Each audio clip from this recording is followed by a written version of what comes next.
Sure would help if my microphone was facing the right way, I think. Good evening, everybody. Welcome to the cafe. I am Barista. It is not just my title, it is also my name. Welcome on in.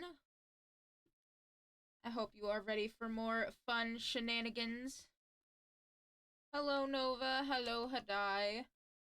Thank you, as always, for coming and joining us in our caffeine-fueled shenaniganery. This week, well, today especially, it's Wonderland Wednesday, which is where we travel into Tiny Tina's Wonderland and, we try to make our fate, because that is what we are. We are a fate maker. So we're gonna get going in just one moment once I get my shit together. This is what I get for, looking at one thing, getting distracted, and then realizing, shit, I've got, 4 other things I'm trying to do at the moment. And none of them are coming to fruition. It's hard out here for a pimp. I'm not a pimp, but I could be. You don't know. It's awfully quiet. That's because I muted the sound, and I have forgotten to unmute it. So I don't think there's a lot on the title screen anyway. So, mayhap we should get in there. There we go. Let's continue. Last week in our visit to the Wonderlands, we finally got on with the main story. After 2 weeks of being distracted with side quests, where we allegedly killed a god, beat up the Tooth Fairy, all this fun stuff.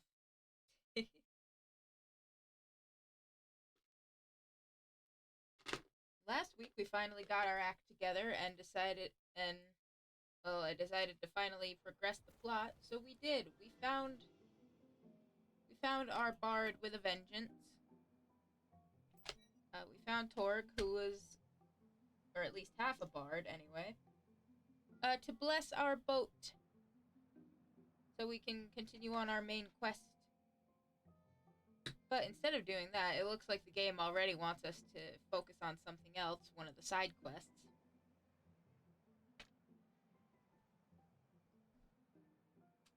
Which, frankly, I'm not 100% sure if I want to do that or not.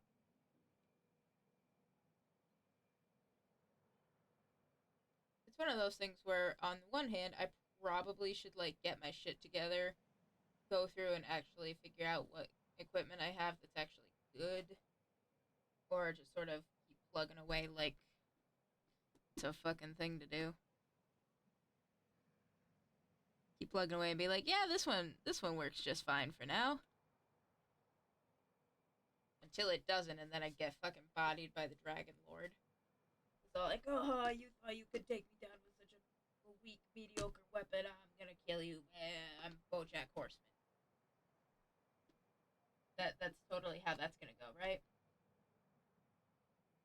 As I say every time I play this game, I've never played this before. So, I'm going to assume that's how it goes. I'm going to assume that the Dragon Lord is actually just BoJack Horseman's scaly Sona or whatever, and that that's why he's such a dick. He's all like, I'm BoJack the Dragon Lord, man, and I'm taking out all my loneliness and frustration on you guys because I'm sad and lonely. What the fuck that has to do with Borderlands is beyond me. But it's something.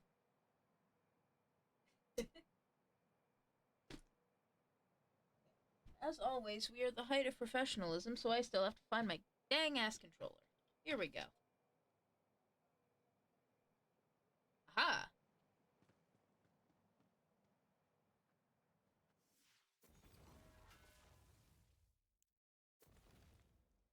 I forgot there just really isn't a lot of, background music or anything in this game in the first place, so it's just well, now I actually have to be interesting and fill it with good commentary. Maybe move the microphone closer. Wait, what, Nova? What's up?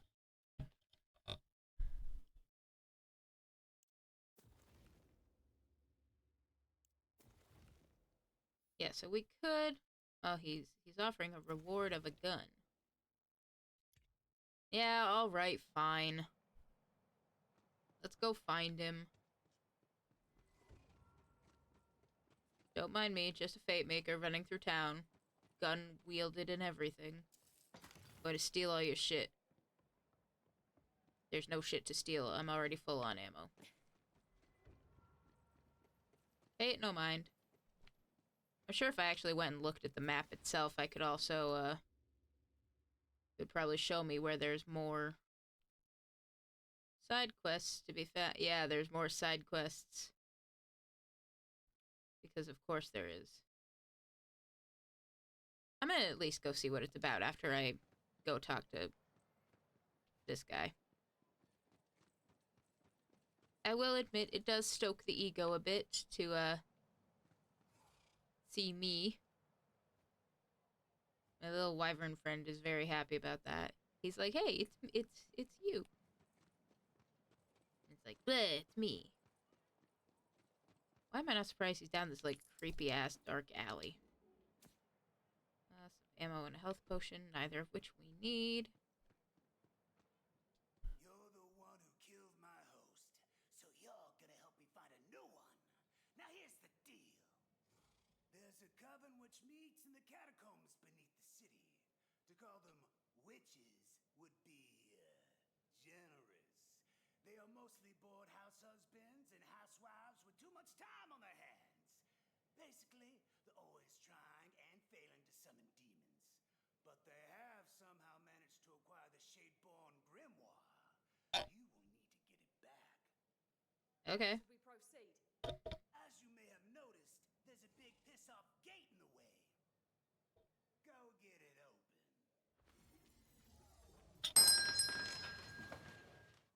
Oh, hello, raiders. Welcome on in. Flapping on by to say hi. It's a bird raid. Well, welcome on in, everybody. Welcome to the cafe. I am barista. I am a Dampier cafe owner and runner. Oh, well, thank you very much for the follow. We do appreciate that. I have anonymous follows on to hopefully make people feel more comfortable, like don't feel like called out or anything. You know, some people aren't super into being like, person say something like that. Bleh.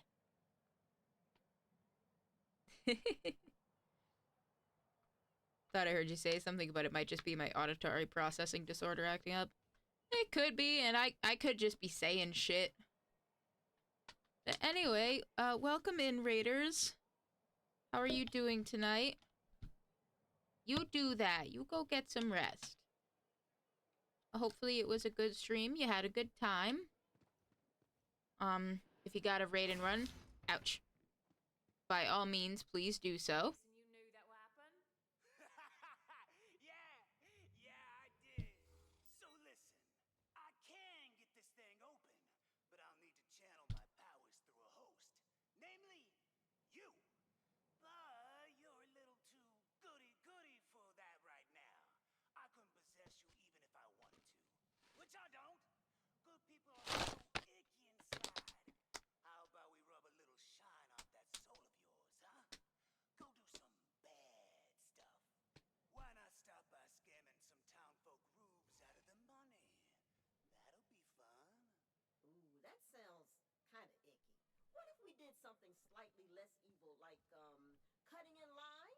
Zygaxis ponders your real dumb suggestion. Fine.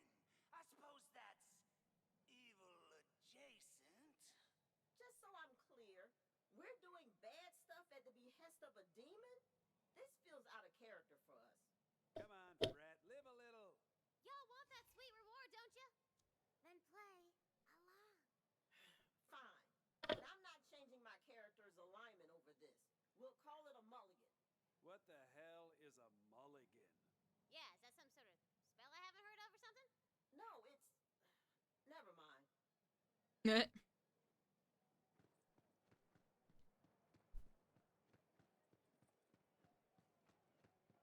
Yeah, so last week I finally got some of the main quest going. And now here I am continuing to get distracted by side quests. Let's see, knock.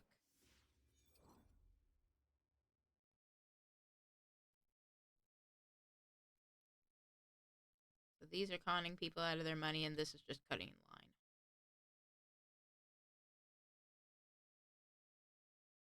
How the hell did I get so turned around? Take a page out of Mr. Desk's book. I hate it here. I haven't even done anything, but I hate it here. Well, that was almost disastrous.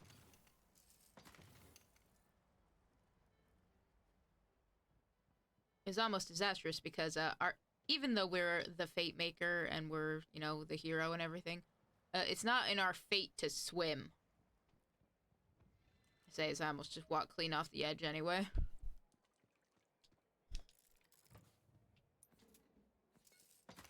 I mean, I could be all cool and say, I meant to do that, but no. No, the hell I did not. I did clean almost just jump into the ravine. Pay me no mind, citizens. I'm simply a fate maker running around with a gun. Haha. Hey, what the hell? Who do you think you are? We were waiting in line here, you turd farmer. Well, that was pretty mundane as far as evil goes. But you did piss off some townsfolk, so I'm gonna count it. Yeah, that's what I'm saying. That this one act of spectacular rudeness was all it took to drive a woman named Henrietta over the edge to the brink of madness. She bought like 13 cats and one goat for some reason, and she smells like pee all the time now. Oh, man. Next, I want you to paint my demonic sigil around the town to increase my power. And deal with any gods that try to stop you. And hear me out. What if we played a prank on someone, huh? How about that? You do you, Bill.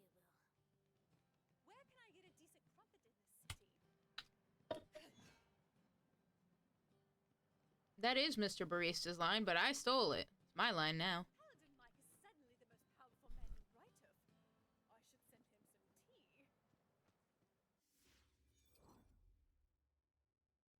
Okay.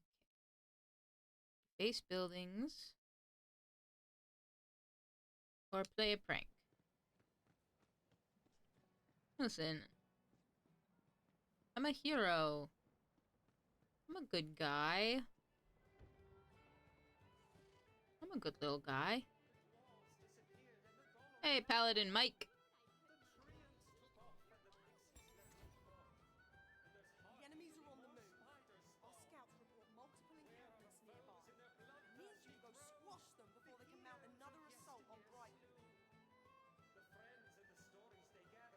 I love how Paladin Mike's over here giving us this big fancy quest and everything. And we got the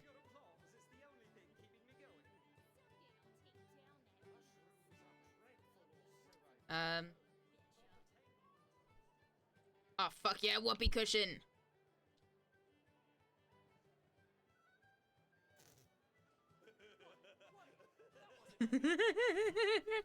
Oh, sure it wasn't. Whatever you say, Party Ferdinand. Ferdinand! That's good. That's his name now. Oh no. I hate you all. Party Ferdinand. Party Ferdinand. I feel a little bad because this seems a little excessive. Unbeknownst to you, Ferdinand suffered from IBS, and he'd always been real self-conscious about it. And knowing he could never escape the shame of his new numb to prank, packed up a bindle, and he left Breckerfell, hoping to start a new life somewhere else. But instead, he got eaten by goblins. Or something. Now I feel bad. Finally, I want you to find these annoying lovers who are always spouting infuriating pet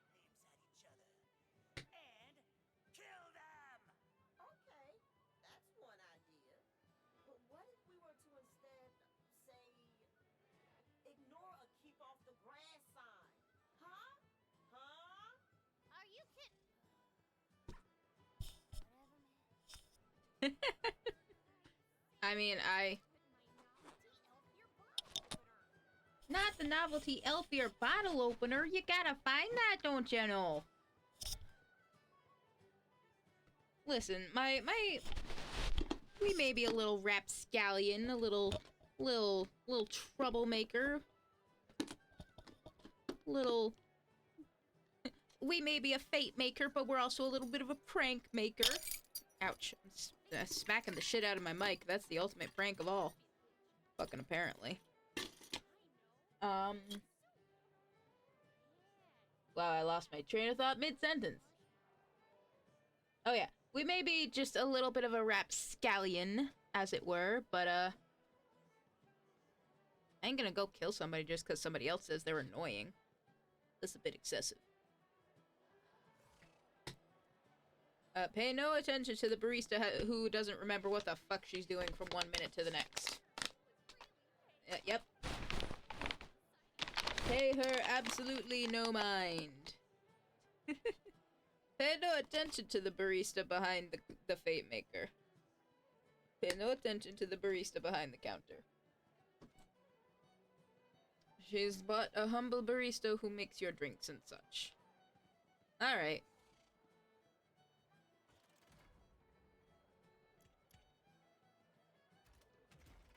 Wow, it was a good idea to frickin' come here and check out my inventory, because it's, pretty full.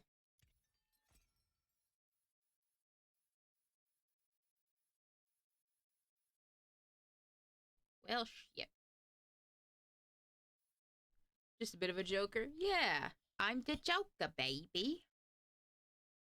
That's what that's all about, right? Just the little rapscallion, little bit of a joker. Little bit of a prankster. Little bit of a fun-loving guy. Or something. Is anybody believing this? I would not blame you if you did not believe this. Okay, let's see.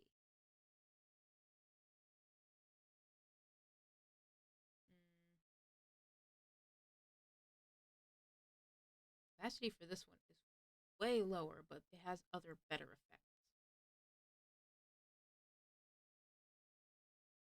But the barista is an amazing friend and Dampier.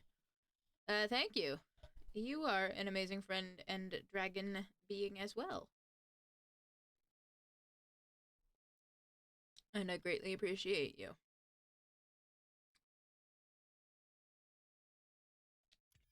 You know what, let's try that one instead. I have no other armor, so we're stuck with that.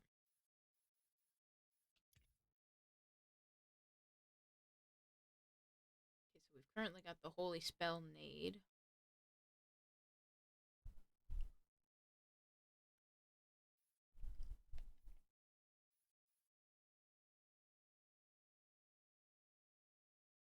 Man, I hate how quiet this is. I might just put on some smooth jazz just so there's something in the background to hear.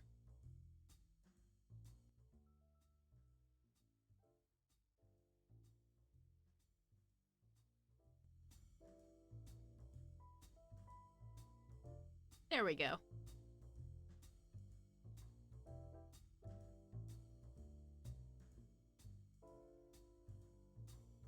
There.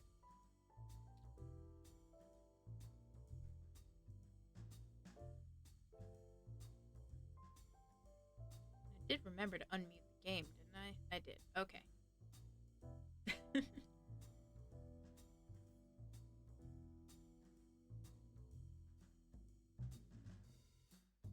More damage, but worse cooldown.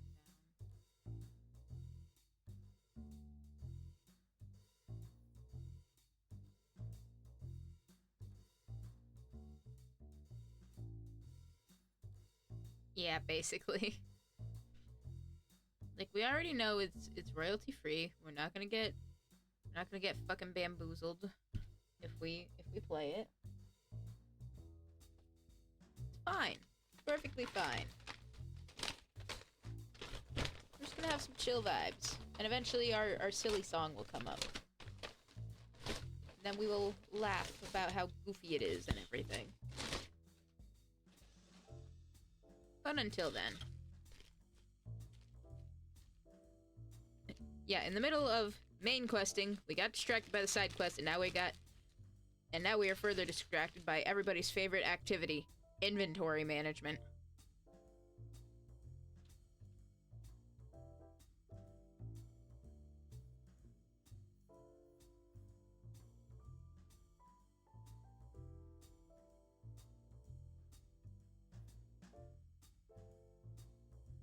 So I kind of want to keep these at least just so I have different,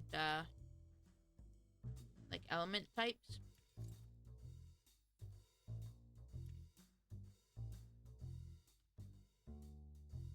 Let's compare these two real quick.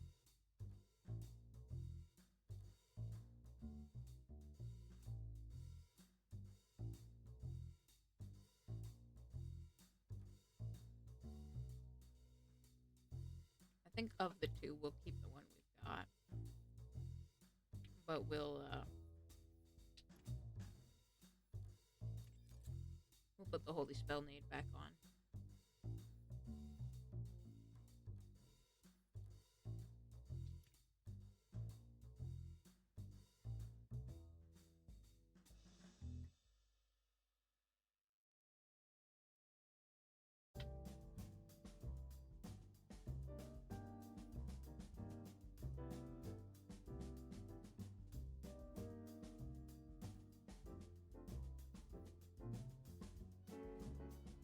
You know, if I were more egotistical, I might see this rare bit of silence as an opportunity to regale people with a bit of exposition about my backstory.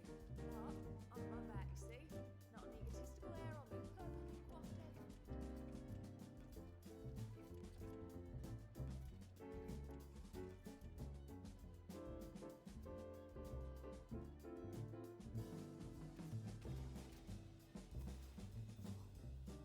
Oh shit, I forgot we had third gun slot open. That shows you how much attention I pay and how much I remember about things. I remember things. I know things. I do stuff. I remember.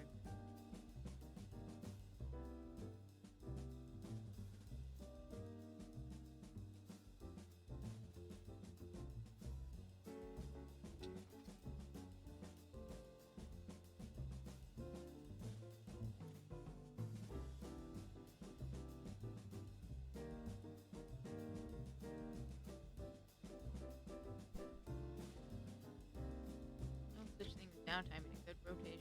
Oh, mood.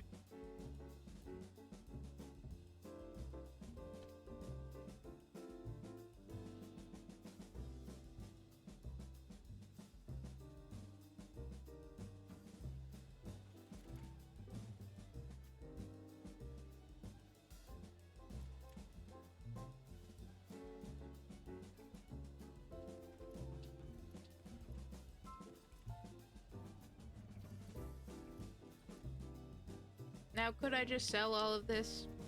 Yeah, probably. But do I want to? Not necessarily.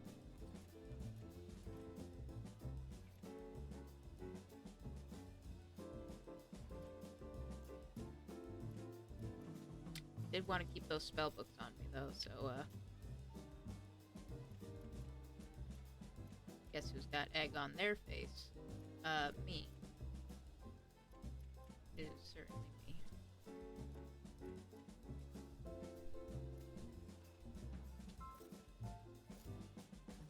There we go.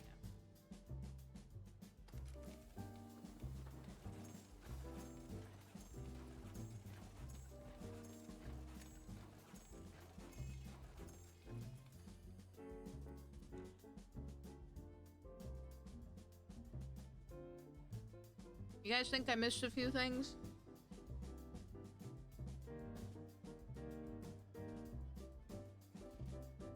I may have missed a few things.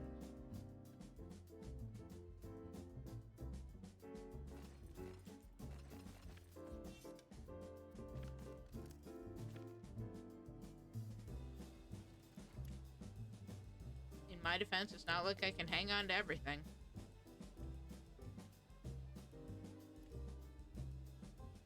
Well, nor do I necessarily want to.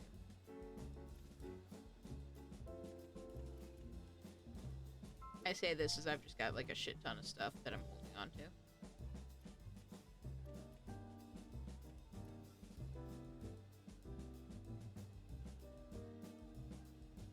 Here's one that gets you a free pizza.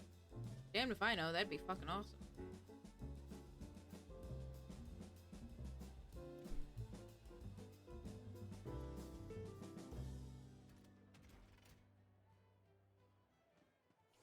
At any rate, we've picked up yet more side quests that we probably don't need to do.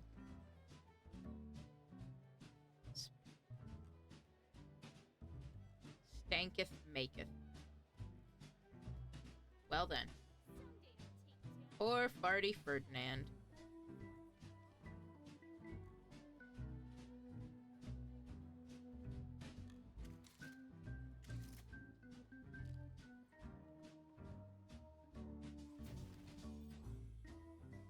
Maybe we don't want this, big yee motherfucker.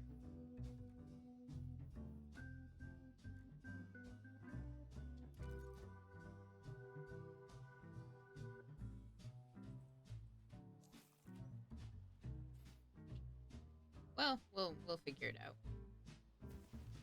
One of these days, I'll remember that I'm actually opening this so I can look at the freaking map. Time to go disrespect our surroundings. We're the fate maker. We make our own damn fate. We walk all over the grass if we... I can make this. I'm not sure if I can make this, but it'll be funny to watch me try. That was fun. I hope everybody thought that was as funny as I did, because I will not be doing it again. Shut up, Council of Clerics. I ought to stab you. Well, at any rate, it actually got us sort of. I saw so many familiar faces. Obviously, I left as soon as I could.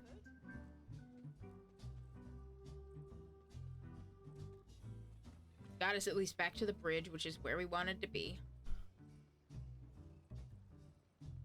We can cross the bridge like a normal person. Whatever, fuck you guys, I'm stealing your money. Screw you guys, I'm stealing your money. Also, look, it's my fucking statue. I'll disrespect my surroundings if I want.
There we go.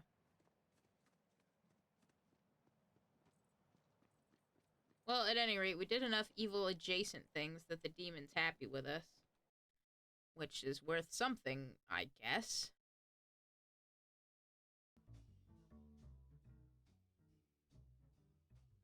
Or whatever it's worth.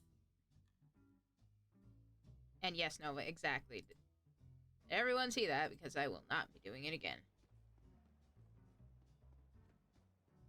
Alright, fuckboy. Here we go.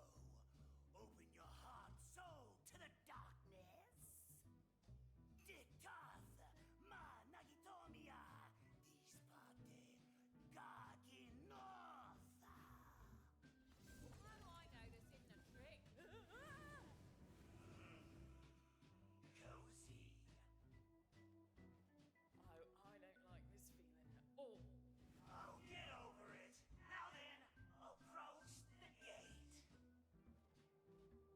not sure I'm a fan of this. Because we're, you know, a little demonically possessed.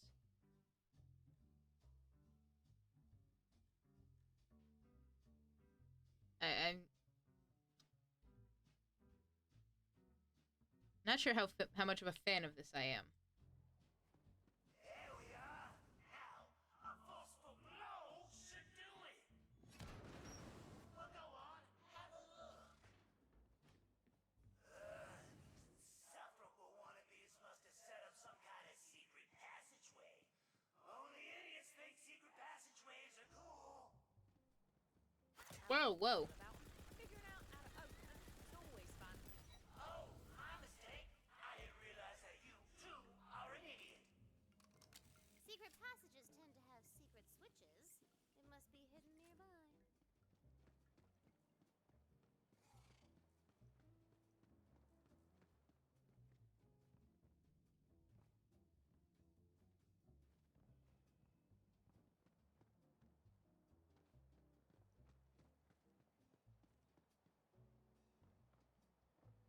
It's probably very nearby.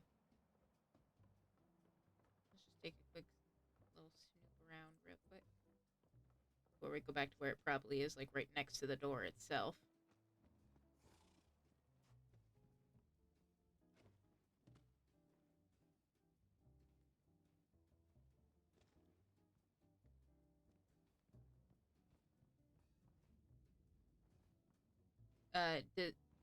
Is the switch not just knocking on the door politely? That'd be nice. That'd be easy. It'd be fun.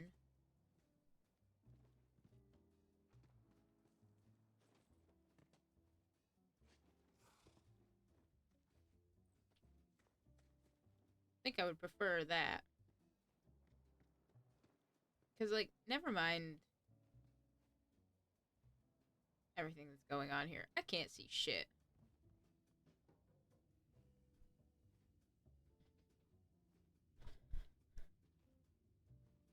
There, now that I can see shit.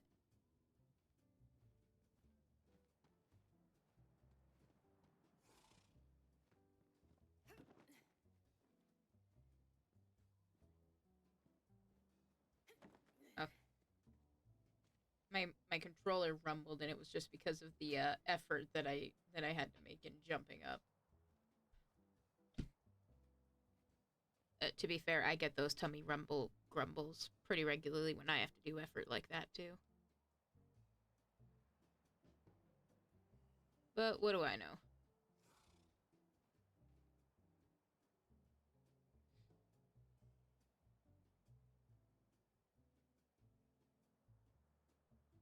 Let's see. Let's use our human brain.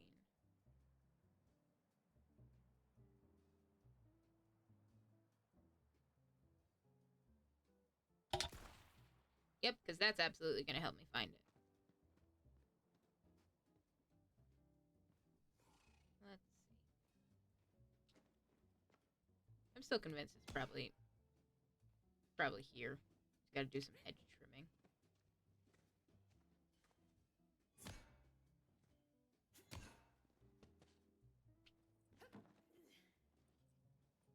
You'll never see me here.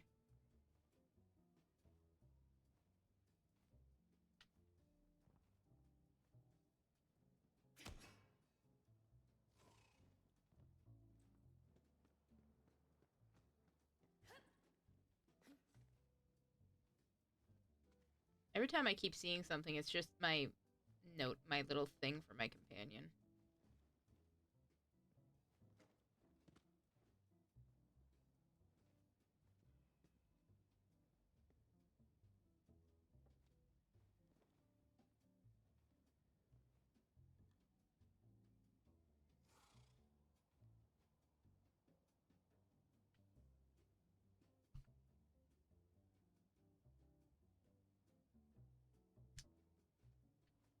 Oh.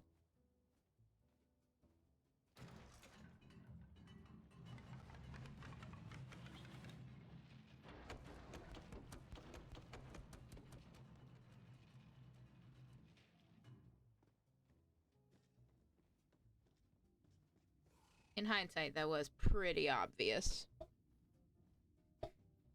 But we're not going to talk about that. In fact, we're probably not going to talk about anything. We're just going to keep going forward like it's not a fucking thing.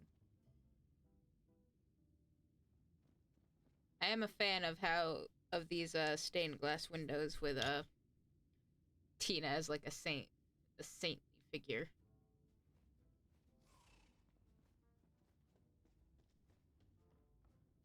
I'm guessing that's not entirely an accurate depiction, but oh, can't have to go the long way down. Well then, make me look at the fancy stained glass windows, and hey,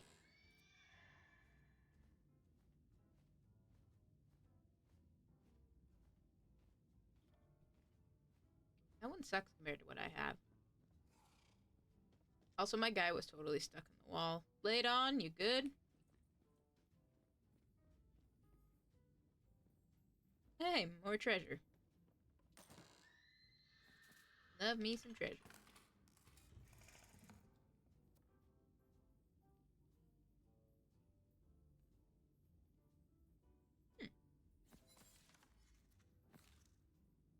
Love how I didn't even look at what I just got.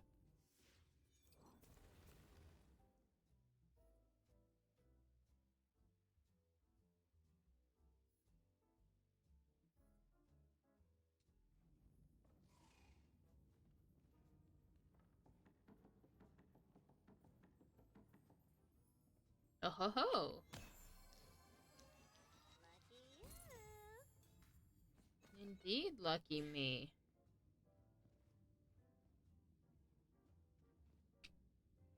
That just brought me back in a loop. That's gonna take me back up. To see what this guy in his fucking... Damn it, Acolyte Mabel! Your pronunciation is terrible! How are we supposed to summon a proper demon when you insist on pronouncing it Urgaxiton, when it is clearly written right there? Urgaxitan. The deep dark that suffers no light does not grant its power to those who mispronounce the language of bone and claw. Now we have to start the ritual all over again! Why are you always blaming me for everything? Tell me, High Priestess Liara. How many demons have you successfully summoned, huh? Well, I was this close to summoning Hexagarix the Geometric Terror just the other day. Uh-huh. Sure you were. I was! But then Acolyte Preston sneezed and blew out a ritual candle. It really ruined the whole vibe. I told you, I'm allergic to saltpeter. Can't you just draw the arcane runes with something else? I'm sorry. Is your name High Priestess Liara? Well, is it? No, it's Acolyte Preston. That's right, Acolyte Preston. It is. So maybe someone named Acolyte Preston shouldn't be telling someone named High Priestess Liara how to harness the powers of the deep dark that suffers no light. Now should he? Stop yelling at him! You're always yelling at him! Yeah, she is, isn't she? That's enough out of both of you! The next person who speaks will suffer the hex of unthinkable indigestion. I swear it. Stop right there! Who dares interrupt our dark machinations? Me, mostly because I want to see if that hex actually works. I am the dread god known in the common tongue as Zygaxis. You will hand over the Shadeborn grimoire to this, my fleshy vessel, or I will summon forth the forces of the deep dark that suffers no light to eviscerate your unworthy bodies. Do not test me. No, I don't think I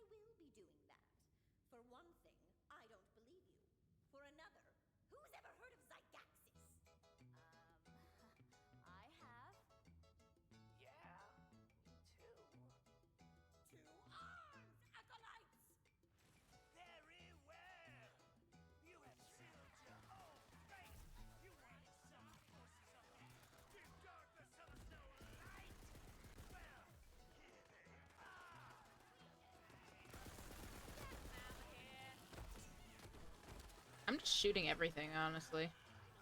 Anybody comes near me, they get in the pew pew.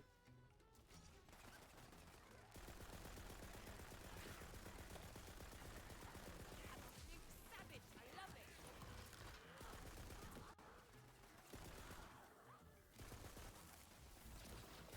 it. Excuse me.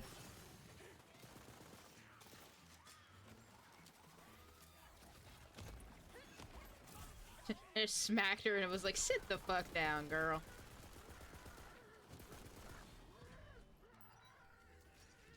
Whoa. King of the Undead.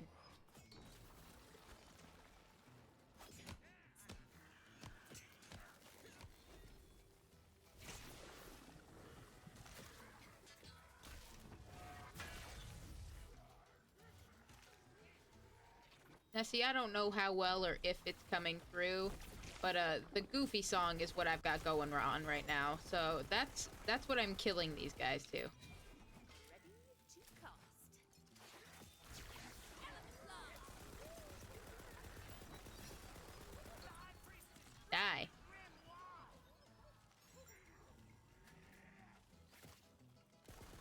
The High Priestess dropped the Grimoire, but I'm still dealing with these assholes.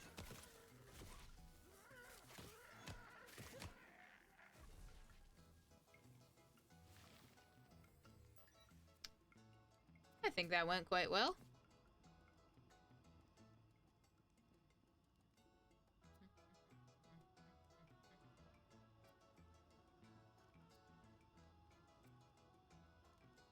Yes! Now speak my true name from within the book. It's on page 667.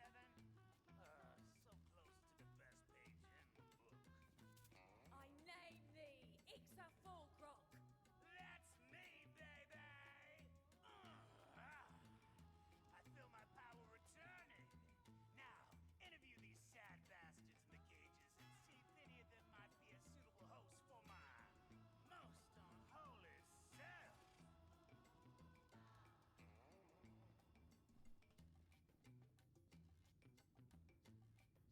I thought they were going to sacrifice me.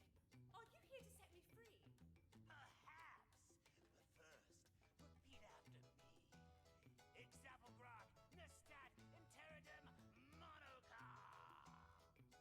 Okay, sure. Ixaful... Estot and Terrada Monacar. Perfection! Now just wait. Wouldn't you know it? This lady's already possessed. Chixaden, is that you? Sycaxus, I thought I smelled your road-killing roses scent on this one. Oh man, Damn. I'm sorry. I almost tried to possess your host. Anyway, buddy, it's been too long. We should really catch up soon. Indeed. I'll meet you in the dark summer of wraiths on the next harvest moon, bro. Sounds good. Okay, then. That is a thing that just happened. Be really funny if, like, all the other ones were also, like, possessed by other demons. Look at the big hero doing your old strut around town. You saved us. Listen, I'm Vic, and those crazy coven wannabes were gonna sacrifice me and the other folks in here. We owe you everything. Yeah. Now repeat after me. Ixapelgrok, Nestat, Interidum, Monoka. Oh, okay. Zebra don't just taste Enteram Monaco. He's worthless. Dude, what? Shut up. I say that like I didn't accidentally just shoot the spot where he was just standing. Alright. Let's see what this last one has to offer.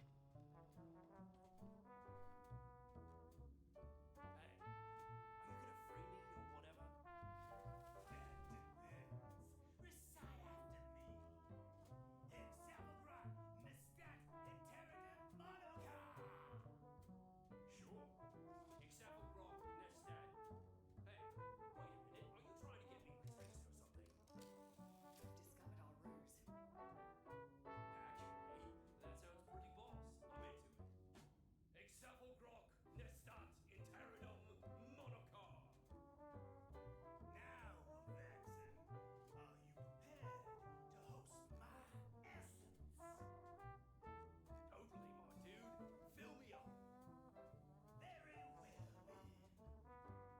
this seems to be working out quite well for everybody involved.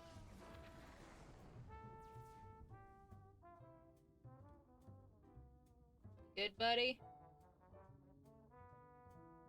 As your humble servant, I can't wait to see what kind of stuff we can do together.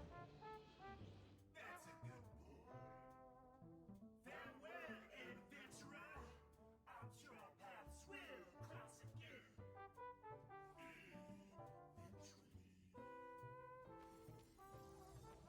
I feel like we might have done a bad. About everything we've just done.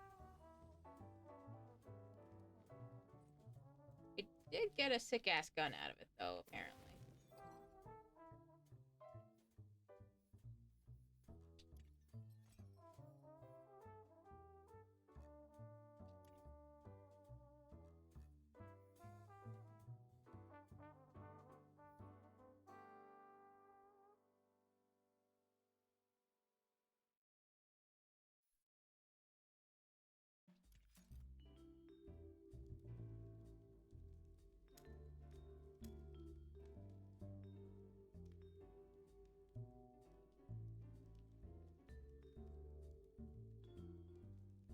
Well, that wasn't too atrocious, I guess.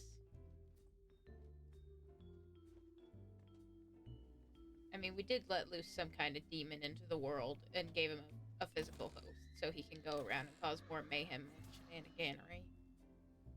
Maybe that's a bad thing. We'll probably have to deal with that later. What? The consequences of my own actions? How dare you? How very dare you?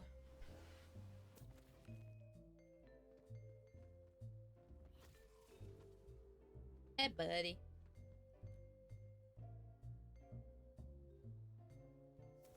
I have no idea where the fuck I am.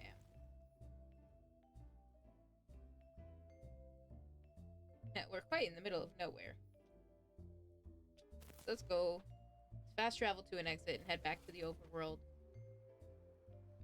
So we can do Paladin Mike's quest and clear out some camps.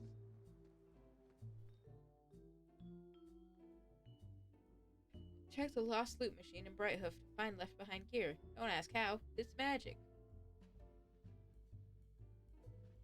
Ugh, smad.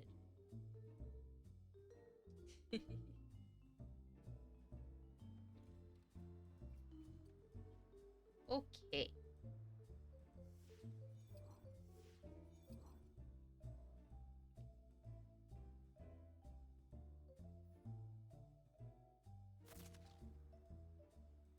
I do not want... I'm the fate maker. It's not my fate to walk everywhere. It's my fate to fast travel. And blow things up. That's my fate.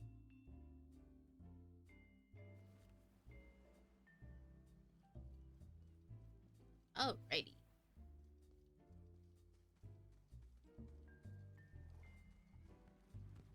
One right here.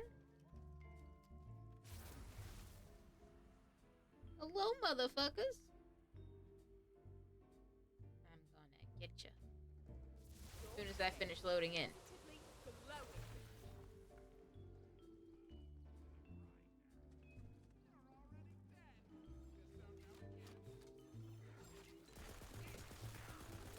Be gone, thought.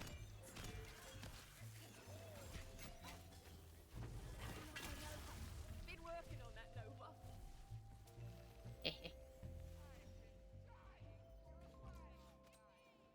You've been dying for a fight? Well, now you're just gonna be dying. You're quite a little killer, aren't you? You should have ducked, blocked, or, I don't know, not died. We've got to be smart over here. Elephant lance. This isn't going so bad. In before. Before something happens, then we just completely fuck it.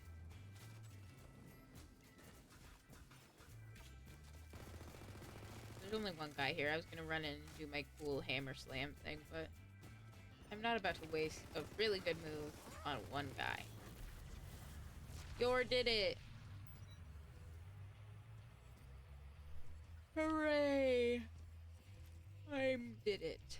I already know that.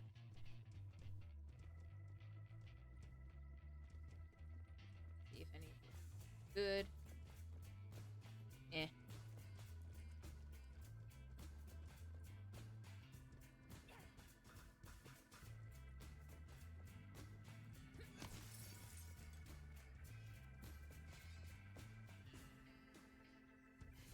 Well, I'm not a stabomancer, so that's not for me.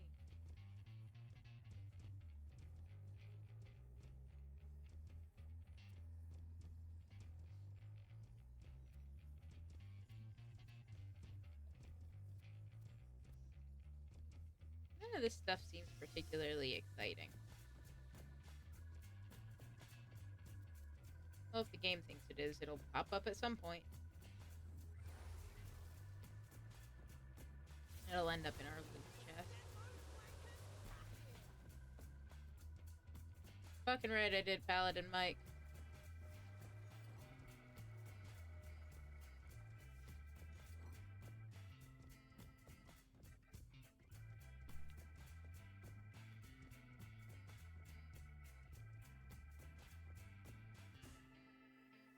Well, those are two camps that are up there closer together, so we might as well just go for it.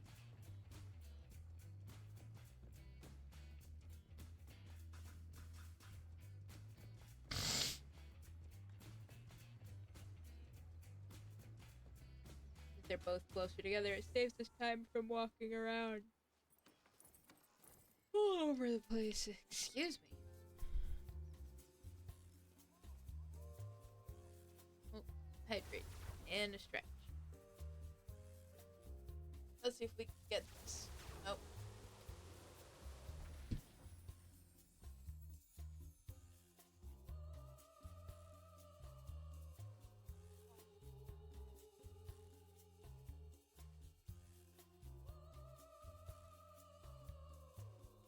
Oh. I'm stuck. Alright. Not stuck.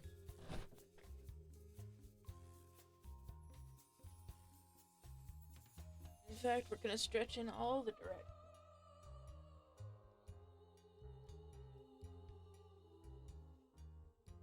And we're gonna hydrate. Because that's one of our mottos here at the cafe. Hydrate or dihydrate.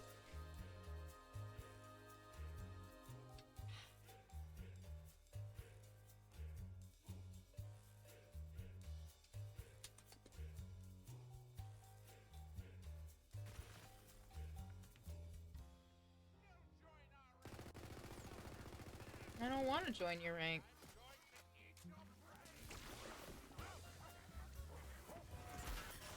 You get out of here.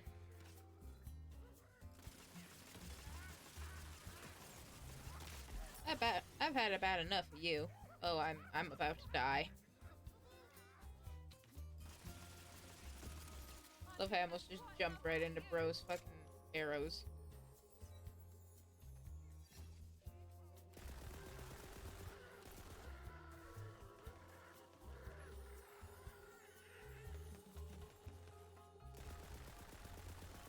You're an archer. You can't shoot me if I'm right in front of you. You know why?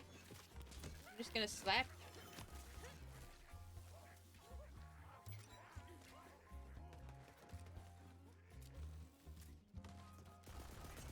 How are you gonna do anything if I'm just gonna sit here and slap you?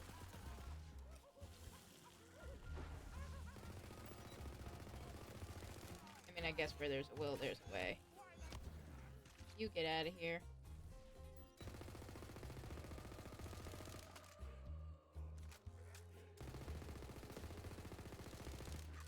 I don't care if there's somebody right behind me slapping me a little bit.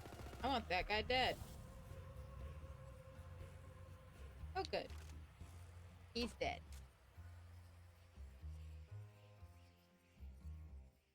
Giving you your reward. Your eternal reward.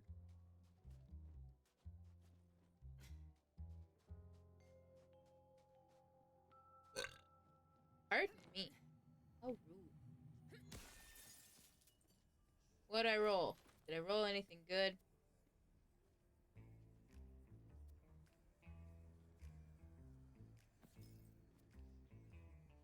War Warden power.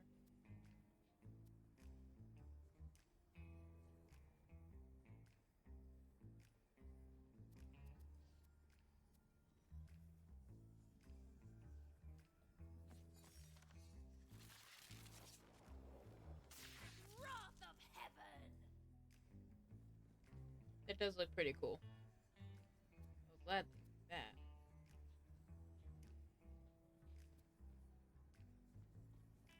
But that's about all. Let's get on with it. Forces of evil don't stand a chance against you, hero. You're right, Paladin Mike. They don't. Here's the reason I'm the Fate Maker. I'm the Fate Maker, and I'm making their fate to be dead. That's exactly how that works, right?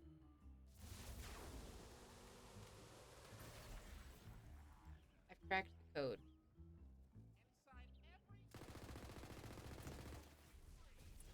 Can we work this out so we all walk away?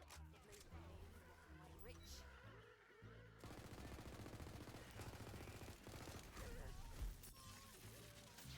Look out! You're not the only one who can cast spells, bitch.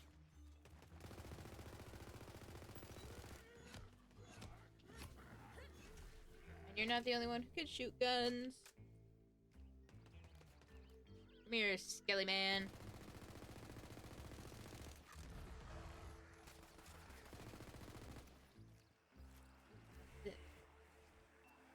I already know it. You ain't worth nothing. Alright.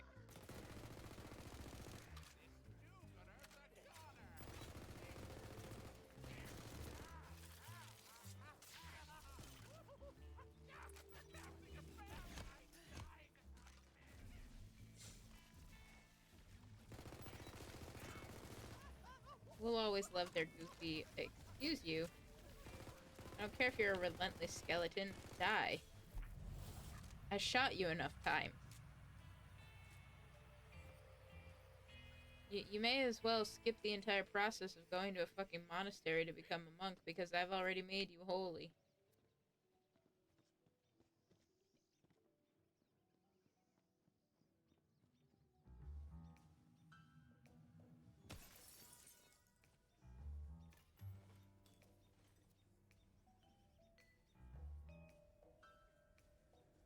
I'll take that. That sounds interesting. Again, still not a Sabomancer. Titan Rod of Striking. No, I'm not a fan of the crossbows and crossbolts. Not a Sabomancer. That.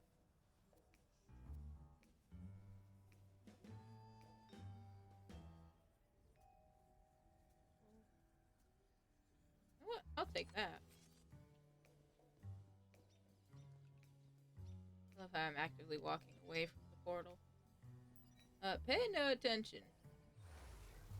Pay no attention. Brilliant! Enemies are in disarray and they won't be attacking Brighthoof anytime soon. My knight intern is near the forest and he's got a reward for you. If he's still alive. If he's still alive. Well, hopefully he is still alive. How the hell do we get over there? He's all the way over there. Paladin Mike. What the heck?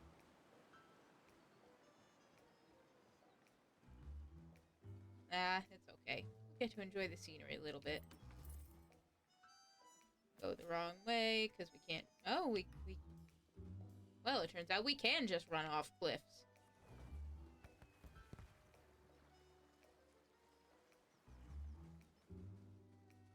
I mean, that's good for us, I guess.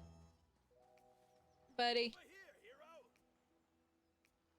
Ooh, you done wrecked them bad guys good, hero! Paladin Mike has authorized me to open the Royal Reserve. I don't know what's inside. It's above my pay grade. Oh, sick. We reached level 20. I'm gonna be a mighty knight. I hear they I hear they even get paid sometimes. Hey, one timepiece coming out piping hot.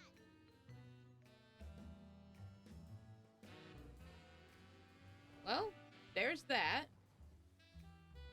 We now have 2 of the 4 pieces of the Shrine of Zumios. Well, before we get going on all of that,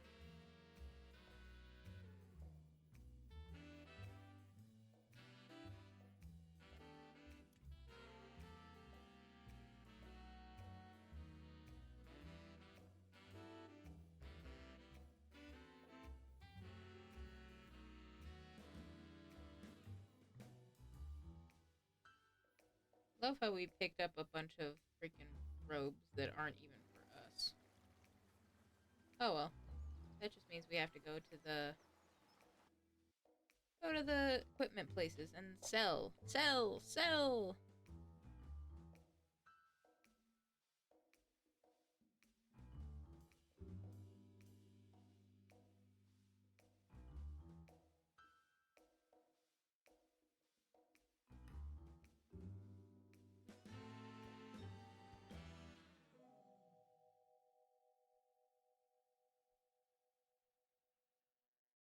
You forget how big a city is until you're spending like a hot minute on the fucking loading screen.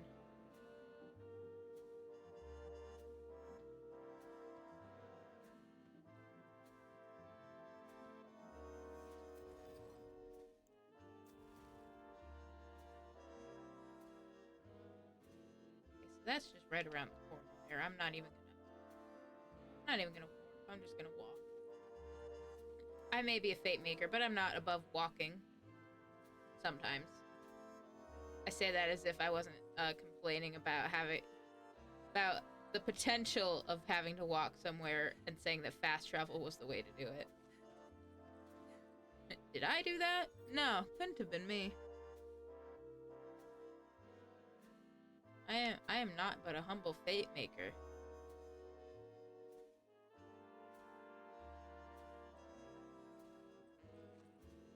So humble, in fact, I'm not even gonna stop to admire my own statue that we just ran by. It's a good statue, though.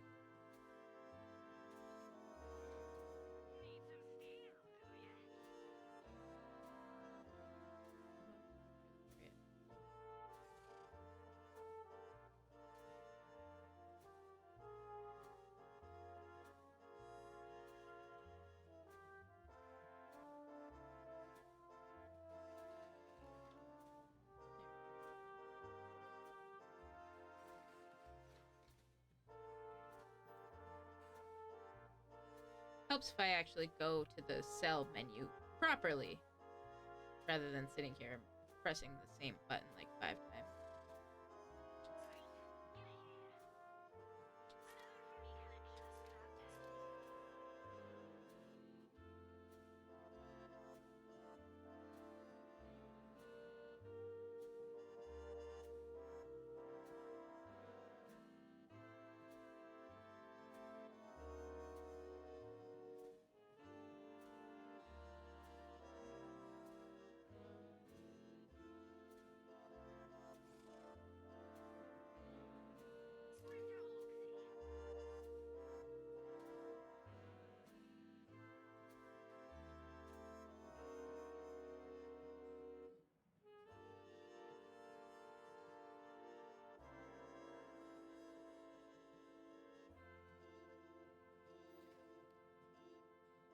Oh, god damn it.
I guess I can't compare it to itself. That's why it's not popping up.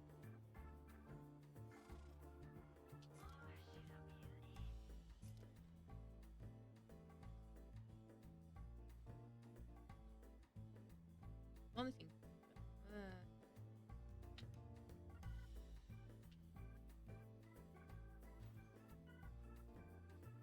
No, if I were more egotistical, I might see this rare bit of silence as an opportunity to regale people with a bit of exposition about my backstory. But I'm above that, you see. Not an egotistical hair on me perfectly coiffed head. Yep, no, totally not an egotistical hair on me coiffed head.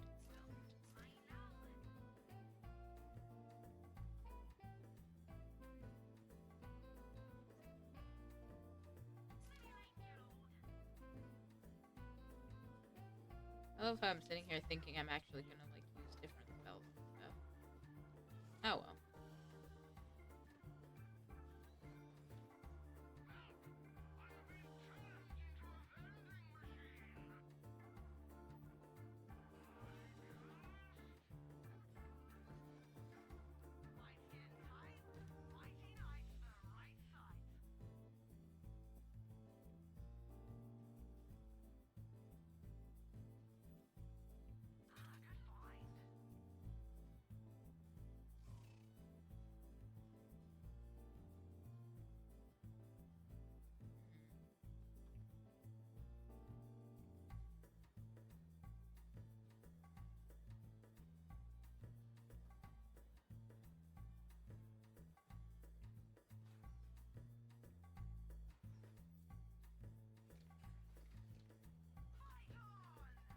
Thank you, Paladin Mike. Oh yeah. Since we actually have freaking level thing. Ooh, we get 2 points and stuff this time.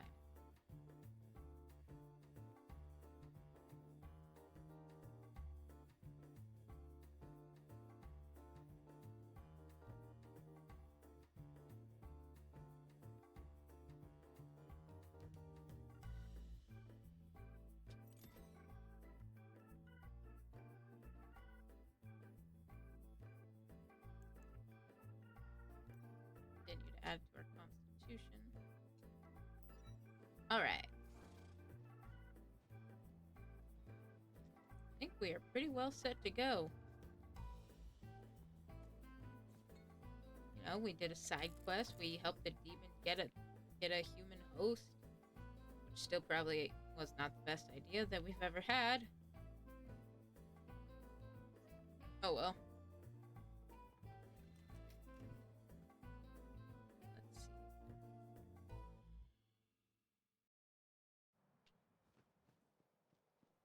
One day you're alive, the next you're undead. Hey, buddy. My loot is charged up with magic. Now point me at your noble vessel. That's all. That one right there. You're going out in that piece of steak. You're braver than I thought. Why is everyone besmirching the good name of the good ship Balzania? Because it's a piece of crap. No, your precious rules are what's a piece of crap. I see them. Shoot, your party is divided. We can't cast a blessing with these vibes. We need a jam session. Lay down a beat.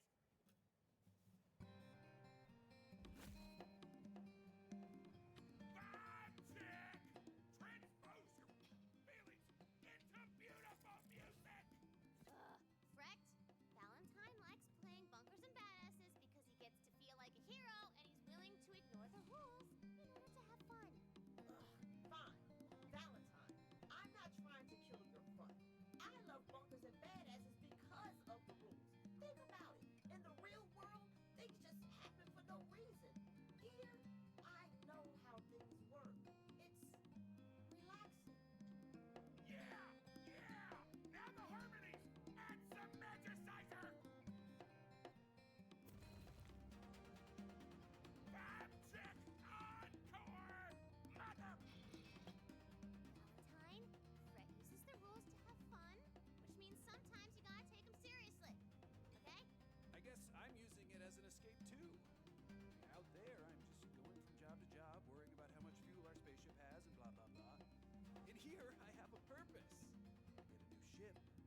quest and a chance to be a hero. Instead of just, idiot who crashed our spaceship. What is this kumbaya bullcrap? We're almost there. It just needs one more thing. We need some ding-a-ling. Ding-a-ling on that thing-a-ling. Oh, yeah. You can do it. It's not called a give-up angle. It's not called a give-up angle. It's called a triangle. That's a cowbell, though. But, Garbage. More ding-a-ling. More. Brett, I swear an oath to try a little harder to pay attention to the rules. Thank you. And I swear I want to help you complete that quest and keep the good ship Bolzania safe from harm. I declare this party of heroes undivided! The fans! They're too powerful! This is the blessing! It's a blasting! I cast magic missile! Wait, what? Wait, what? Wait, wait! Will it wait! Load! The hours? Nigh, adventurer! We're flying up! Nothing to kingdom! You come! That is not how magic missile works. But what about the whales?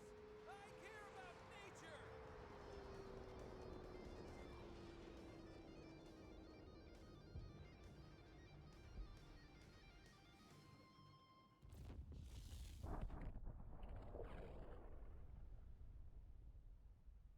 It's so beautiful!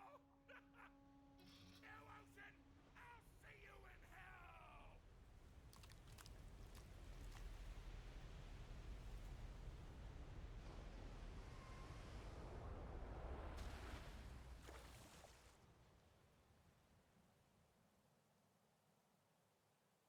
The nefarious ocean has been defeated.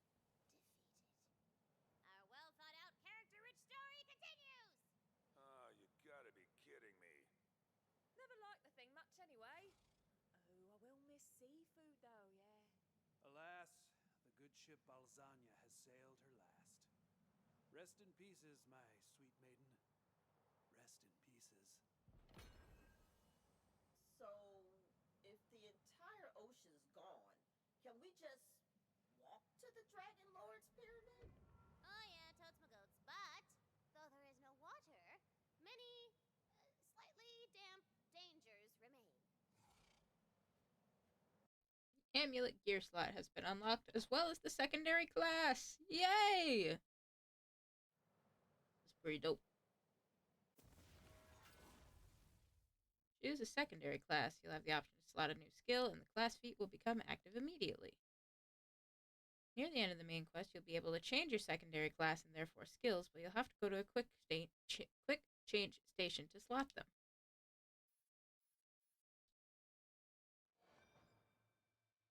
Okay, cool. Oh, we could have multiple companions. We could have our wyvern guy in the air, and we could have a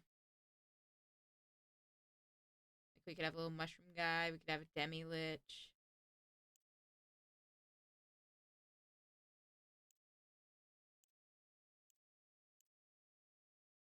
I think I'm liking the idea of having a little guy. Just a little mushroom guy.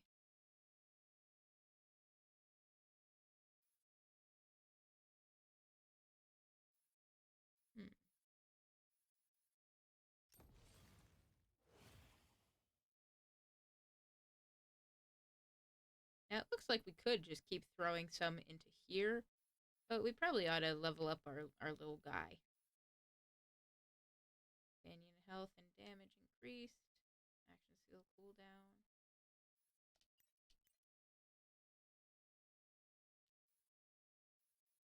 And guess what?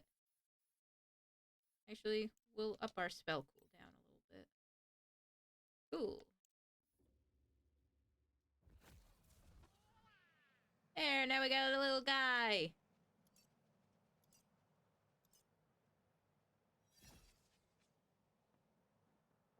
Oh, where's my other little... Oh, there he is. There's my little guy. Little guys. Oop, wrong button.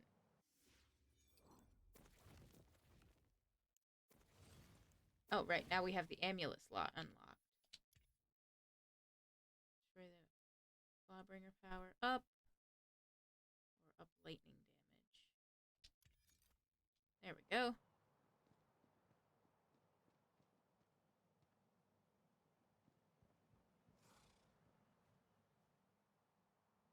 So, that happened. We blew up the ocean. And I'm accidentally just hitting the jump button.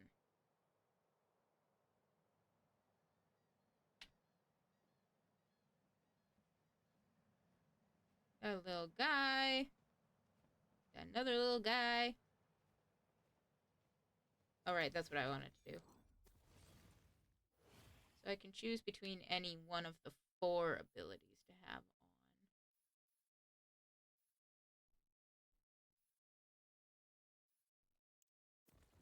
Dang it. I like having my hammer, though. It's fun. I have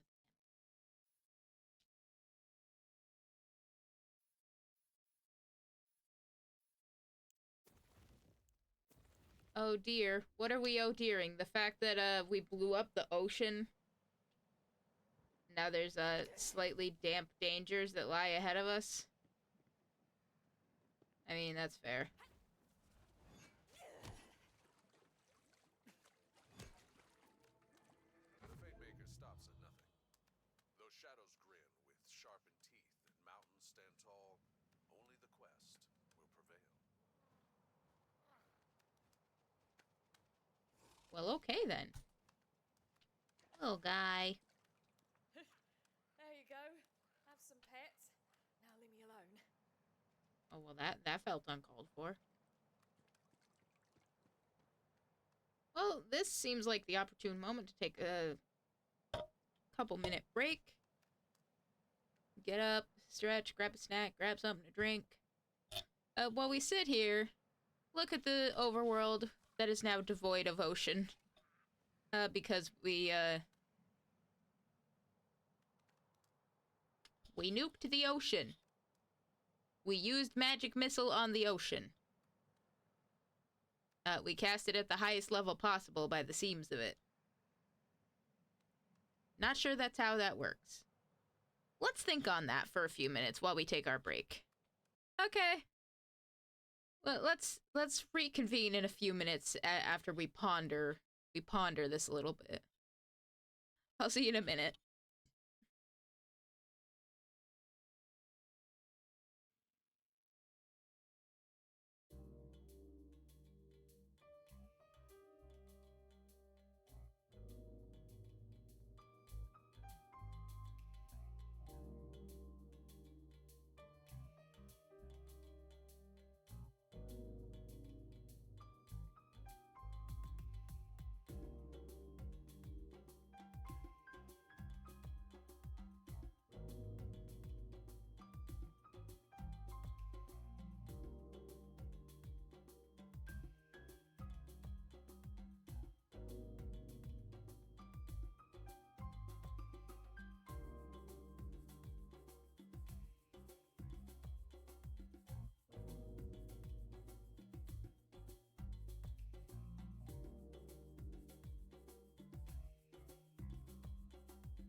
Alrighty, we are back.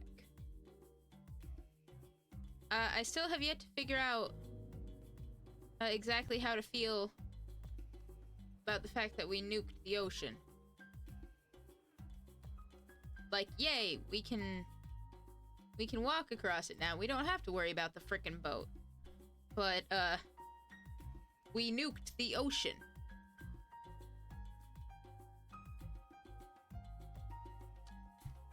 Still pretty unsure about how to feel about that. But, let's go find out what this new world has for us. I assume a lot of disgruntled fish. And sea creatures. Seen the worst of her, but a whole ocean destroyed just to get her story back on track. And you struck along, happy to play your little game. Now shut the fuck up, Bojack.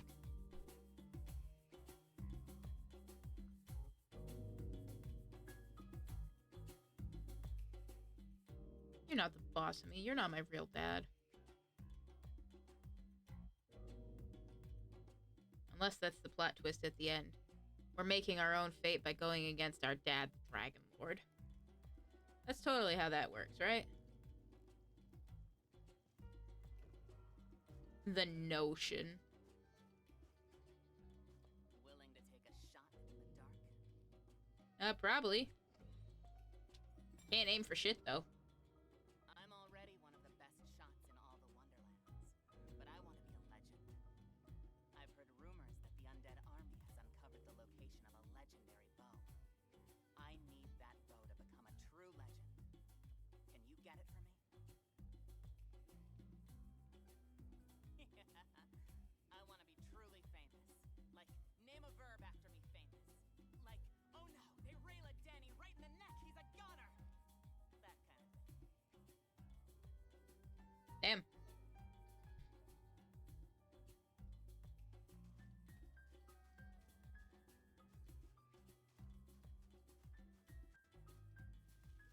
What's that yonder? That? Poetry page, baby.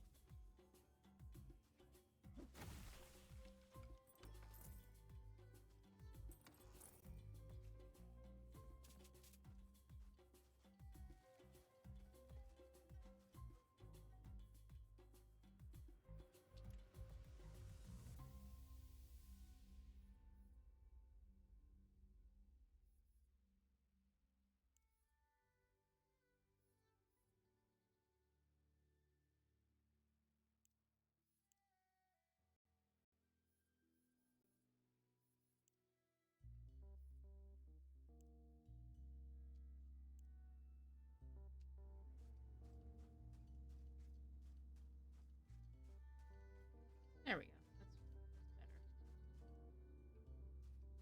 Scrolls down here. We're back to deliberately avoiding the main quest. In favor of shenaniganery and side quests. The scroll is full of salacious tidbits and nutty goings-on within the undead celebrity world, but one note catches your eye. It says a legendary bow has been found in the Dapper Grotto.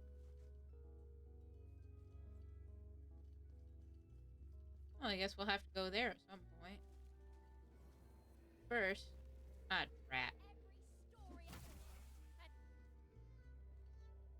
Every story has an end, and you just reached yours, buddy.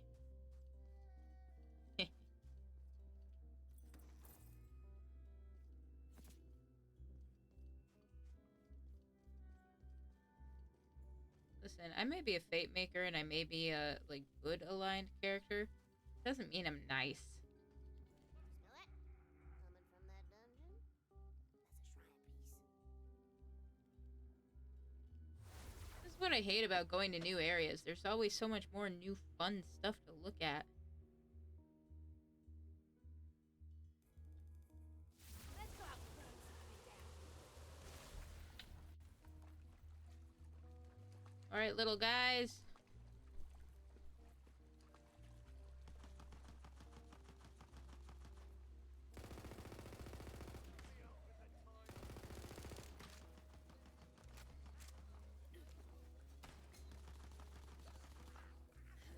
You're quite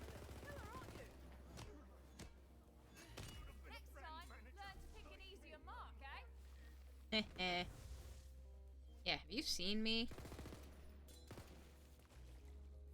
Fucking rip. Not even just me that's fucking ripped. My little guys are running around destroying everything before I can even process that it's there. Ow.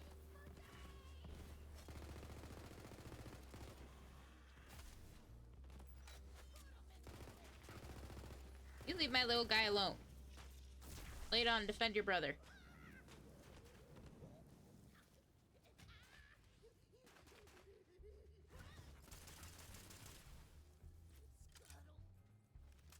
Yeah, you've been scuttled, alright.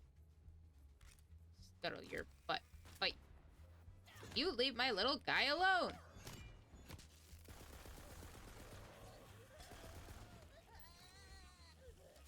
I ought to slap you.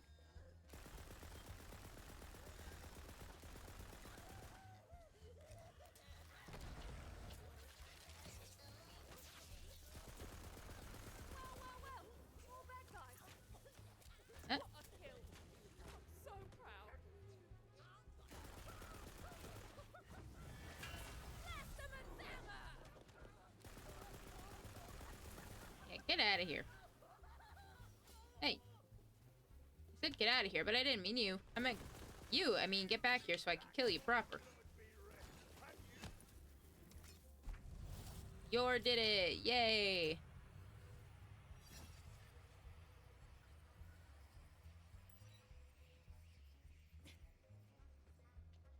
Once again, I'm decidedly walking away from the objective.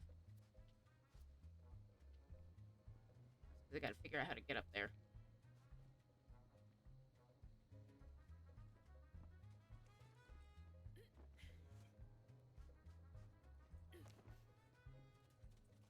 They really make you take the long way around, huh?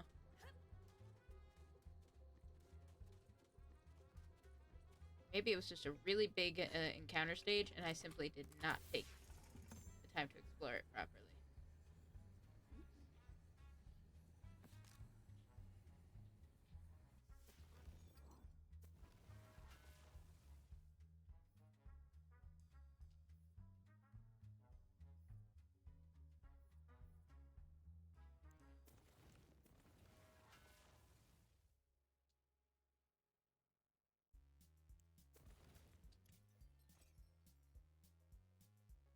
I love how I have all these different banner patterns and stuff.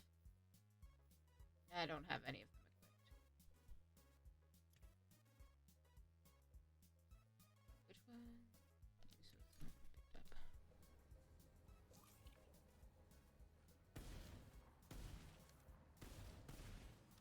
up. Oh, it's like a sniper rifle. Oh.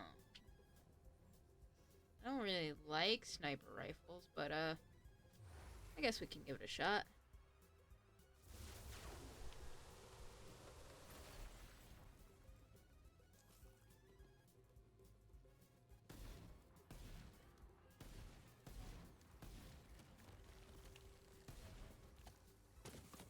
Hey!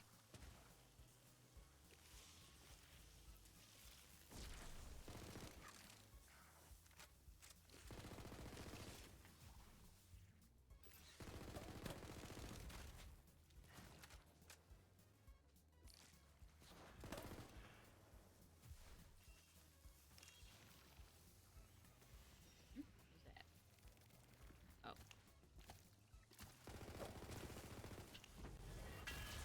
Get out of here, crab. We're having seafood for dinner.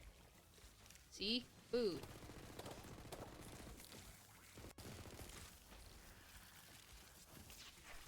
You savage. I love it. You'll have to do better than that.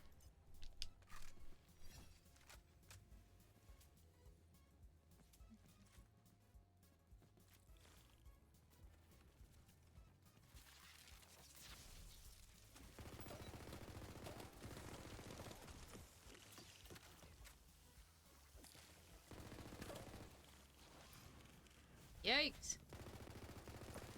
Getting a little hairy in here. Hooray, Yor did it. It's just you and me against You and me and Ladon. Hard hammer of the anvil.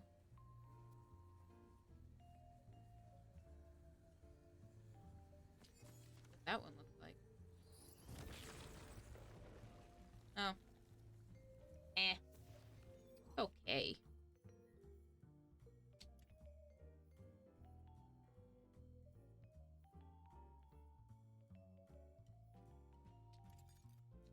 Let the magic begin.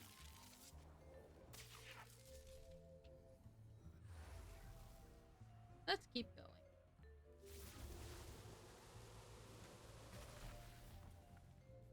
The hell is this?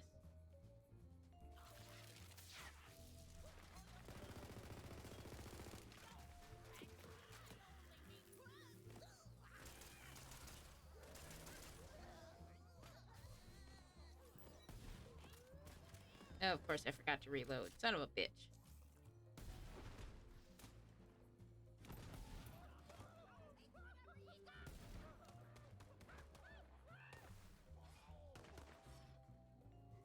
If anything, this moment is to show you why I'm not Widowmaker.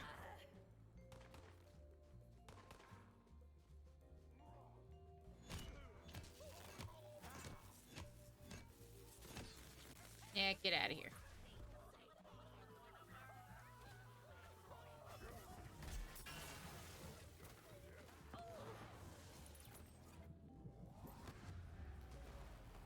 Really? What the hell happened?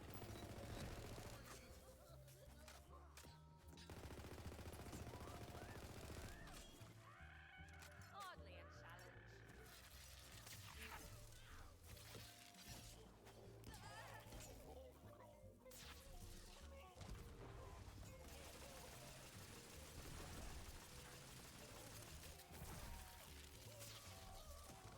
To me, you just look blatantly wrong.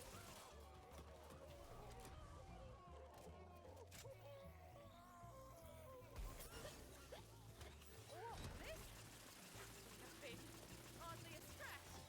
Has anyone happened to experience? Nicely done. Whew. Hello, Ghost. I'm doing alright today. Sounds like you had quite the busy day. You got a tattoo? Well, hopefully it was a good experience for you. And this loot ain't shit. A shrine piece sits nearby, playing all hard to get.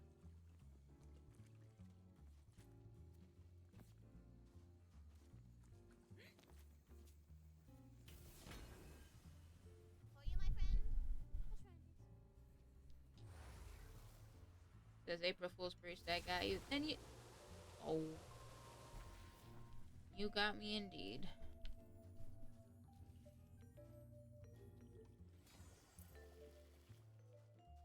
Oh, hell yeah. Threw in like one coin and got a bunch. You do have a tattoo of RJ the raccoon. I saw a freaking raccoon crossing the road earlier on my way home from work. This shrine is dedicated to Grindana, the patron god of experience. Oh, cool. Look, poisonous seaweed blocks your path. Your quest is waylaid until you can find a way past it. Ah, you there! Help me advance science. I see your path is blocked by poisonous seaweed. Usually not a problem if you can just swim over it. Good thing I am the greatest alchemist alive, or at least the greatest in my family. The solution is my Seeker solution. Get that stretch and that hydrate.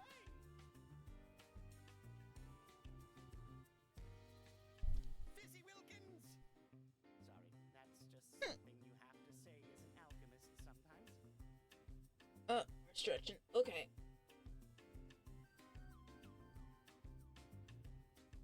And more hydration. Alright. Thank you both for the stretch and the hydrate.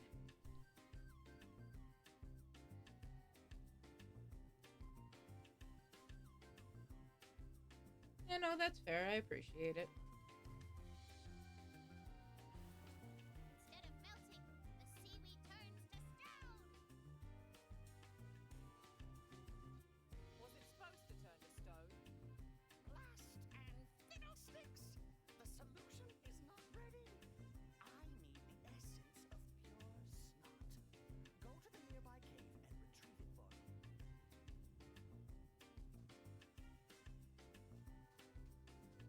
Because you totally said please, didn't you? Fucking ass. You see before you, an upturned friend. What's it doing like that? Could be useful if you whack it over.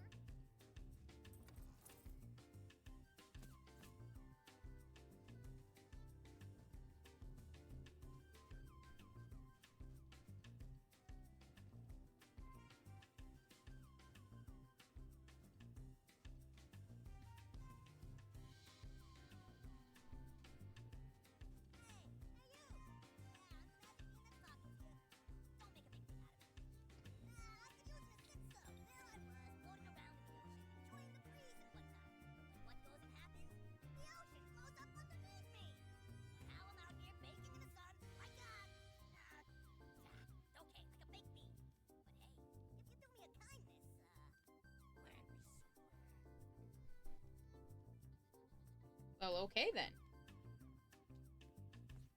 Boy, I sure am lucky you came along, hero. I thought I was a goner back there. Now, let's find somewhere nice for me to, germinate. Not sure I like that. So I'm going to avoid dealing with that for a few minutes. And do some side quest shit. Find me that bow and get rid of anyone in your way.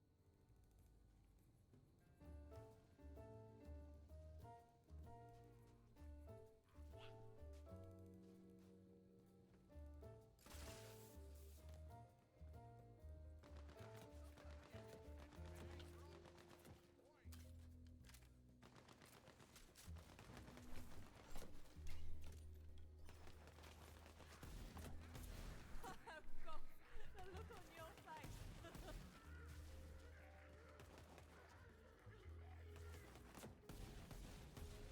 Way to finish him off.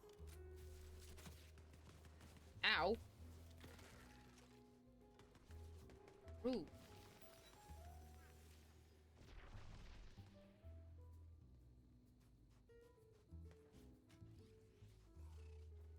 There's nothing to it but to do it.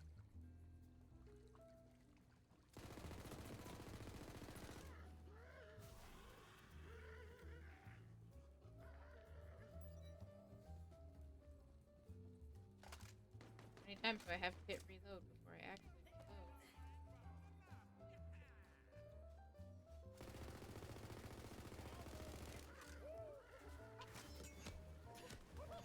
Swashbuckle that.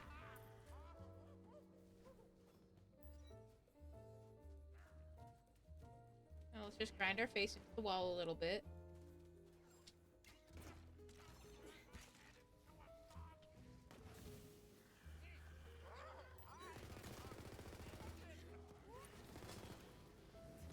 And I'm somehow in a stuck. On to the next one. I love how my fucking companions are just sitting here doing all the work for me.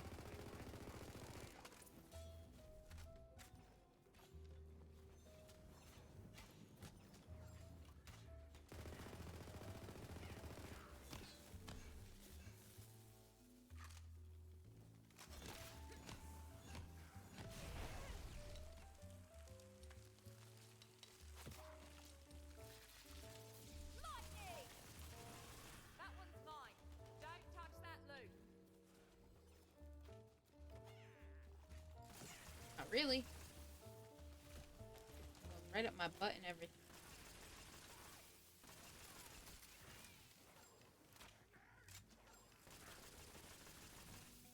I can't wait to get my hands on that bow.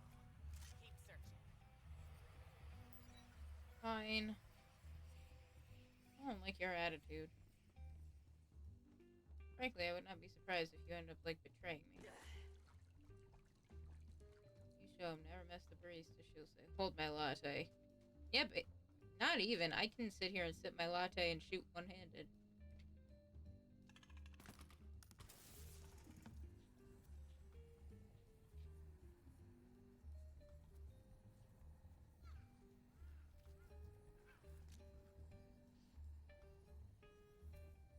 Eh.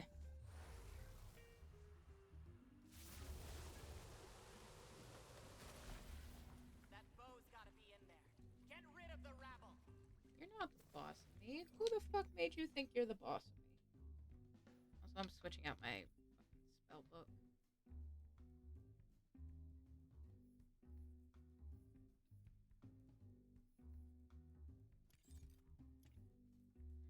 I don't want that one. Let's see what this one does. Because frankly, I don't remember.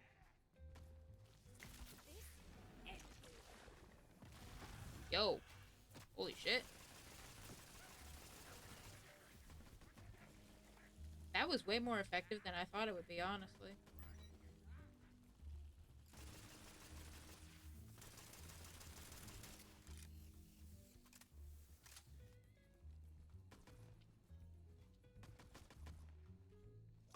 Be lost. Let me show you the way out.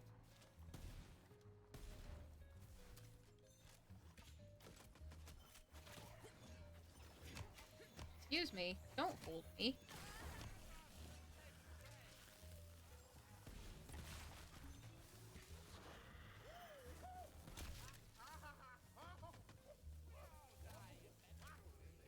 You do all die eventually by my hand.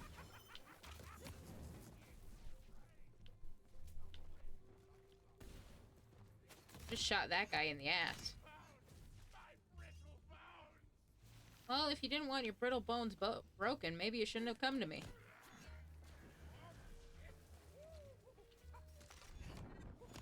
Badass pirate archer, you ain't shit. In fact, get Thanos snapped, idiot. The bow must be in that chest. Oh, I can hardly wait. Well, girl, you're gonna have to wait. Calm down.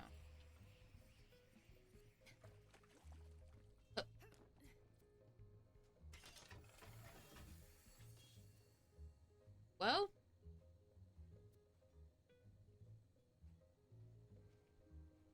it is a legendary bow.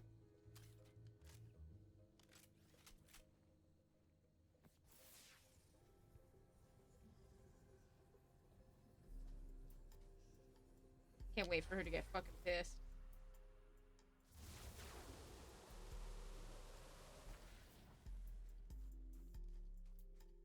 One second.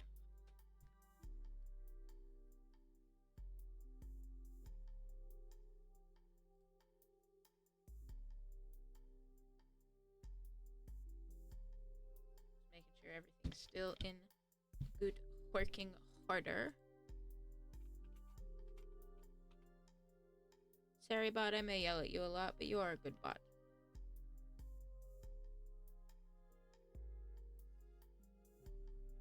We give a gentle head pat to the good bot.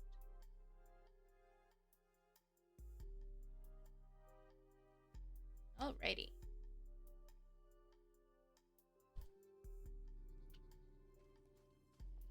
Alright, girl, I found the legendary bow, but it's not what you want it to be. It's perfect. This Oh. is the legendary style I need to elevate my personal brand. Thank you, hero. Sorry, no autographs. Oh. I've already optioned my life story to a bard or two. Time to sit back and let that bio ballad gold roll in. You know what? Sure. Good for you. Bold of me to assume I knew what she wanted. Like, how dare I assume that she didn't want personal style elevation? Okay. Let's go deal with some rank-ass seaweed. Deep within that cave, find the essence of pure snot. Fight your way through. It's not like that one kid from fucking Family Guy.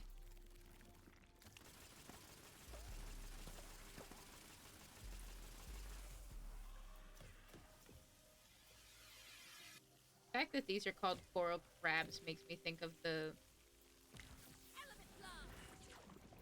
Well, that went about as I expected. this one song from Hades 2 that's called Coral Crown. It's one of the songs that can play during one of the boss fights.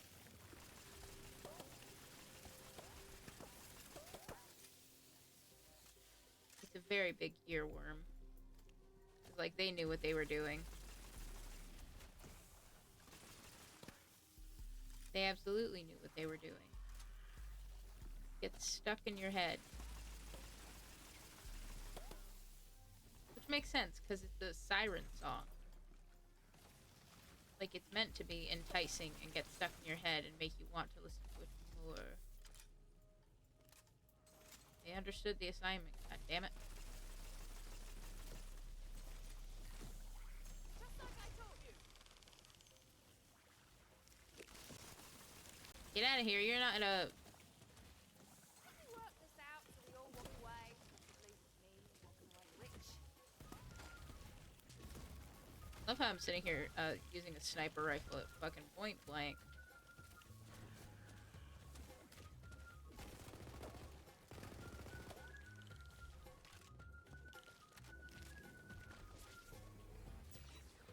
There we go. Get Thanos snapped, idiots.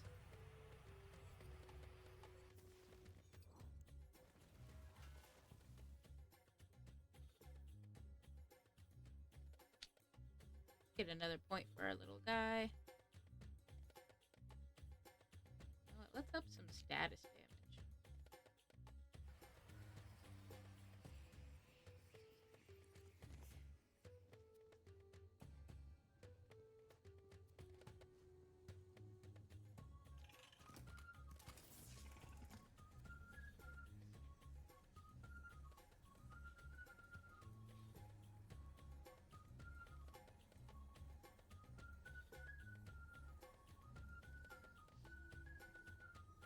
Yeah, we'll give it a go.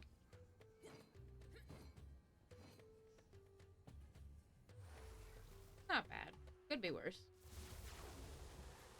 Your snot is close enough to smell. It will be heavily guarded.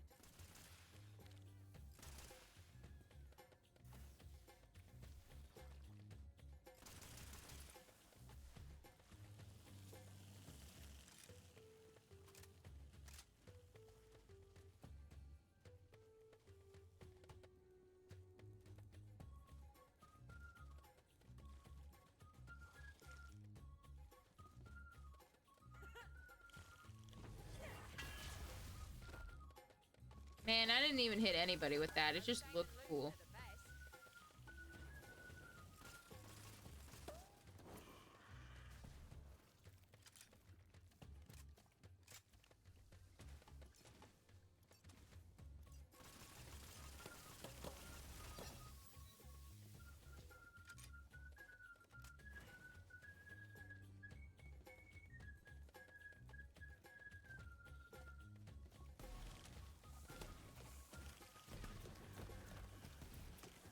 I showed them how to do that.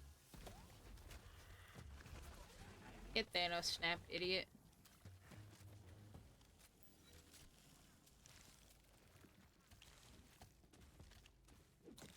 Ow. Okay, for once, this is something worthy of the title.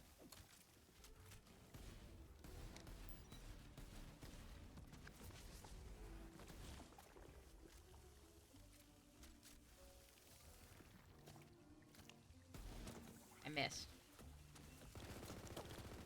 Get out of here.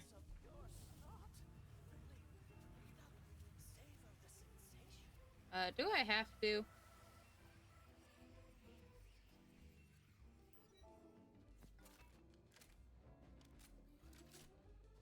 Well, I did not mean to pick up whatever I just picked up.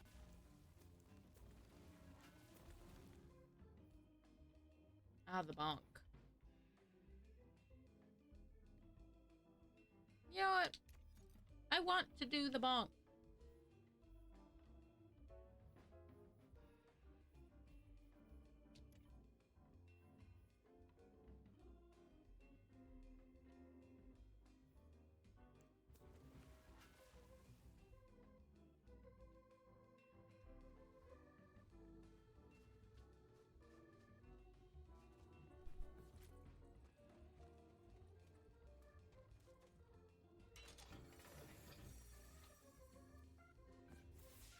Good, it's pre-bottled. If I had to touch that directly, I think I might have been sick.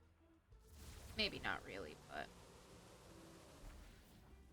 Alright, you fucking nerd.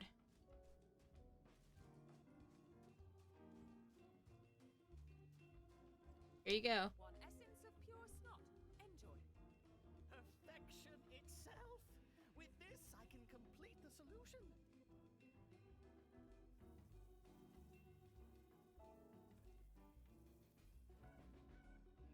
Now, use this improved sea kelp solution on the seaweed blocking your way. I am the greatest alchemist alive. Uh-huh. The seaweed melts away, clearing the path. If you see any of my brothers, give them a helping hand, would you? They need it. Well, okay then.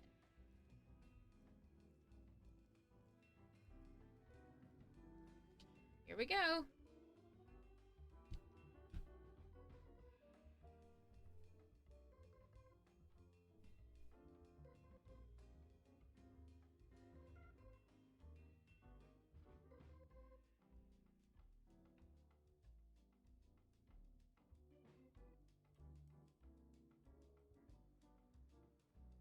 And so the idiots continued their long, pointless quest, traipsing through the wasteland they made, crushing priceless coral reefs under their boots. The exposed seabed reveals its hidden treasures to you. There was a lot of junk and gunk in the ocean. A lot of flotsam. Flotsam? Are you sure it's not jetsam? Flotsam is stuff that fell off. Jetsam is stuff that got thrown off. I don't even have a snappy comeback. That's just interesting. Sometimes learning can be fun. Do you see the destruction she leaves in her wake? A wasteland of broken toys, wondering why their creator has forsaken them. But I guess it's all just set dressing to you, Fate Maker. You keep doing you. If only you could ask all the fish you just vaporized if they feel brought together by fate. Damn. All right, BoJack, you need to chill out. I guess let's go back and deal with whatever this spooky ass bean wants to deal with.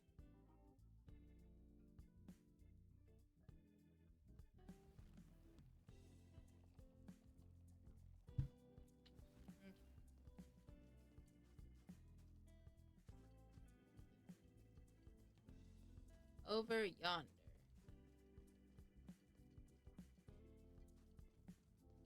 Ah, here we go. Say, that town over there looks like a lovely spot to, take roots. If you just give me a little flick in that direction, I'd be so appreciative. Here I come, suckers.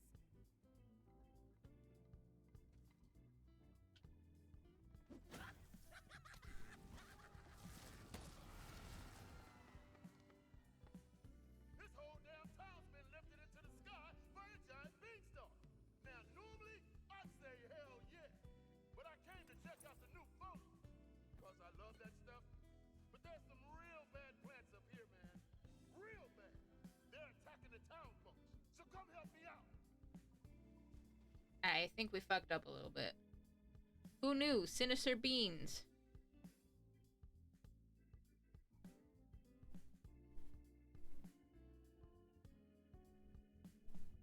Sinister beans. Imagine that they would actually, you know, suck.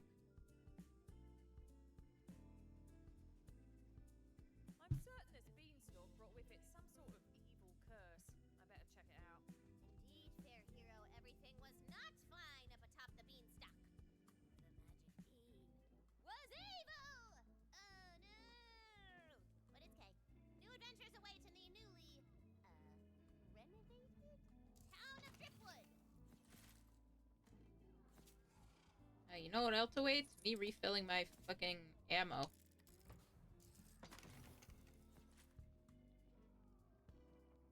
Hi, buddy.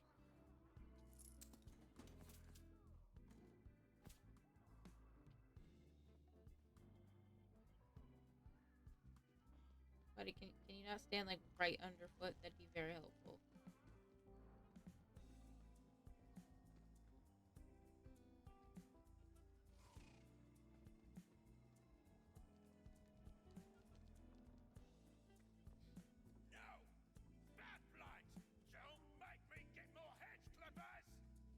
Tell him.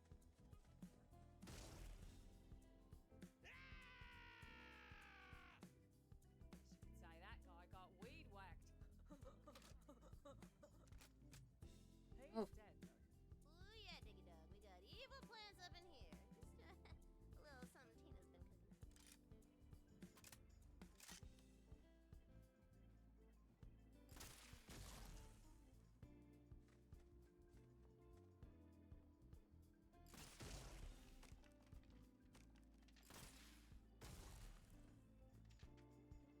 Who needs the beanstalk to do the damage when... Whoops. When I'm just sitting here beating the shit out of everything on my own.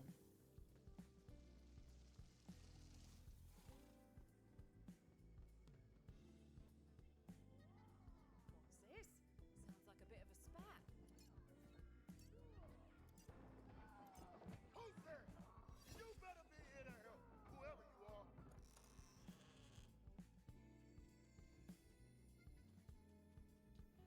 Hero, damn am I glad to see you. You got my message, right? So you know about as much as I do about what's going down up here. But whatever it is, we gotta save these people. Meet me up ahead. That's right. It's your old friend, the Fairy Punchfather. And together, you shall punch evil right in its evil butt. Press on, Fate Maker, because evil's not gonna punch itself in the butt. Although that would be crazy.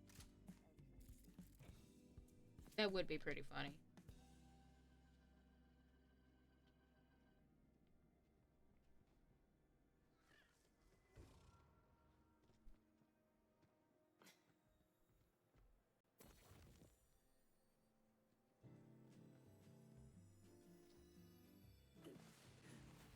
Oh, it's a slide.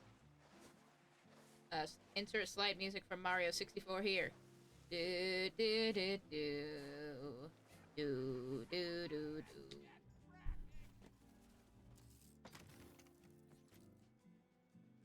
Oh, it's over already. Hello, Skelly Man. When does that need to be what? Hardly a challenge.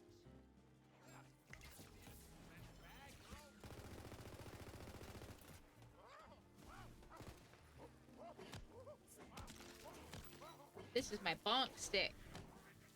Get bonked, idiot. The next one.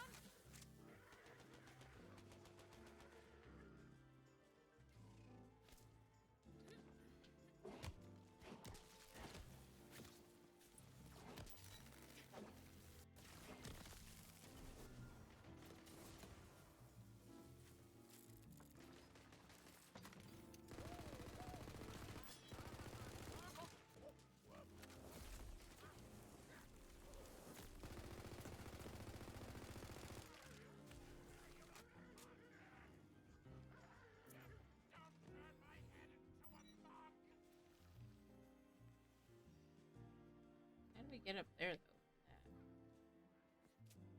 There's probably a way to do it.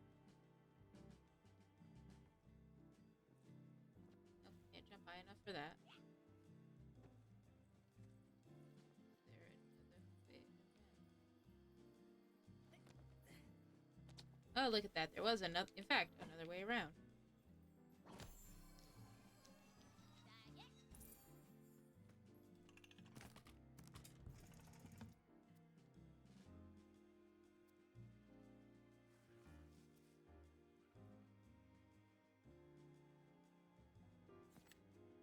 Hey, buddy.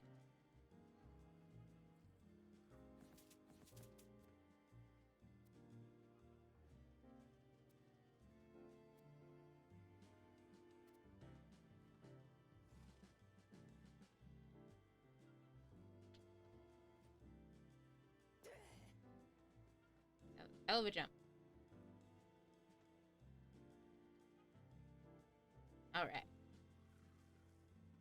So let's keep going.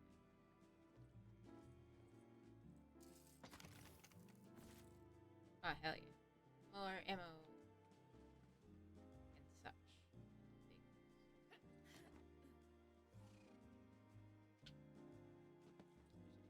Here. Ooh, a devilish puzzle of genius design tempts you from nearby.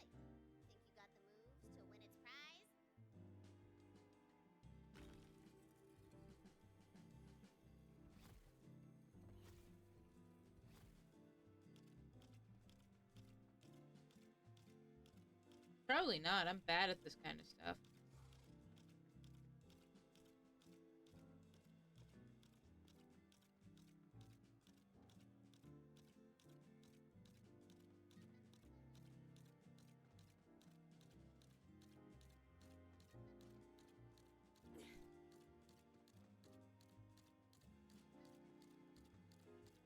Oh well. That is a thing for someone more skilled than I, frankly. Hero, get over here. We got us some heroic ass deeds to do. You ready? My heroic ass deeds include, looting.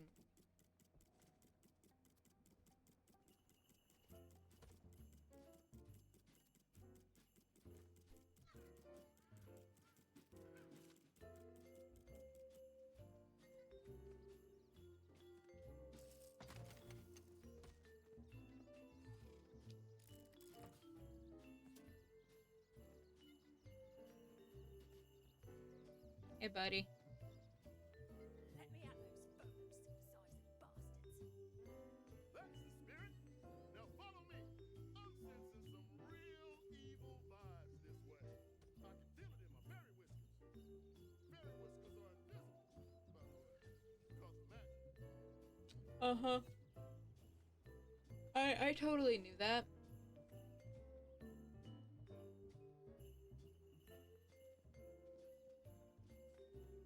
Did you know that, chat? Fairy whiskers are invisible because of magic. Seems legit.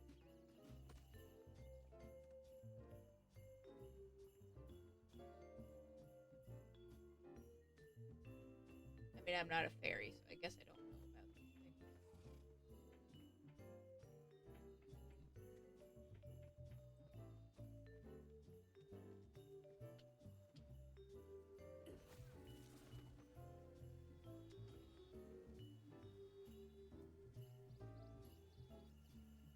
Fool apprentices, always screwing things up.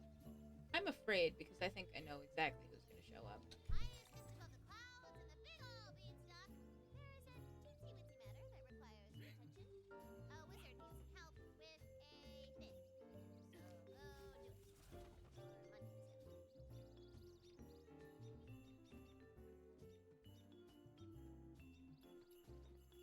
go do it. Or money too. Maybe not. Punch Father, get moving. I'm literally shoving the barrel of my gun into your butt cheek.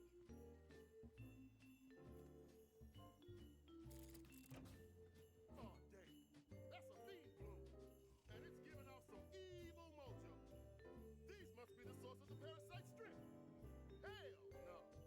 Give me a second to do my fairy thing and purge the evil.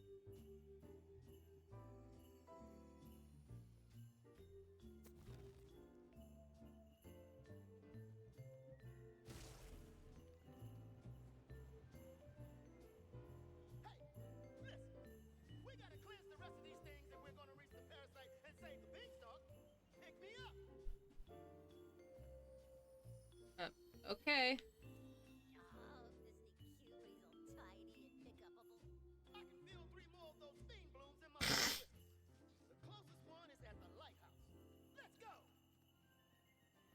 You got it, boss.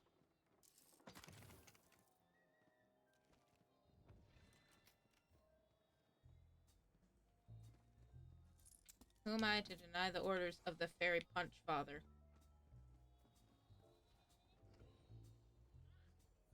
In the beanstalkified town, a mighty, super regal beast is imprisoned and longs to be free. It's also pretty hungry, so maybe bring a little snack.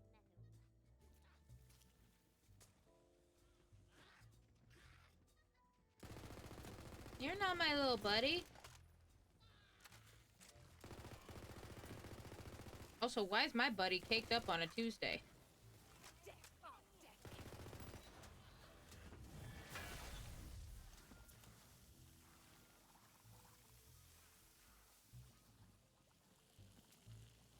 Like, look at my little guy. He's all caked. Look at his butt. Why does my little mushroom guy have such a defined butt?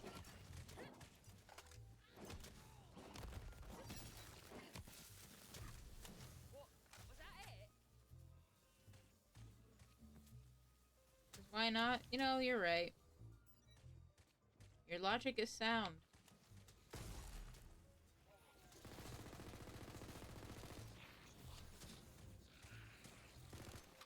Maybe they made him all caked up so that if you got stuck behind him, they would be all like, hey, you've got something interesting to look at now.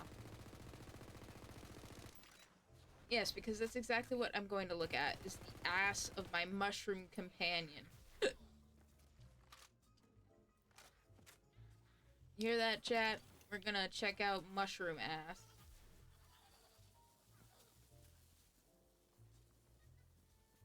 Because that is apparently what we want.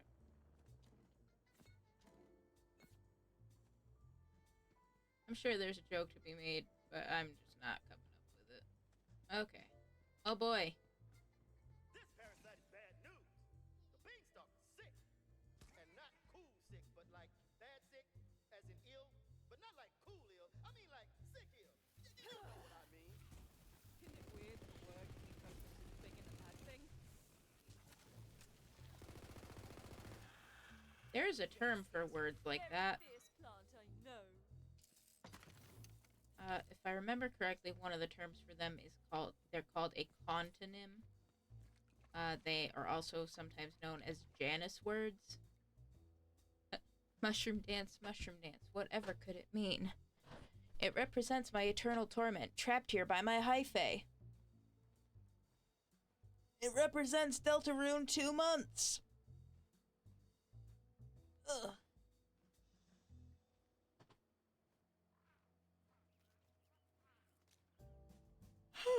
Pardon me. That's how tired that joke has gotten, and it's only been not very long since that joke became a joke. Or everybody was all like, Deltarune tomorrow! Deltarune tomorrow! You know what? At this rate, I hope you never get it.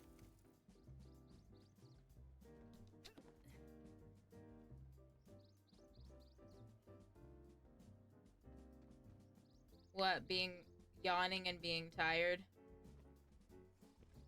of the Deltarune tomorrow jokes?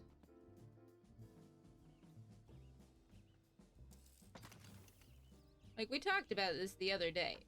The music and everything is banging, but I'm not... Excuse me, you're not my friend. Still not endeared to it.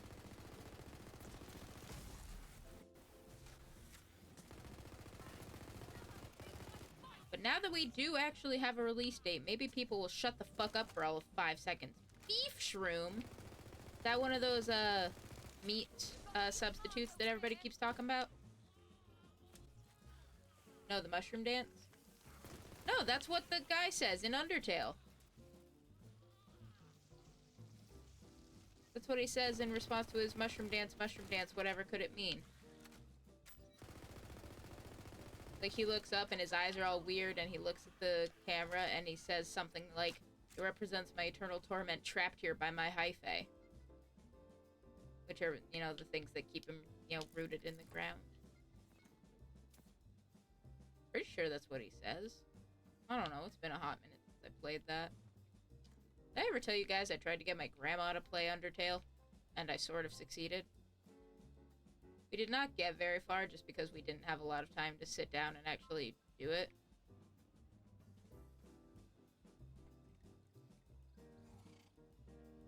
It means you've lived a life of sin. Maybe it's one of those things where you get different reactions depending on how you've played up to that point. Like, maybe you get it represents my eternal torment if you haven't, you know, killed stuff. Maybe that's like a pacifist line. Or if you've killed even one thing, you'll get the other one. I don't know, man. Undertale playthrough when, so we can find out this specific thing? I mean, I could do it. I do have it.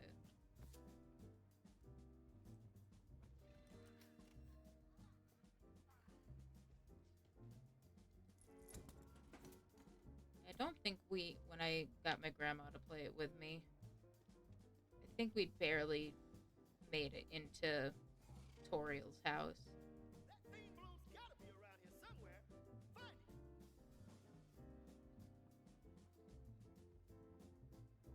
what was really funny is I think as a whole she just did not understand video games very well, and like when like she went with the basic knowledge of in video games you're supposed to attack stuff. So she sort of started off accidentally not exactly genocide running, but like fighting everything that got in the way. I was like, Grandma, no, let's not do that. So she took the with my help, she took the technical pacifist route of you beat the shit out of something until it runs away.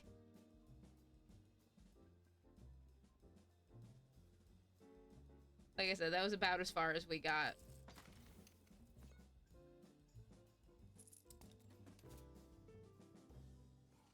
Undertale Unday.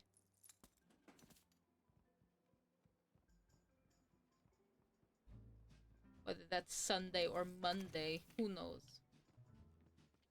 I don't know. I don't know how I would feel about having another themed day. A knightly gentleman of the highest esteem is in search of a squire, high atop the beanstalk. Go there and aid him in his most illustrious quest. Another glorious day in our quaint little town. Oh, how delightful it is to live in a place where nothing out of the ordinary ever happens at all. Yes, indeed. Everything is just so wonderfully predictable around here, and nothing ever changes. Time for another routine day, just like every other. Wait, what's that sound? That sound is me killing a mimic and taking all his money. Ow! Bro, what the hell?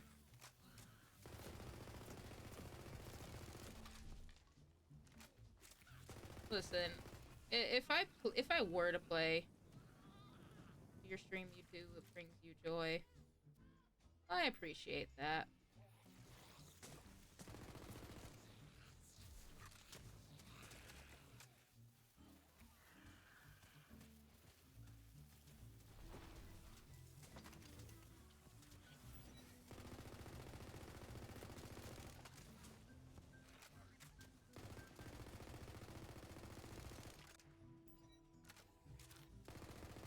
Maybe that is something I could do at some point. I don't think I would necessarily complain.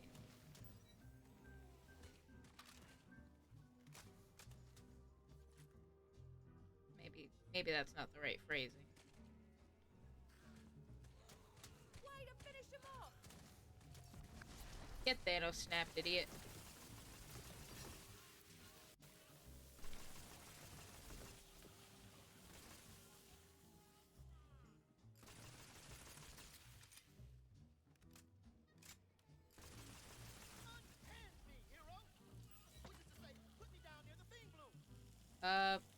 No, I don't think I will, actually.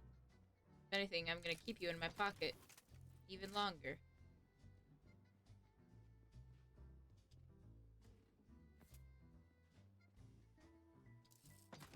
I don't know, with a game like Undertale, I feel like we're coming up on the 10-year anniversary of its release. That's gonna be happening, like, this September.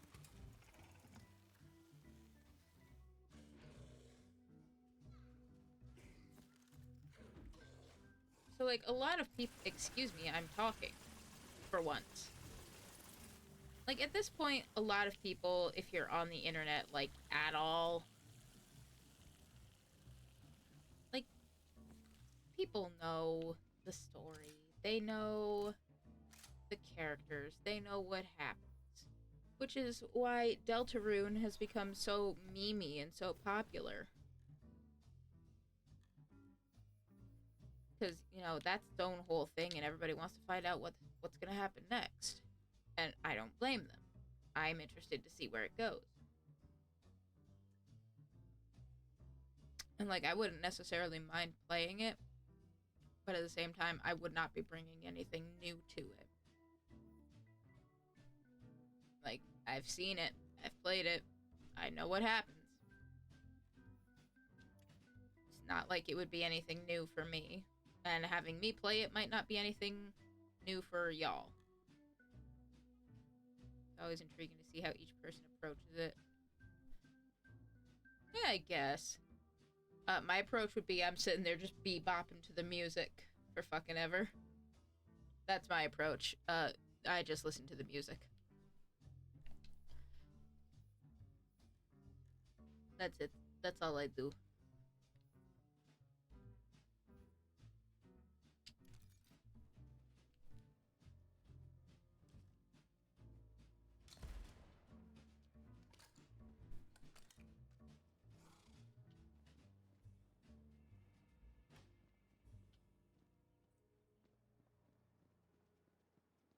But like I said, realistically, I don't think I would bring anything to it that somebody hasn't already said before, that somebody hasn't already seen or thought of before.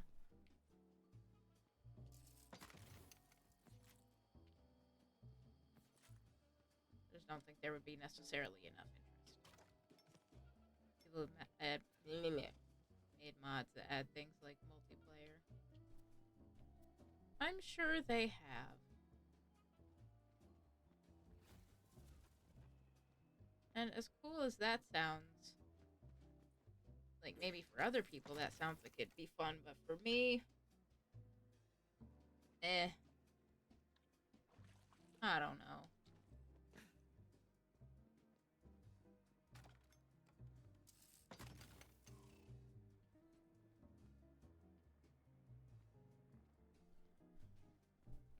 Frankly, I would have been surprised if it wasn't ready to come out, at least partially, by later this year. It being Deltarune in this case. I would have been very surprised if it wasn't.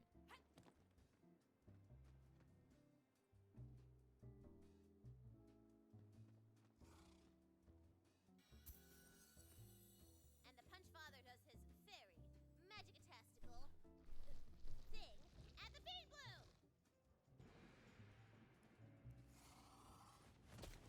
Undertale Yellow. Yeah, I have heard of. Excuse me, I'm talking here. Literally turned my phone. I put it to sleep and I get a notification. I just saved you from a lifetime of embarrassing yourself. You're welcome.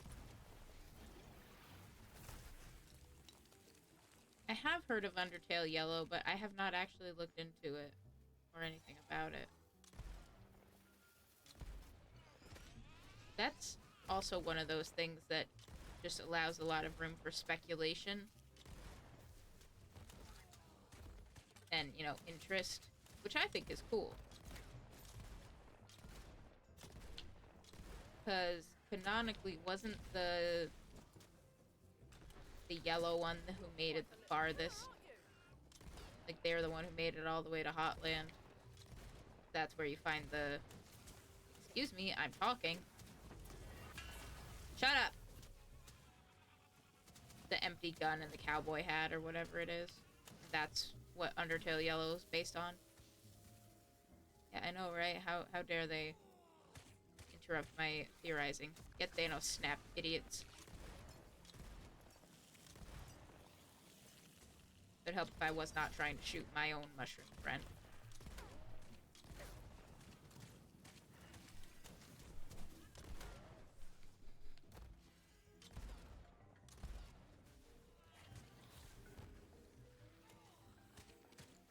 Like that kind of stuff I find very interesting. Excuse me. Get out of my face.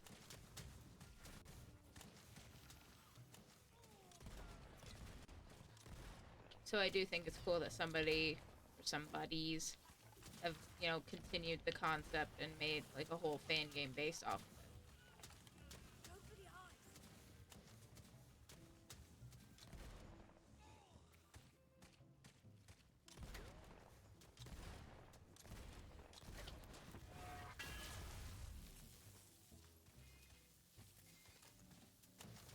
Yeah, it's in the second to last shop. Right.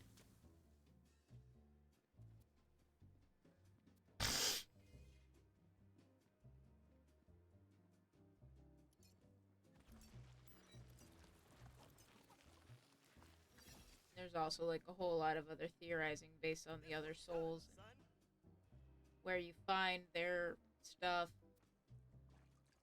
Things like that. Which I think is pretty cool. But at the same time, after 10 years of like speculation and Wait, what's that? I feel something malevolent coming. Ah, Did you just eat the fairy punch, Father? Not cool. clean enough for them too.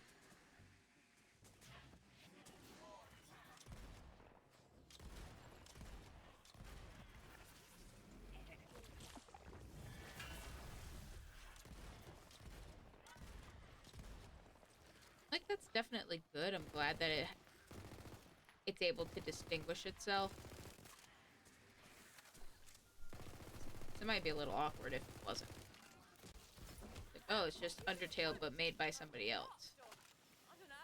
Not die.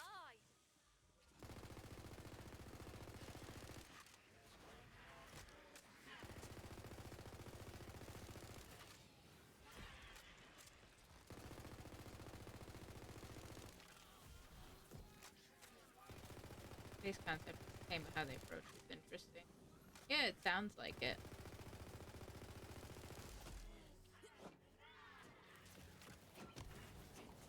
Excuse me. I did not like that one bit. Now let's find another. Pick me up.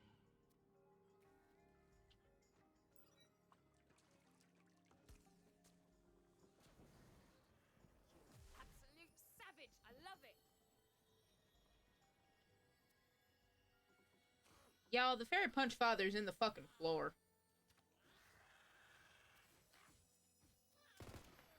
Like, the only reason we know he's there is because his wing is, like, occasionally flapping out of the floor. Y'all seeing this? You need help, buddy? Yeah. I'm sensing some wicked energy from the cathedral. That must be where the next thing bloom sprouted. Let's get there ASAP as possible. ASAP as possible, eh, boss?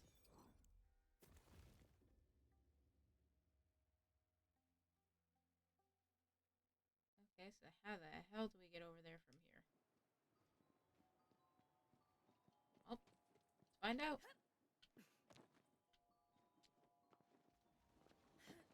Imagine that. You climb.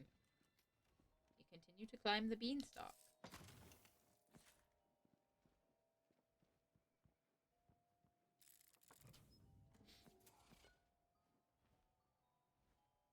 You get a wicked itch on the outside of your nose while you're trying to talk about.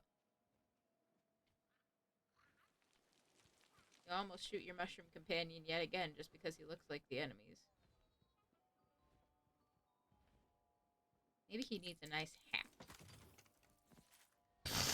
Nice little mushroom cap to distinguish him from the others.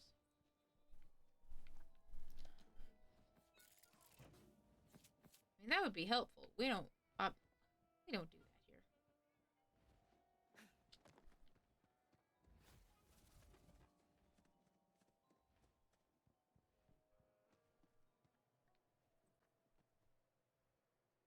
I'm assuming this is going to get me up the fast way. No, it's going to get me over this way. I was mistaken. Ooh.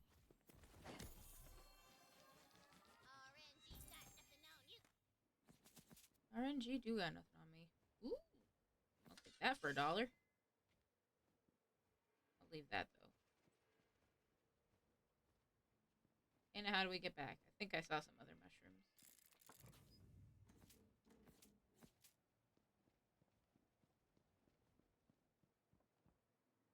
I will say that whatever they're going to plan on doing, if anything, for the 10-year anniversary, it's going to be very hard to top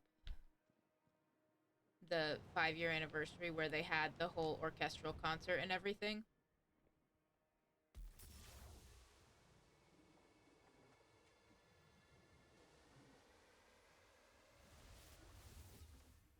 Okay, then. Shut up. Well, at least we're back over here. I'm supposed to be going up, not down. What am I doing? So I'm very interested to see how, if at all, they will do anything to quote-unquote celebrate 10 years.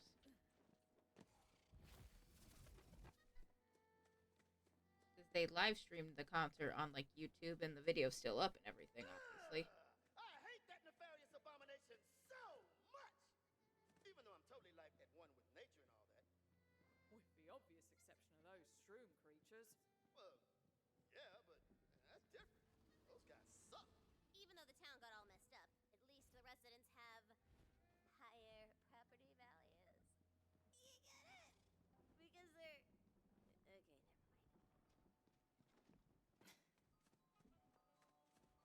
Reminds me of a joke that somebody posted in the comments. Like of the VOD of the stream. Or like an... Ah! Ah! Snowballs! Now I'm on fire. The fuck is happening? What the hap is fucking my good bitch? Anyway, somebody made the joke of, I can't believe they skipped the absolute best song, Long Elevator. Where it's literally just, you know, brrr, ow.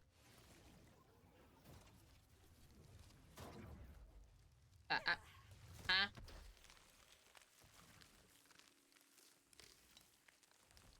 Oi!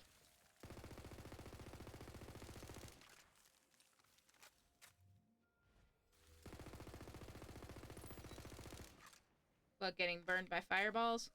Yeah, that was not on my expectations either. Okay, so we're supposed to keep going up, but how the hell do we keep going up?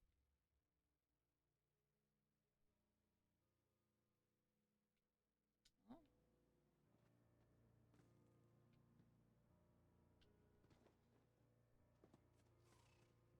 And pelted with snow. Yeah. It's like that one guy who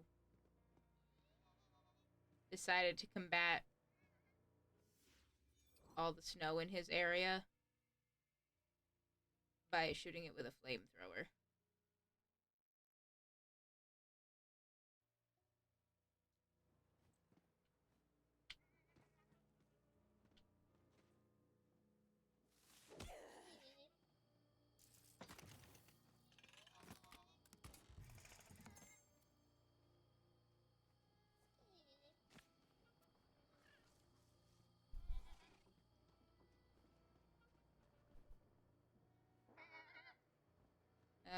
Excuse me, buddy.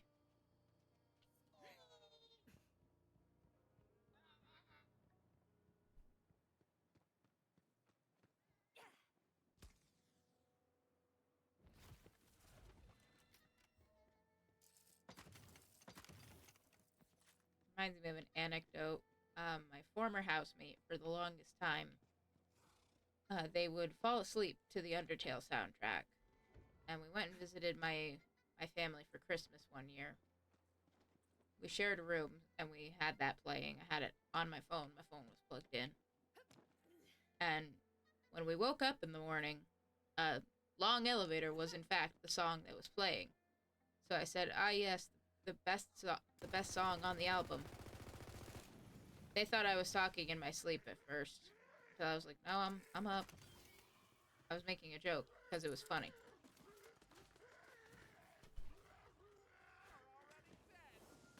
No shame in losing her the best. Want to have a treat?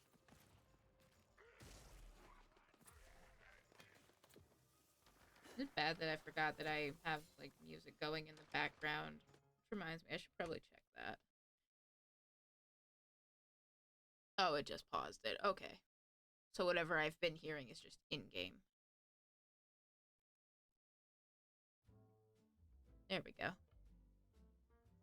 Yes, smooth, quiet jazz to kill things. Sometimes I do that, but I usually stick to Waterfall. Waterfall's a good one.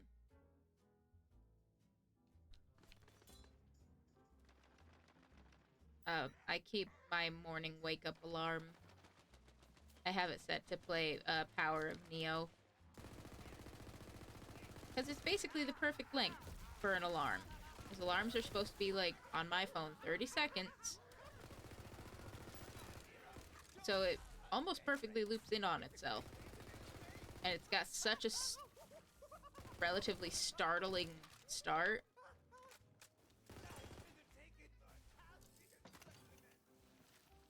That it's like, I'm up. What happened? I've had that as my my alarm for years. No, feel free. Now find that theme bloom. Shut up.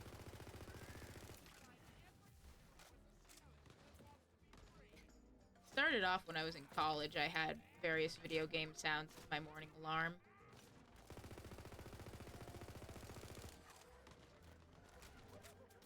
Probably much to my college roommates' dismays. But you know what? It worked for me and it got me out of bed, so... Now, see, that doesn't do anything for me. If anything, I think it's funny. So, like, I don't get startled or anything by it. Like, yeah, I'm sure it's probably weird, like, a bit bamboozling if you're, you know, being woken up first thing in the morning by fucking Flowey laughing at you like that. I showed them how to do that. But, Don't mess with the best. It's especially ironic when it comes to my former friend because, that song would play while they were asleep, and they'd sleep right through it without a problem.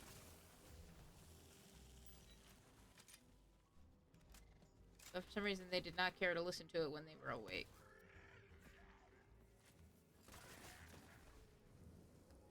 If I remember correctly. I'm probably misremembering, but you know what? I could not care any less if I tried.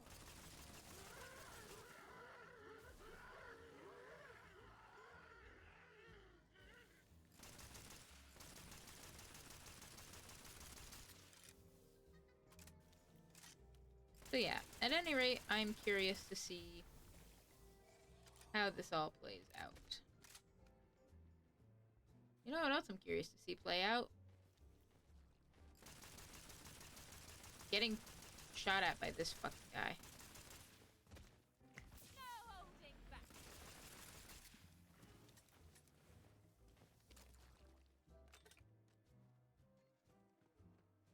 It's different if you're asleep. Your brain is probably blocking it out at that point.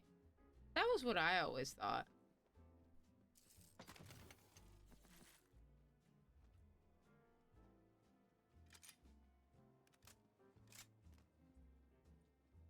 Or if anything, your brain, like, incorporates it into your subconscious somehow. That'd be kind of funny.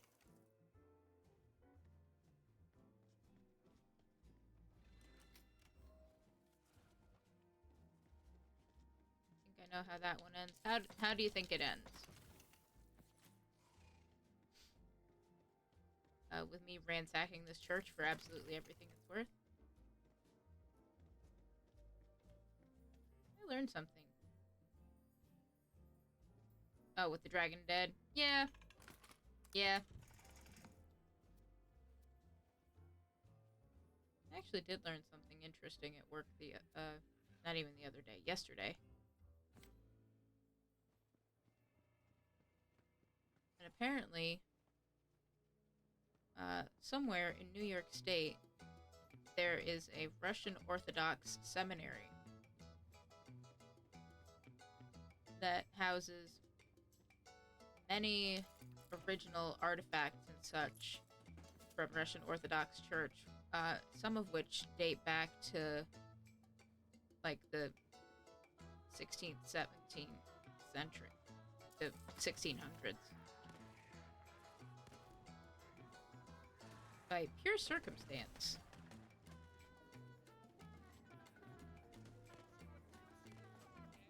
Can you guys stop? I'm busy, A, looting this cathedral, and B, talking about this, Russian Orthodox seminary and church and stuff that's somewhere in the bumfuck middle of New York State. The only reason I know about it is because of a guy who volunteers at one of my jobs who went there when he was in college.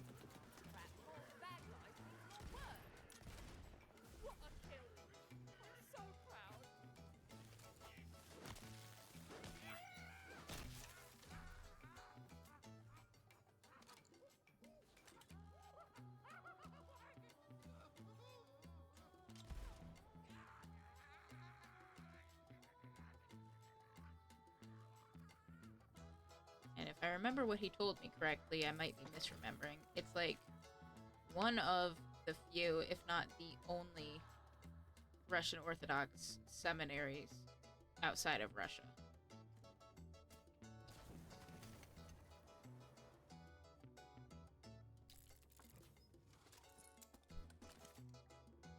Like I said, through various circumstances, it has like original artifacts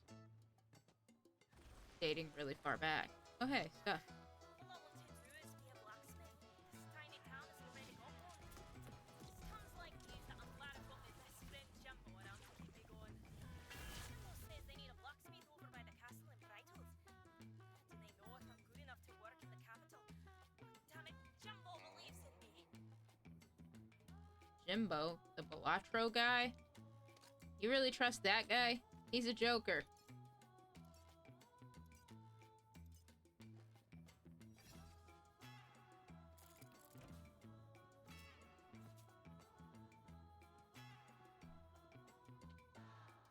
Let's take a moment to admire the... I was gonna say to admire the beautiful art because this was the only one I had in mind at first. Then I look over and just see this absolute gremlin-ass Tina about to go feral on some fucking snacks.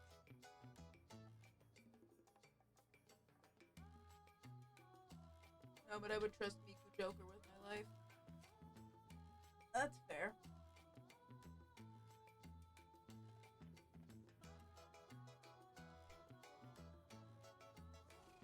I do enjoy that they have had like official crossovers with other games and stuff.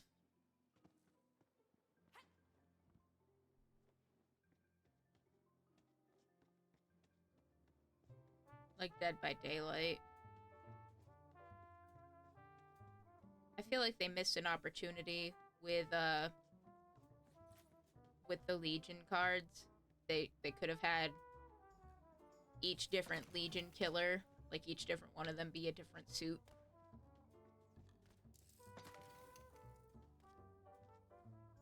I feel like that was a little bit of a missed opportunity, but at the same time, A, would they really go to that effort for something that anybody who's playing, like a common person who's playing Balatro who knows nothing about DBD,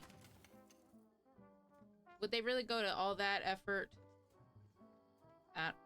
Clearly not, but they totally could have. But if they had, then they probably would have had to come up with something alternative for, like, the Trapper and the Huntress. And what would they have done? Just, like, alt skins?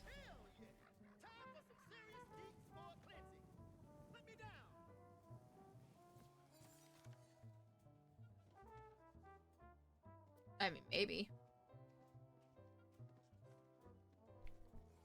Probably not, but somebody could make a mod. Maybe, yeah. I saw on their Twitter account on April Fool's Day they were You're not welcome here, wicked weed. Hell no, not even a little bit. tweeting enemies of Balatro, and they had like different games.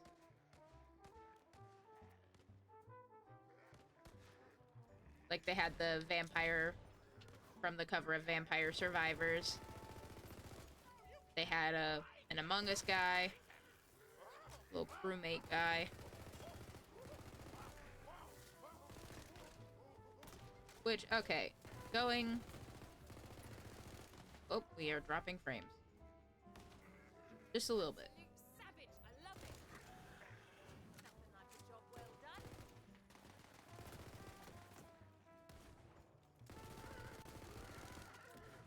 Anyway, tangentially related, I was gonna say, I love how Vampire Survivors has, like, the most random seeming crossovers. Like, they have a crossover...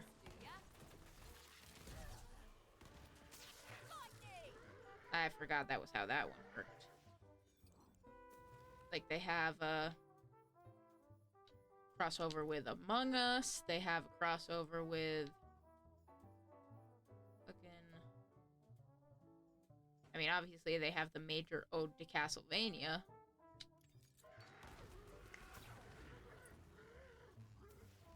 is a really big one. I think they have one with Contra.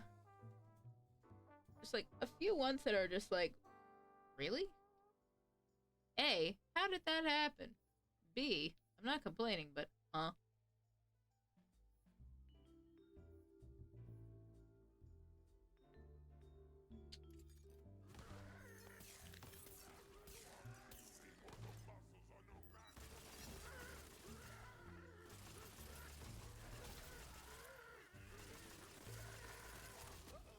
Looks like I pissed off some bad dudes. You take care of them while I scope out the next fiend blue.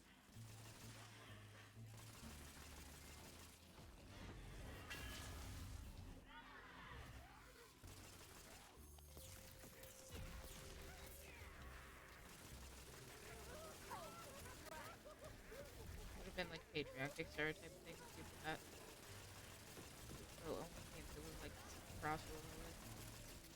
I do enjoy that, like,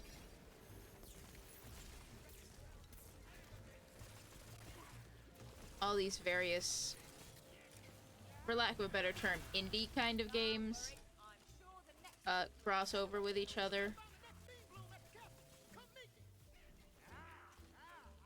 Like, I'm not saying fucking Castlevania is an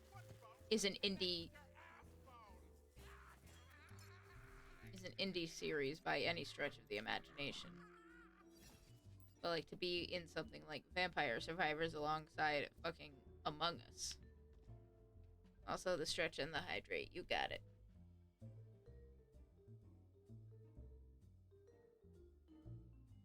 I don't know, I just think it's neat.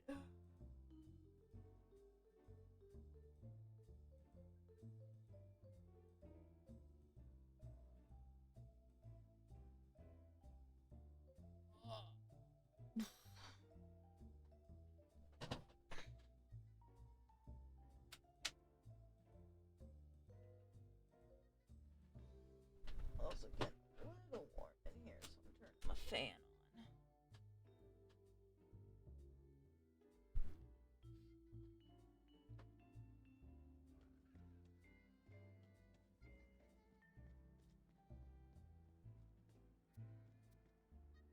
on. Light collar.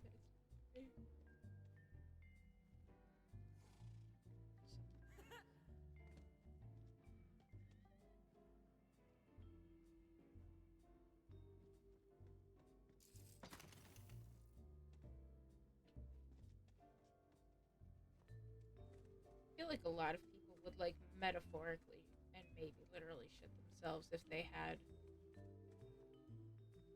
more crossovers with certain things. Like if Toby Fox and crew were not so busy working on Deltarune, if there would be like other crossovers.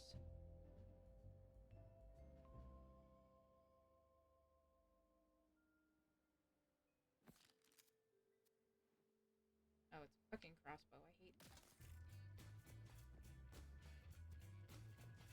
I know fucking people who would probably cream their pants if they saw that happen.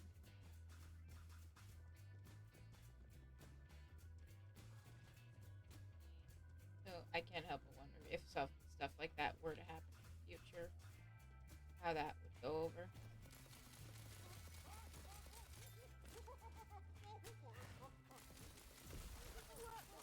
We all walk away. It leaves me walking away rich.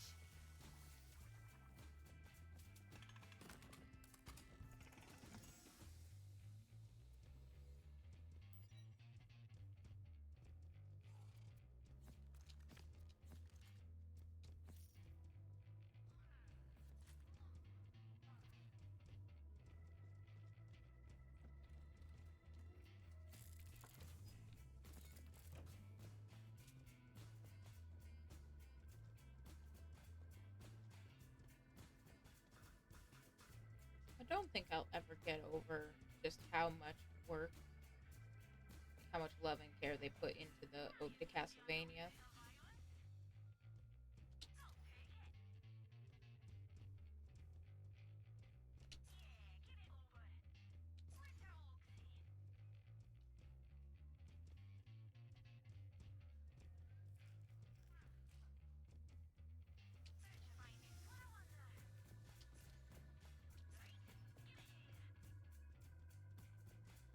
like so much stuff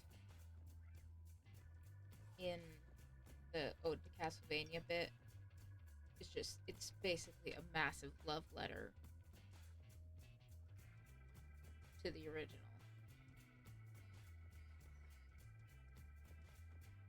Like, to the source material, rather.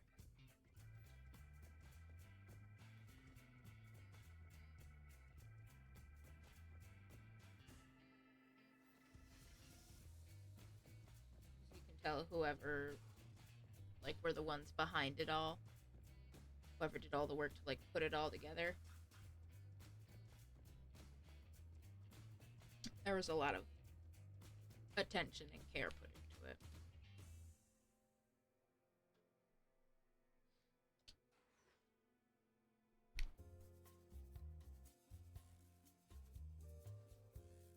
And frankly, I'm a fan.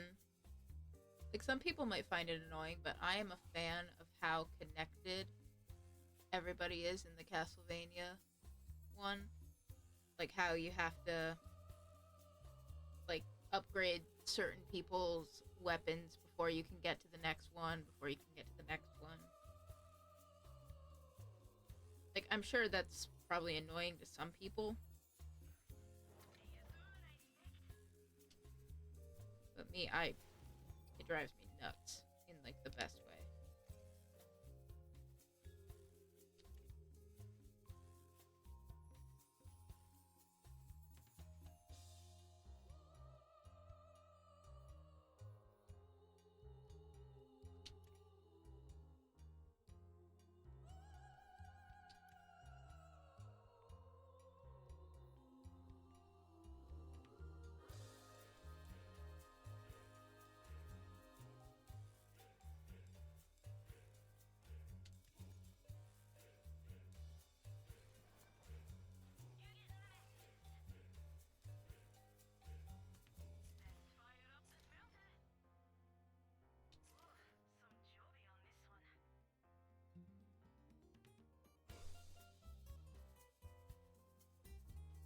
And certain little details, even within the Ode to Castlevania stage itself, just drive me nuts. Also in the best way.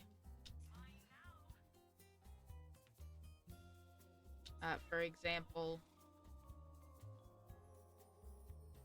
I forget if he's the very first Castlevania character, or at least one of the very first Castlevania characters you can play as in the Ode to Castlevania one. Leon Belmont. Canonically, chronologically, the first of the Belmonts. He's like the first one you can find in the stage. And then the next one you find in the stage is Julius Belmont, who is chronologically I can't even say the most recent, because technically his story hasn't happened yet. Or, like, as we see him in the games, we haven't seen him yet. Because he doesn't appear until Aria of Sorrow and Dawn of Sorrow, which take place in the 2030s. After he has had his big fight with Dracula and everything. But the fact that the first and last chronological Belmonts are the ones that you unlock on the stage, so good.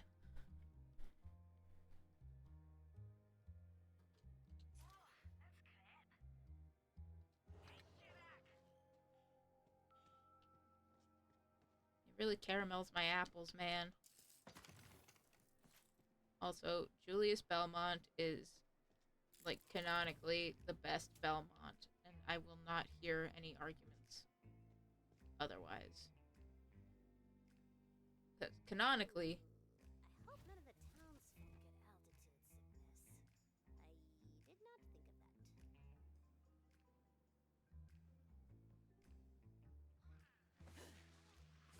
that. no, listen, because canonically, Julius Belmont is the one who finally officially puts an end to Dracula for good.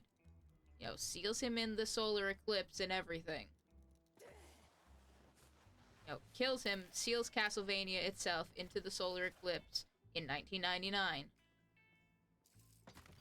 And we don't have a game on it because they're just like, we're not sure if we could actually, you know, do this story and battle justice. Which, fair. Listen, everybody's all like, Simon's the best Belmont. No, Victor's the best Belmont. Or, you know, they'll make arguments for more famous, more well-known Belmonts. They'll say that they're the best. No. Canonically, it's all Julius, man. He's the one who officially puts an end to the whole... Oh god, what the fuck is that? Oh, it's a Cyclops. He is canonically the one who puts an end to Dracula as we have known him the entire series. Ah! Cyclops! Carmilla and Scythe are damn gorgeous. Yes. Have you only seen the Castlevania show, or have you at least... Do you have at least some familiarity with the games? Like, them in the games?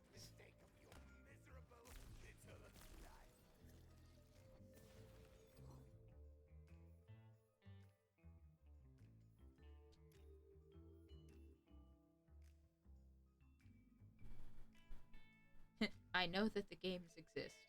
Well, that's a good start.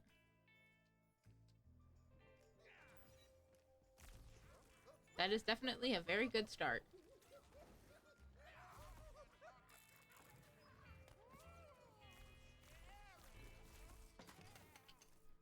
A lot of people who are familiar with the games, well, maybe I shouldn't say a lot of people, but there's certainly a vocal audience who don't like the show because it's not like perfectly faithful to the source material of the games. Which, like, I get it, but at the same time, chill out, dude. It's an adaptation. That's about as much as I know, unfortunately. I'm not a big player of Metroidvanias that I know of. That's totally fair. I'm really not either. Like, if I'm being honest, I have not played many, if any, of them. I just like the lore. It makes my brain go brr.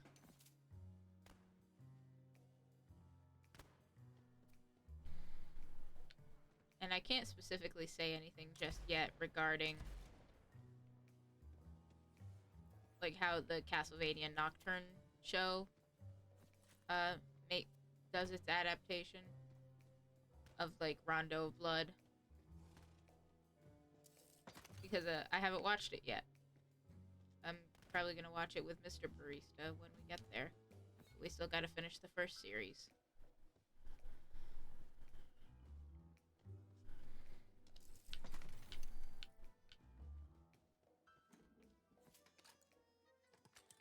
I do know, like, certain... At least one character shows up that a lot of people did not necessarily expect to show up. And that's not really a bad thing. He's very divisive.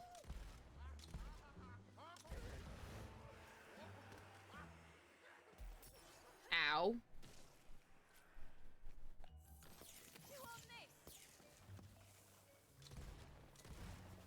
Like, a lot of people like him, but a lot of people also think he's basically reskinned Alucard from as he was in Symphony of the Night. If we're being honest. Just because of the way his portrait looks and everything. People are like, this is just Alucard, but different. So some people love him for that, and some people fucking hate him for that.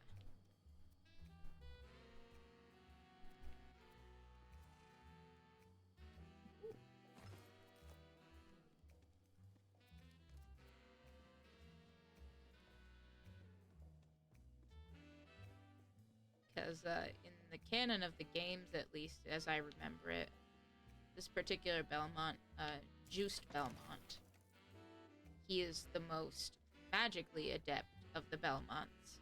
So he has access to spells and stuff. in games that most of the other Belmonts don't. Like, when people think of Belmonts, they just think, oh, the power walk, the whip, you know, the various sub-weapons. They don't necessarily think magic spells and shit. But you mentioned Sypha. It's because of Sypha that there is magic in the Belmont bloodline. Because when her and Trevor got together, her magic, you know, entered the bloodline. So all Belmonts after that have some access to it. Whether or not they do is an entirely different story.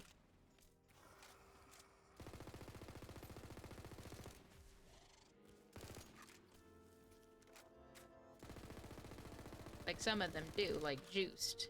In his game, you get access to magical spells and stuff.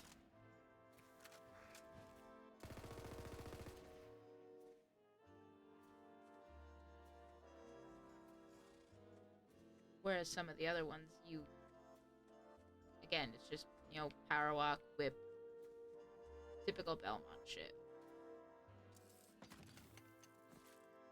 But I know, at least from what little bit I've seen of the show so far for Castlevania Nocturne, since you know so much about, is there a female Belmont as a main character? I know of one, but I don't necessarily know the lore on her. I don't know if she's like an alternate universe type of thing.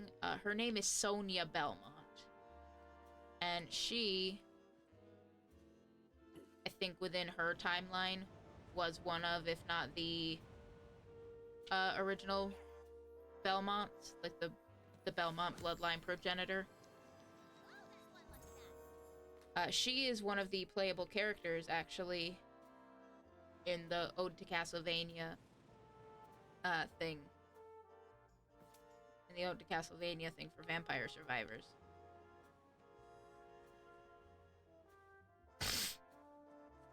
And if I remember correctly, in Vampire Survivors, she is the second one that you are able to get. You have to get her by, like, leveling up Leon's weapon. Because that's how you end up unlocking a lot of the characters. Whew, I almost just fell to my death. Is, you know, you go through the stages, you unlock, and you upgrade the different weapons that you get. And by upgrading them, you get access to different characters.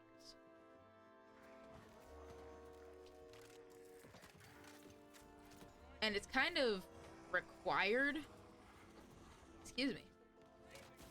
It's required for you to go through and, excuse me, upgrade the weapons of the people, like, as soon as you can. Because that's how you unlock more of the characters and how you can advance the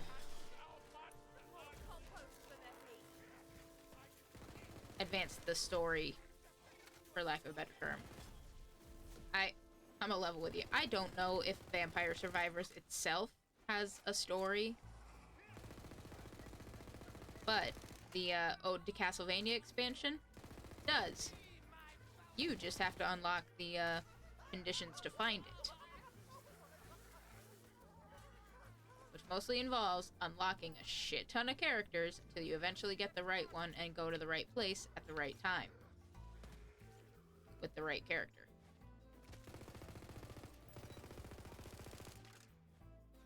I don't know if anybody else is in the chat who wants to play Vampire Survivors, or has played it, or is playing it, so that's why I'm not, like, naming names.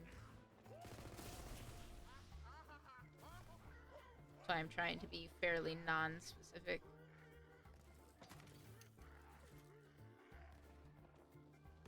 But, given certain circumstances from the games, like, if you have a decent idea of what's going on, you probably can piece it together.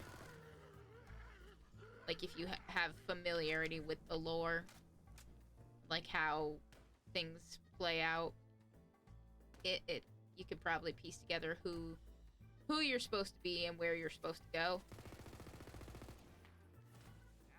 But, that's not necessarily for me to say.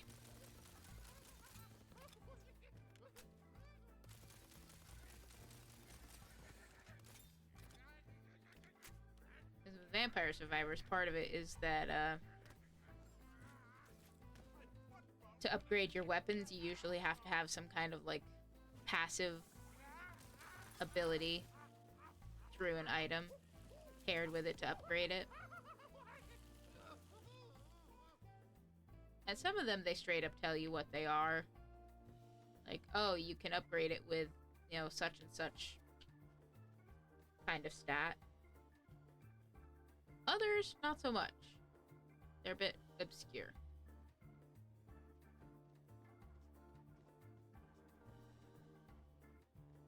Once you figure it out, though, it's a lot of fun.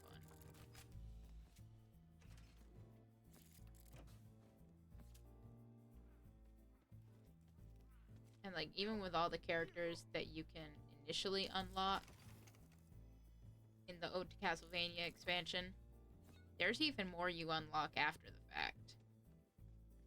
Like, after getting to the place with the certain characters. What's up, man? Oh, you are once again very large. See, that's what I like about you. Your attention to detail. My fairy whiskers were telling me this next bean bloom is gonna take a more hands-on approach. Gonna need you to watch my back on this one. Come on. I like the Fairy Punch Father's hourglass figure. Energy of the beanstalk. And I ain't having that. This big, beautiful beanstalk must be protected. And the people too, right? Oh, yeah, them too. I guess. Meh.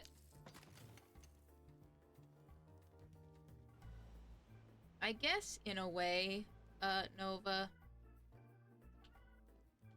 there are definitely female protagonists, but it's oh hey.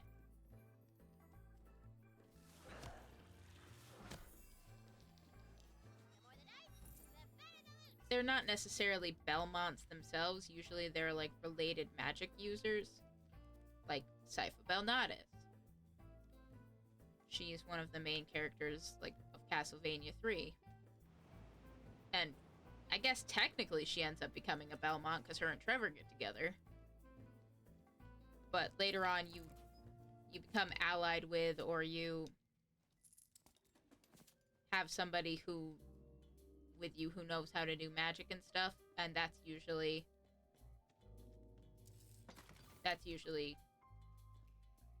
a female. Like in Rondo of Blood, Richter's story, you have Maria Renard. There it is. Now keep those things off me. It's time for punchomancy.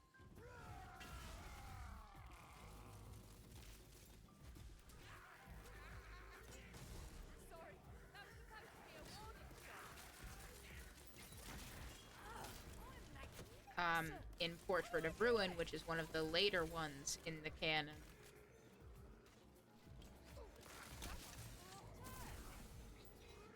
you have Charlotte Owlin, who I think, if I remember correctly, is like somehow distantly related to the Belnades family. Or at least learned their magic somehow, or learned magic from them. She's one of your two main playable characters. Like, you have her, and you have Jonathan, who is not, in fact, a Belmont, but he is a related vampire hunter. That's its own whole fucking...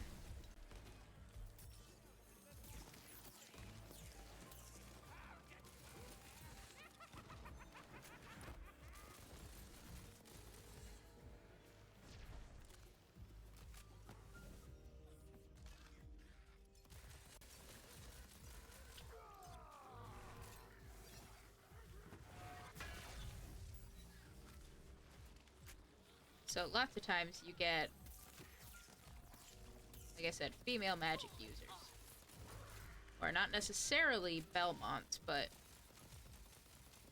are just as crucial to the plot as their, you know, male, more physical counterparts.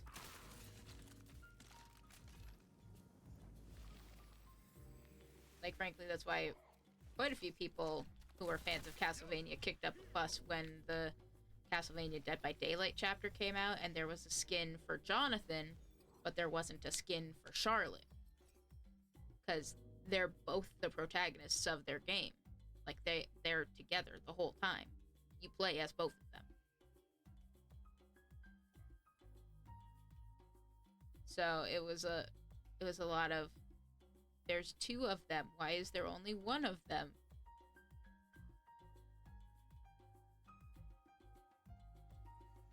If that makes sense. What up, man? Hang on. Nope, that's not me. Boom! You just got exfoliated. Good thing we fairies don't sweat. We just glisten. Look at me! Look at me glisten! Anyway, we should be able to reach that monster now. Meet me back in town. Come on, let's go! Bro, shut up. I'm looting.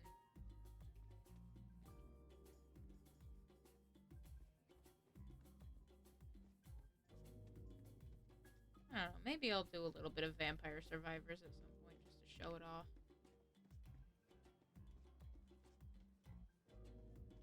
Just because it's fun. Just another normal day in a wonderful. That's it. I am not okay. I have a terrible fear of heights, and now I'm stuck forever 10,000 cubits up in the air. Breathe, Sonny. Think of the ocean, your happy place. Nothing can go wrong in the ocean. It'll always be there for you. Just be brave and look through that gap in the clouds, and it'll be there. Oh, bless the gods. No! So it sounds like we completely ruined that guy's day. And life.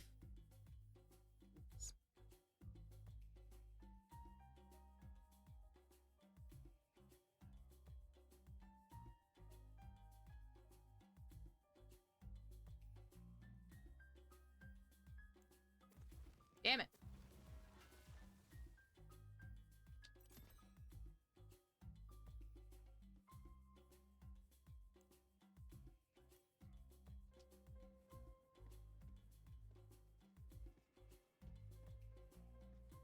There's one thing I will say that's definitely in favor of the Ode to Castlevania for Vampire Survivors. It has a character in it that frankly seems oft forgotten in terms of adaptations and things like that. He was one of the characters from Castlevania 3, I think. You know, one of the main party members, Grant Dynasty. Like a pirate ninja guy. And most adaptations that have dealt with Alucard and Trevor and Sypha and their whole story seem to forget that, or just don't include him. Like, he does not show up in the Castlevania show, despite, you know, Trevor and Sypha being some of the main characters, or being the main characters, rather. He does not show up there in any way, shape, or form.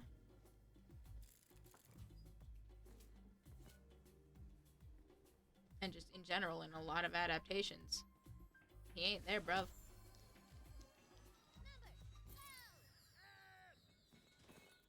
But he's in the Ode to Castlevania expansion.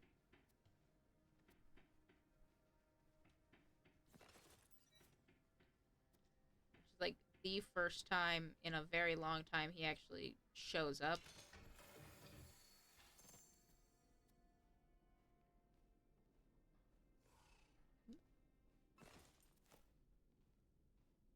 Or like, for lack of better term, gets his time in the spotlight. Because more often than not, he, like I said, he just gets thrown by the wayside.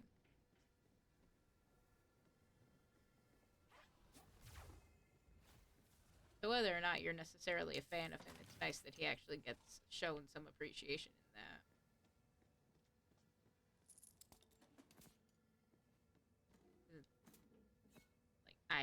I will admit I have not played that story myself,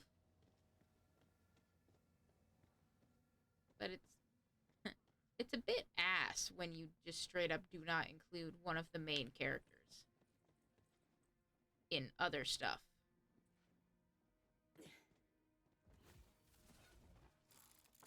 It's like everybody wants to focus on the whole Trevor and Sypha romance aspect. Alucard is here too, dealing with the fact of killing his father.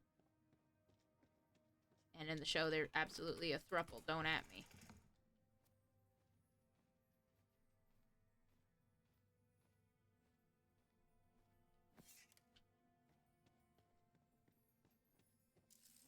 So I can get why it might be like a little difficult to incorporate him in with it, but at the same time,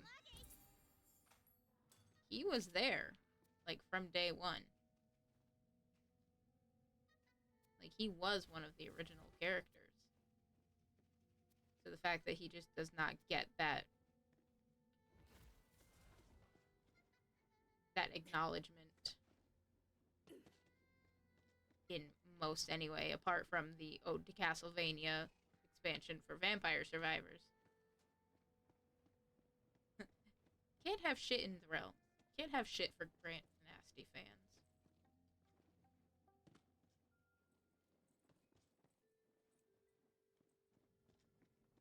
I was literally just up here. What am I doing?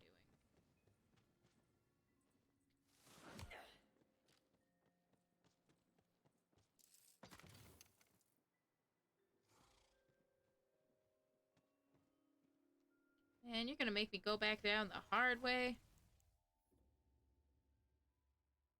Oh, I guess it's not that hard.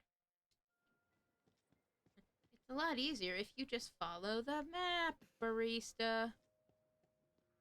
But the map is leading me into a wall. Oh, here we go. The wall, in fact, has a door. Look at that.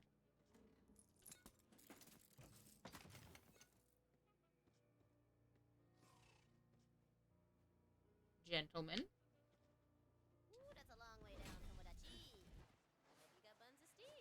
Now get to slicing.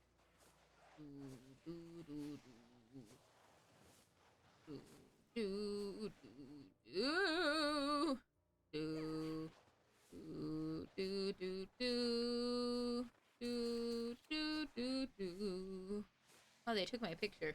Do do do do do.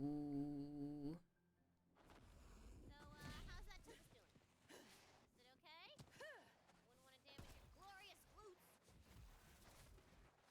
I'm chill. Woohoo!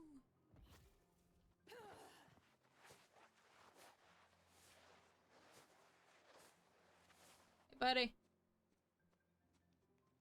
Where's my picture?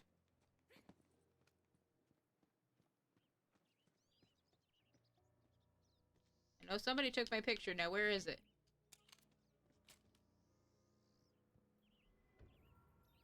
Did you take my picture? I'm gonna steal your money. Just because I'm good guy does not mean I'm good guy.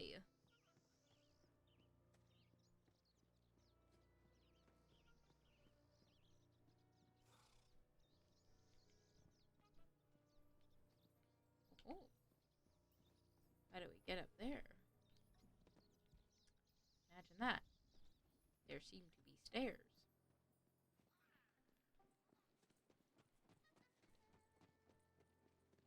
Are these the same stairs I went up before? Oh, look at that. I was too busy stealing this guy's money to even notice the die.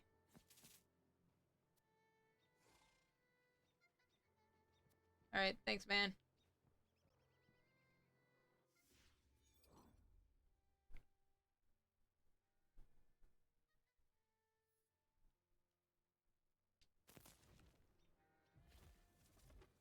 Could I absolutely have gone from there, from where I was? Yeah. Did I want to? No.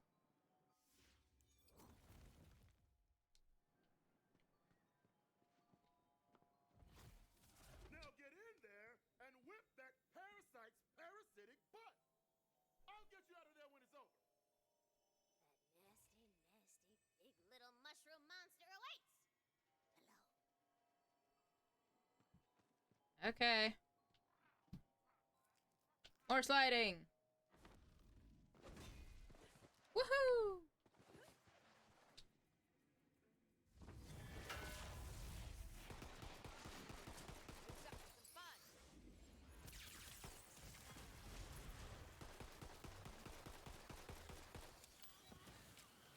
Come at me, bro. Actually, don't come at me. Stay exactly where you are.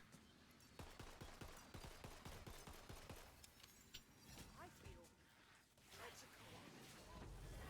Heat things up.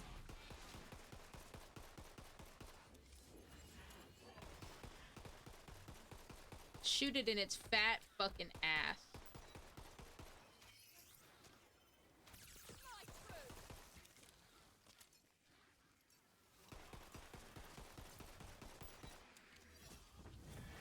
Next time, learn to pick an easier mark, eh?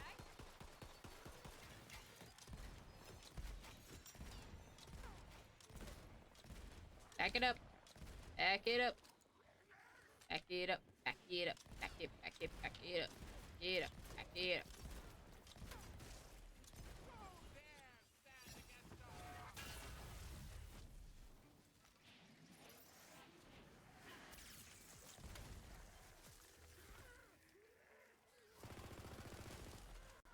More DACA. DACA, DACA, DACA.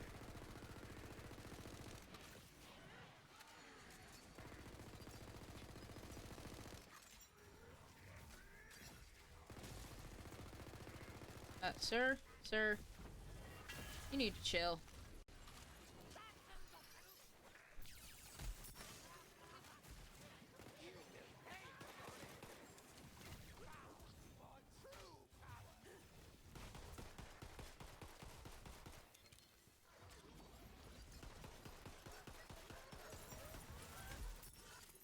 Oh, mush that shroom. There we go. That wasn't too bad. I didn't even die this time. Not like I usually do. I would call that a pretty good win. I see this as an absolute victory.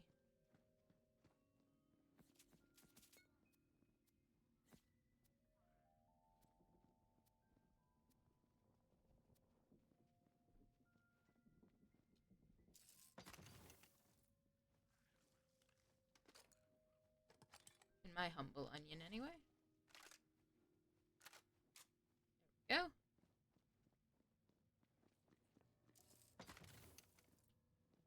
We're all healed up. We're all ammoed up. Looks like those are just ammo chests, which we don't need.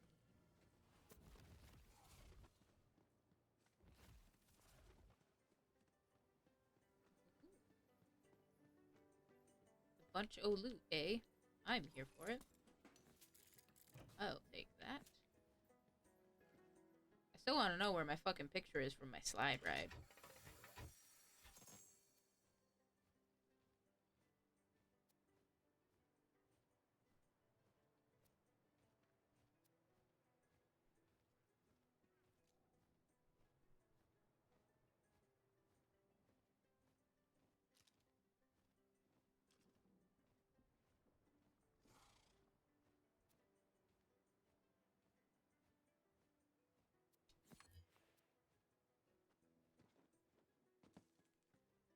That old fool!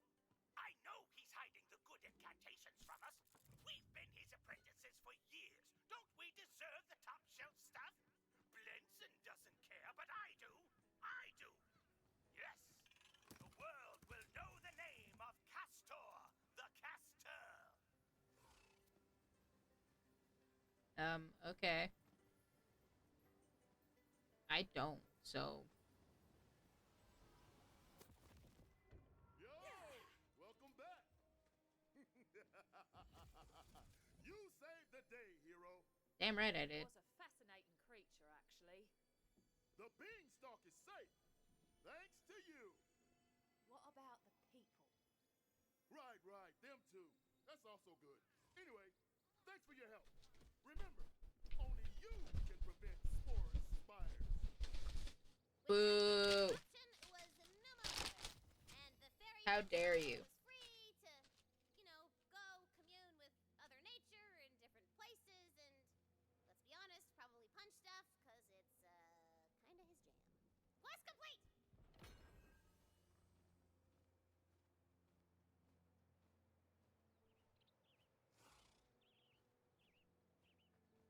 I love how all of that was a side quest.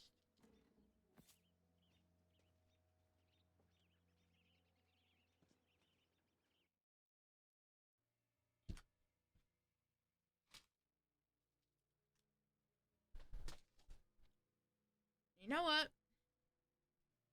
I am feeling a little bit zesty at the moment.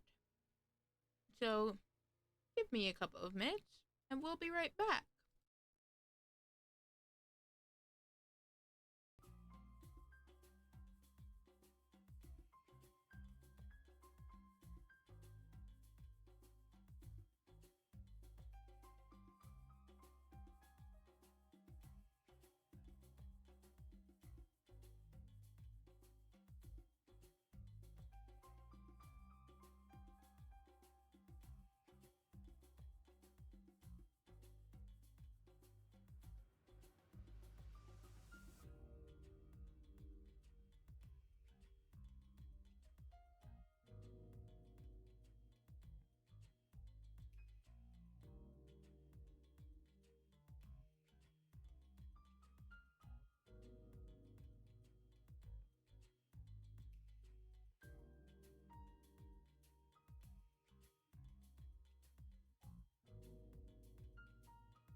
It actually works better if I am unmuted, as usual.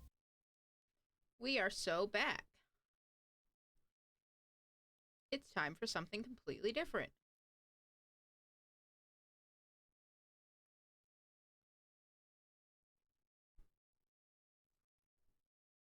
Well, I couldn't stop yapping about it, so now I'm gonna do at least one run of it. It's time for Vampire Survivors. Because, you know, why not?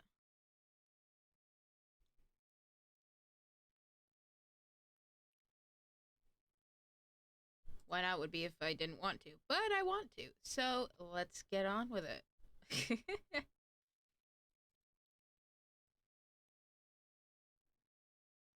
This is very much one of the games that it came out and I only caught interest and wind of it because of the Castlevania expansion.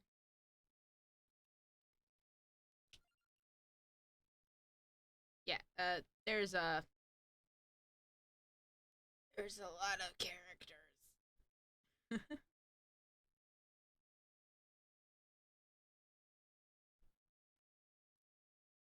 Like I said, we've got Leon Belmont, Christopher Belmont, Trevor Belmont, Simon, Juice, Richter, Best Belmont, Sonia.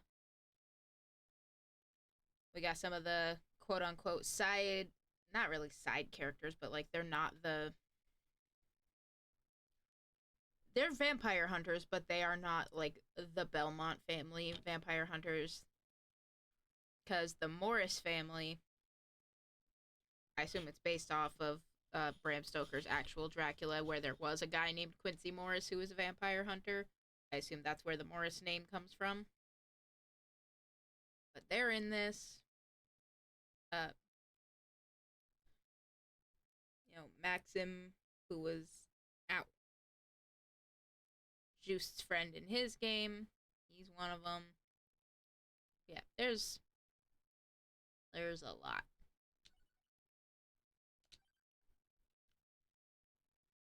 And not only are there their own stages, there's like, ow.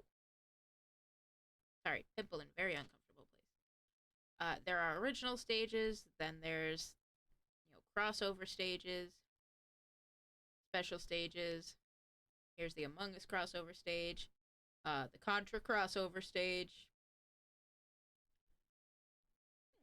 the I Have the Hiccups stage, but of course, we're gonna go with the Ode to Castlevania one. I'm not going to do any of the hyper mode, the hurry mode, or anything like that. We're just gonna show off. We're just gonna show off what it's about a little bit.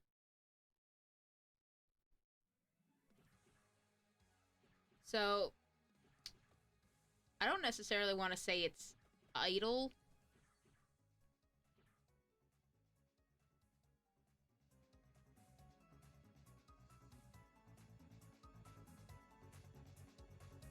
Also, I hope you can actually hear the game. If you can't, please let me know. Like, it's obviously not idle. There's a lot going on. Like, a lot of the stuff that you see on the stage is stuff that I've unlocked. Like, you don't get this much stuff. You don't see this much stuff when you first play it. So, if anything, spoil you a little bit. But you go around, you kill stuff. Those blue gems are experience. They fill up your top bar. Then you can usually pick up other weapons or sub-weapons. Like this life science scan, that's one of the ones from the Among Us crossover. Like, you can unlock... Wow. When you unlock weapons, you don't only unlock them for characters within a certain expansion, you unlock them for everybody. So you can be fucking Among Us crewmate running around with the goddamn vampire killer whip if you wanted to. So, depending on what your, like, play style is, Like whether you want to get sort of up close, damage with a short melee weapon, or if you want to just have like AoE attacks that fall around you.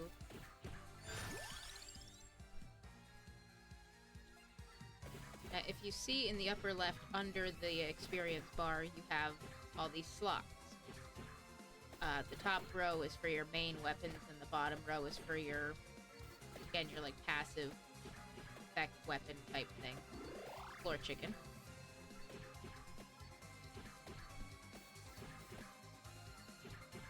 And usually every minute or so, something happens, like a tougher enemy comes around.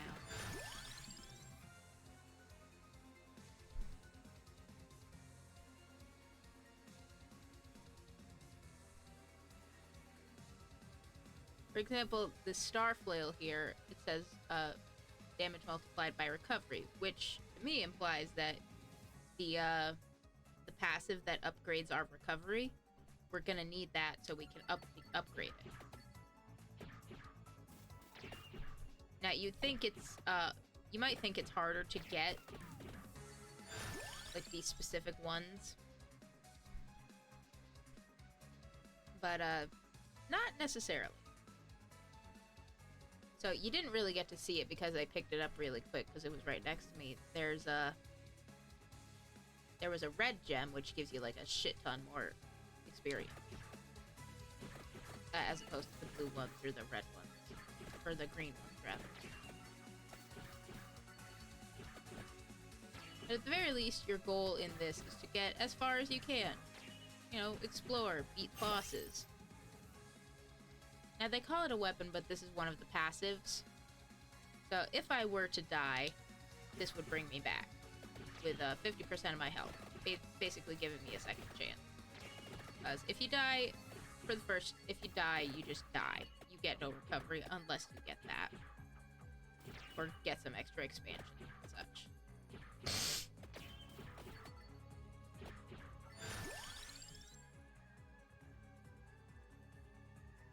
Now, the Spellbinder here is one of the other, again, passive sub-weapon kind of things. It increases the duration of our weapon effects by 10%. So, for the water that's falling down, the explosion on the floor would stay for like 10%.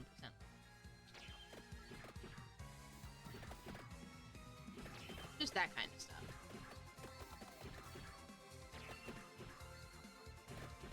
Now, you might look at this and say, oh, it's pretty easy to not get hit. They're just shambling zombies, little weird butterfly head guys. And flea men. Fuck flea men, all my homies hate flea men. Well, especially as the time passes in the stage, it gets significantly harder because they just keep throwing more enemies at you. And unless you're able to, like, keep up, for lack of a better term, and scale accordingly, you're gonna get overrun pretty quickly. Level up our Chirijisu, so now we have extra revive as well.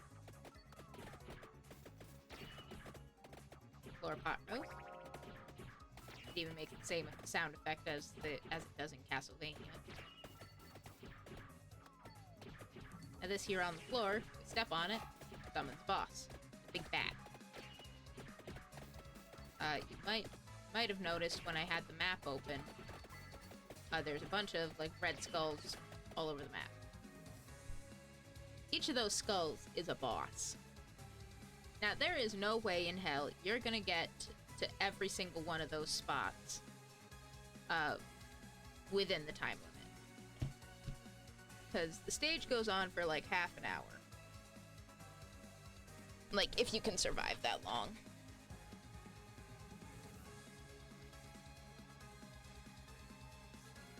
And then something happens.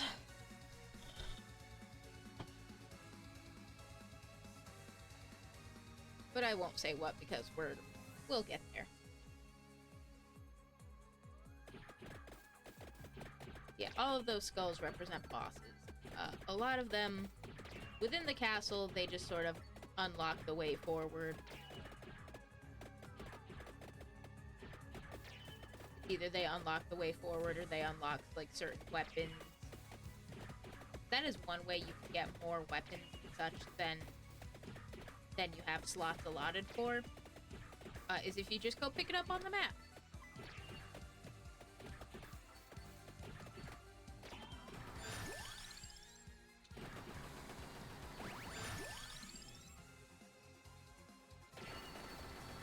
So we picked up a little magnet thing that picks up all the experience that we basically left on the floor.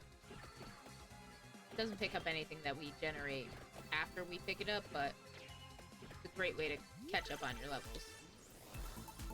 When you pick up a treasure chest, it gives you anywhere from 1 to 5 upgrades. Well, 1, 3, or 5 upgrades to your weapons. If you're lucky, that's also where you can get your weapon upgrades from.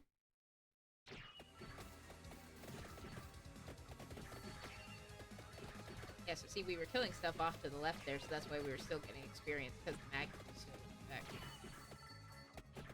But now that we killed that big fat guy, we can keep going forward. Spoiler alert, since I've already, killed him and everything, I could have just gone through. But I wanted to show off.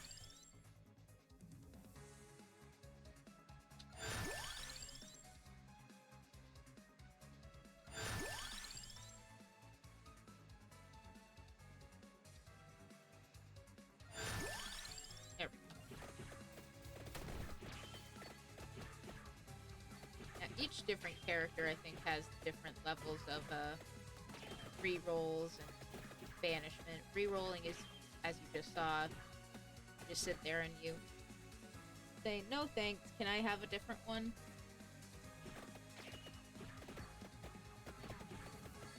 I didn't necessarily want to get any things just yet. I wanted to level up what I've already got. Floor pot roof. Down here is actually a perfect example. Now, if all of our weapon slots were full, we wouldn't get offered a new weapon or anything. Oh, here's what happens at excuse me, at like 5, 10, 15, 20, 25 minutes. Every 5 minutes, you get surrounded by something. And while you can fight them, every time you hit them, they just sort of get closer to the center of the circle that they have you trapped in. So, not necessarily ideal. It's not like they really give you anything if you do that. And I'll let you in on a little secret. They go away after 30 seconds anyway. So even if we weren't killing these hard skeleton bone head guys, after 30 seconds they just disappear. Here we got a weapon just laying on the floor. Curved knife. So now we have that in addition to what we've already got. Chicken.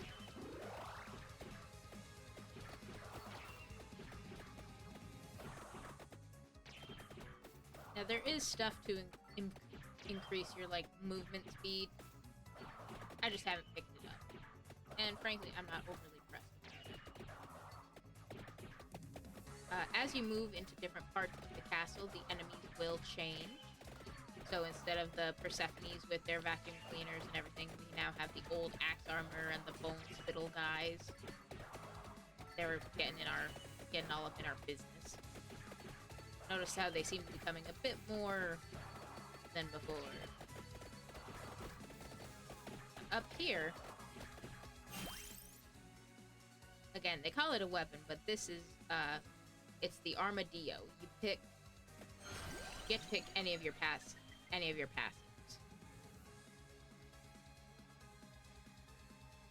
Now, they don't tell you what they do, and you could also foolishly skip it.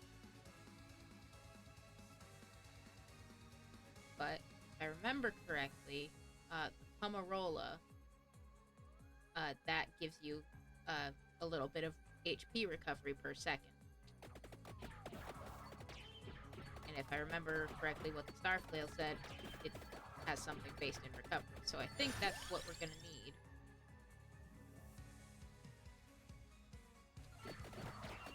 If we want to level up and upgrade the star flail into whatever its next form. There is a grimoire here that shows you these things if you've unlocked them. As you saw, I've got a lot of things unlocked. But if you don't have them unlocked, like if you don't already have that knowledge, I think it's just a bunch of question marks. It's like, I don't know what you're talking about. Fuck you on.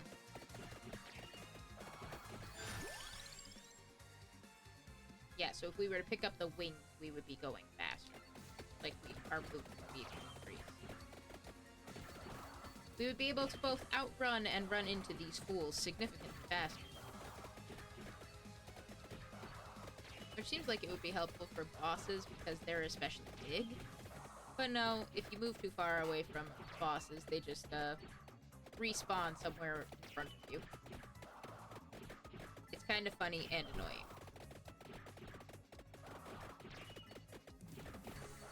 Now, a lot of the bosses, like this giant Medusa Gorgon head thing, they don't actually do... Like, they don't have projectiles or anything. They're not shooting at me. They're not hurting me that way. A lot of the damage around here gets done in contact damage. So, like, if I were... Excuse me. Stand where my sprite was in constant contact with it, oh, I would get fucking bodied. Like... Well, I was gonna show it off, but it died.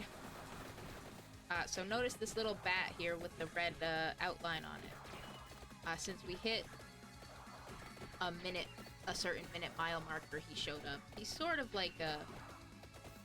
I can't really say mini boss, but he's significantly tougher and gives you either more experience or a treasure.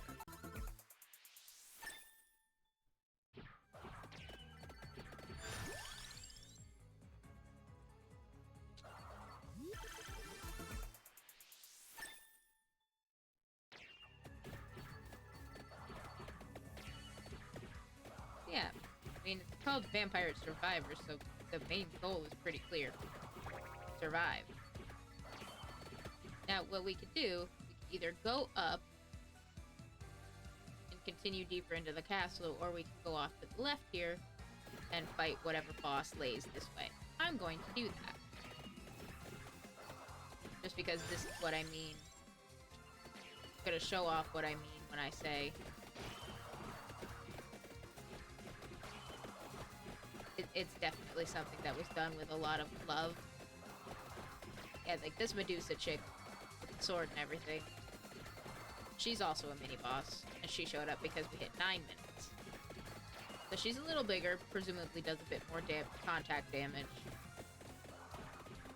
But yeah, we'll kick her shit in. Oh, I looked away for like a split second to check something. And we already did.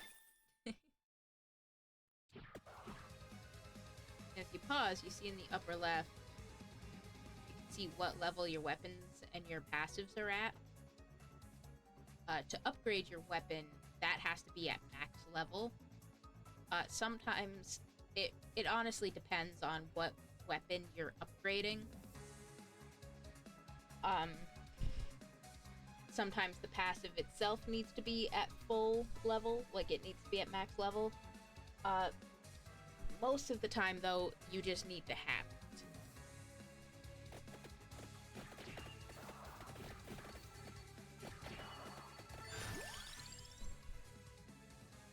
And you can also see it when you hit the level up screen. It'll show you what level you're at. Most things max out at like level 8. Now, even if I walk away, these healing items that I'm leaving on the floor are gonna stay there.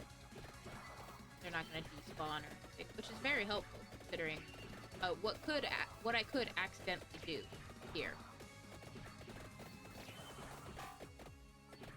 So I stepped on the circle, but it's still there. And what I could do...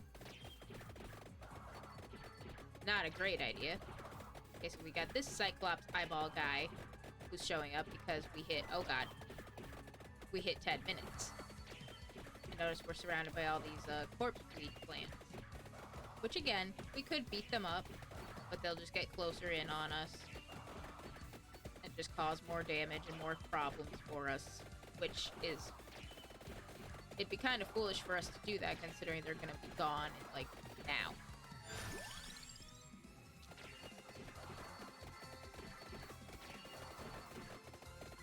And when you hit max level on your item, you need to get a treasure chest in order to upgrade it.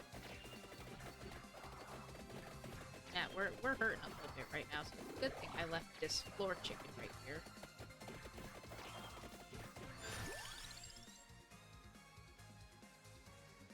Now see, on this one, it says Evo and it has a picture of the Pomarola. That's because I've gotten it before, and it's telling me that that's what I need to have to evolve it.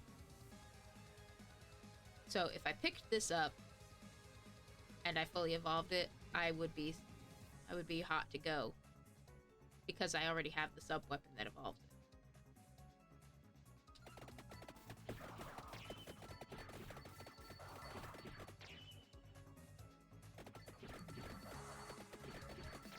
See, I just almost did the foolish thing. Oh, see, we hit 11 minutes, and you see how the fucking screen just got full. We're getting swarmed, my guys. And fucking flea men.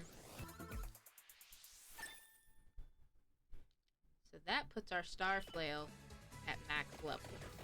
So if I'm right, and we have the correct sub-weapon for it... Oh, again... The garlic. It also evos with the Pomarola. So if we got that and maxed it out, we'd already be good to go. What was I saying? Oh yeah, if I'm right. Oh, and one thing I do like about this game is when, say if your enemy dies in the wall or something, and they drop a treasure chest, the treasure chest will not get stuck in the wall. Vampire Killer level 1. Evolved Alchemy Whip. Every third activation fires something. It told us that what we needed to evolve it was the Tira G suit. That cake that we picked up that gives us an extra revive.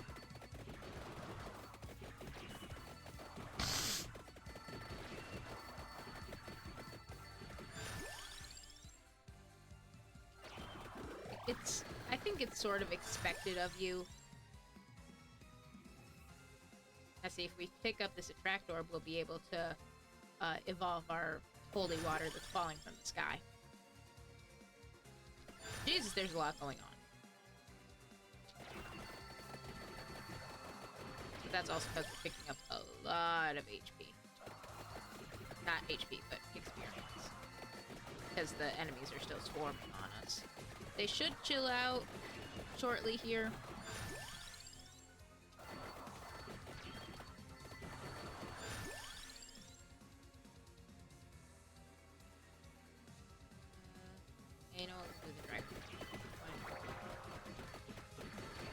So I think we might be... Yeah, see how there's significantly less enemies now? They've cleared out a bit. But we've also got one of those mini-bosses that's coming at us. She teleported over to us because she was too far off screen. Oh. And when you get a chest that has a lot of stuff in it like this, you can't skip the animation for it. We got lucky. This is a big chest, so it's got 5 things in it. So we got 2 levels to the crown, 2 levels to the curved knife, and Labora. Evolved Santa Water. Damaging zones follow you when they move.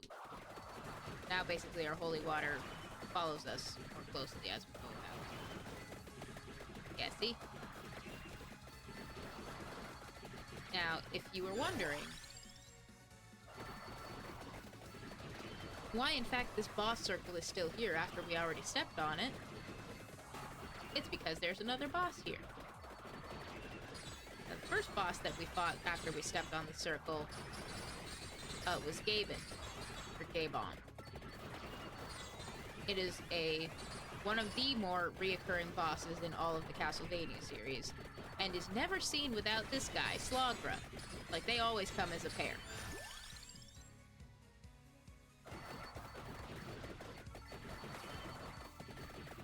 So the fact that you can step on the thing and trigger both of them to come at you at the same time, if you're unfortunate and don't necessarily... Like, obviously you're not going to know this going in blind.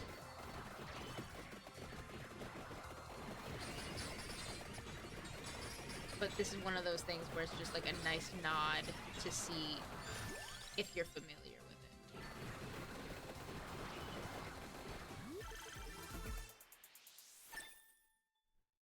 Now see, we must be missing something, or I must be wrong about the Star Flail needing the Pomerola to evolve. Probably did.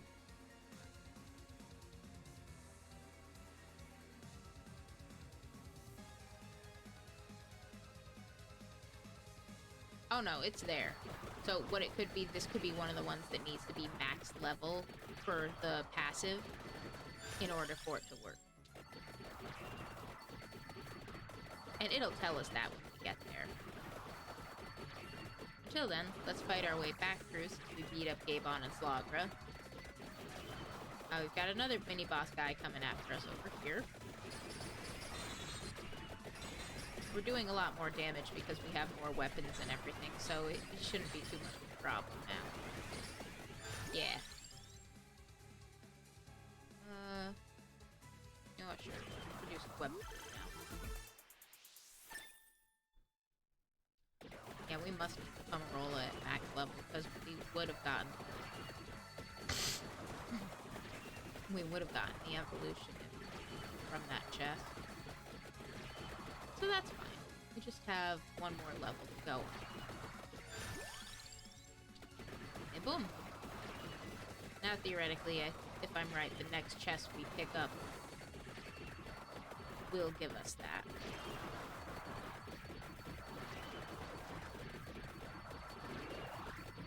But for now, we just gotta keep making our way downtown. Now, the enemies don't give a shit about things like walls. They'll just come at you. Oh, and now we gotta stop. I mean, we don't necessarily have to stop, but we are surrounded by those bone arc skeleton guys. And we've got this guy coming at us. This guy has a funny little thing in Symphony of the Night. Because in Symphony of the Night, if I remember, this guy's called Malachite. No, this guy's called Cthulhu. But there's another guy who looks way more like Cthulhu, like he's got a squid head and everything. But it's basically that their names were switched. The guy who looks like Cthulhu is actually called Malachi, and the guy who does not look like Cthulhu is Cthulhu. There we go. Yeah, requires max Pomerola.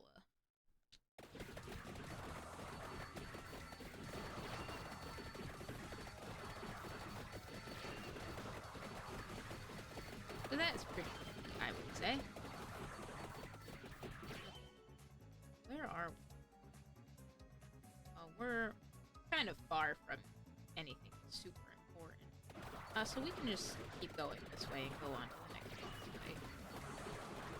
I think that's all we're going to be doing in this run, is just going around, showing off the boss fight. We hit another minute marker, so we got one of those red outline bats coming at us again.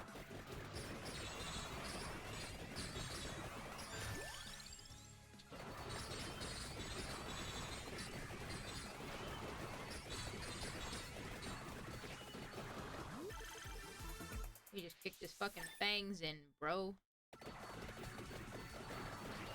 Yeah, by picking up the empty tome, we're reducing our weapon cooldown, so the effect like the crescents flying all around us, that happen a lot faster.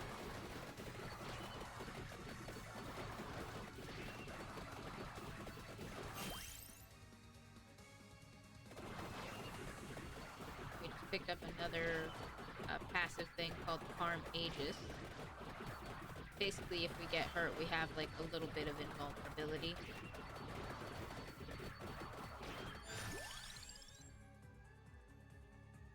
Which is something that we can further improve on, like give us more time of being invulnerable. I love how I said I was gonna go fight the boss and I just completely walked by him. You might notice these statue guys, if you can see it in the middle of all the chaos. They're pointing in here. That's right. This stage has a shit ton of hidden walls. And usually there's subtle hints that point you in the direction to be like, hey, there's something here. Hey, look, it's the creature. That's literally what he's called. He's basically supposed to be Frankenstein's monster, but he's just called the creature. This is how he looks in Symphony of the Night specifically as well, if I remember correctly. And again, unlike doing any of the attacks that he actually does in-game, like hitting us with his hammer, doing a fucking spin dash attack at us, he just tries to walk at us with varying levels of success. He is also one of the ones that gives us an extra weapon. In this case, the spellbook, the lightning spellbook.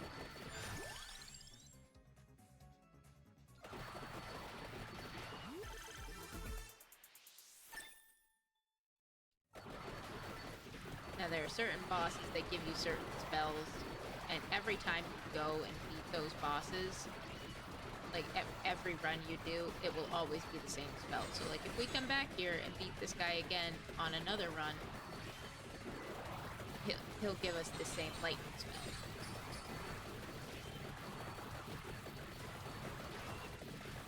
So like if you want to have a certain spell set up, build, and you have it playing as a character who just doesn't normally have spells, you can go around the map and pick up spells, either by killing the boss or sometimes they're just sitting around, so you have to get to them. There's another boss, it should be right here.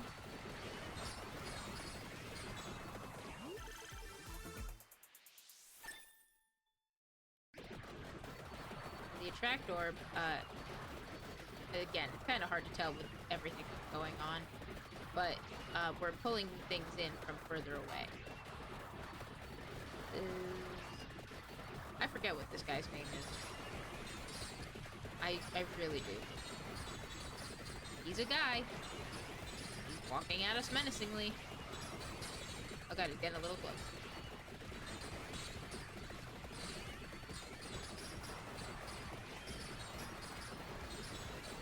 Yeah, especially if you're able to survive and you like know what you're doing later on. The tagline of "You are the bullet hell" becomes very apt.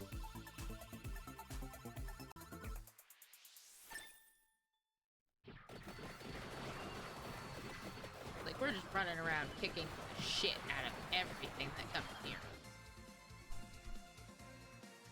It looks like if we go up, probably be able to hit at least one boss. Now, if you're remotely familiar with any Castlevania game, you'll know that a lot of them have warp points, with different locations you can teleport to throughout the castle, or wherever you are.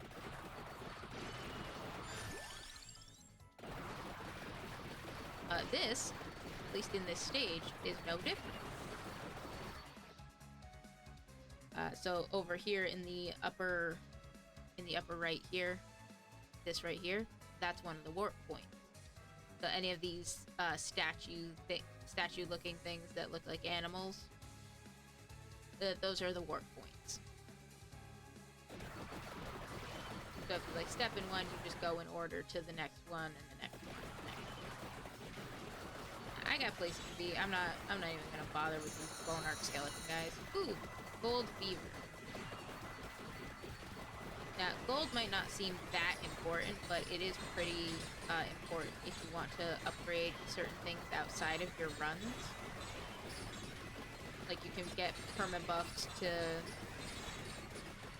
say, your attract orb and your various other passive abilities.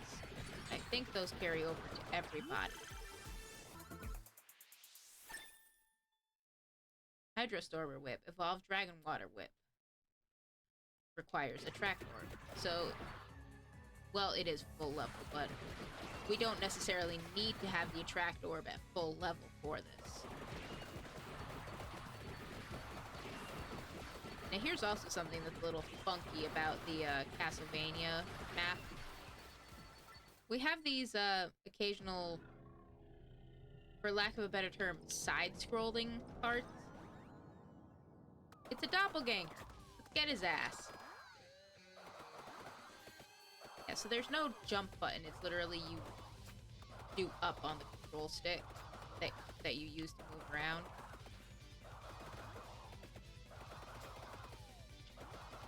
So basically we just gotta kill this doppelganger guy.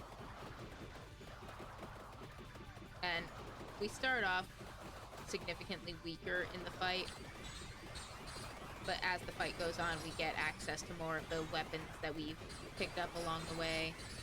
So now we're doing the vampire killer with stuff, we're throwing the knives at him, and we won. Not really anything for us if we keep going this way, so we'll just go back the other way. But he gives us a treasure, and in the side-scrolling rooms like this, the timer actually stops. So even though we were in that fight for however long, that was not reflected on the timer for the stage. And now, we're back to the, no jumping, you're just moving around. You know what, if we go straight up, we probably hit another boss fight.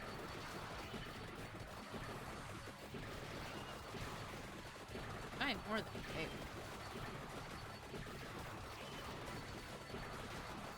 But the enemies are getting tougher.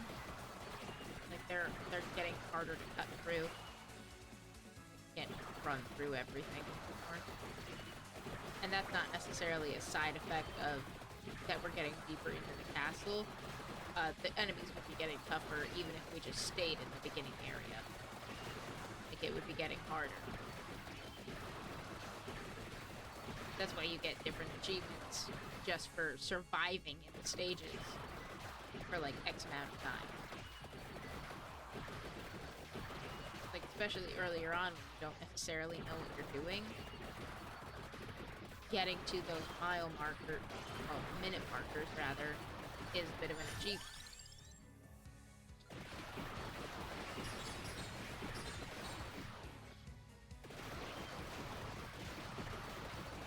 I'm not even thinking that with a shred of sarcasm because, again, it is an achievement.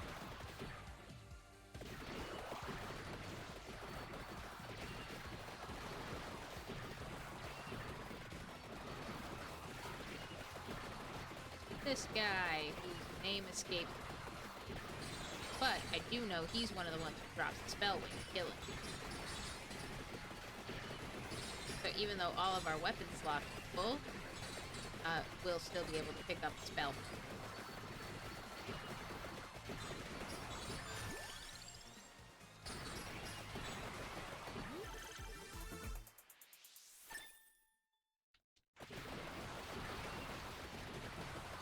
I think his is the poison bubbles attack, the caramel bubbles.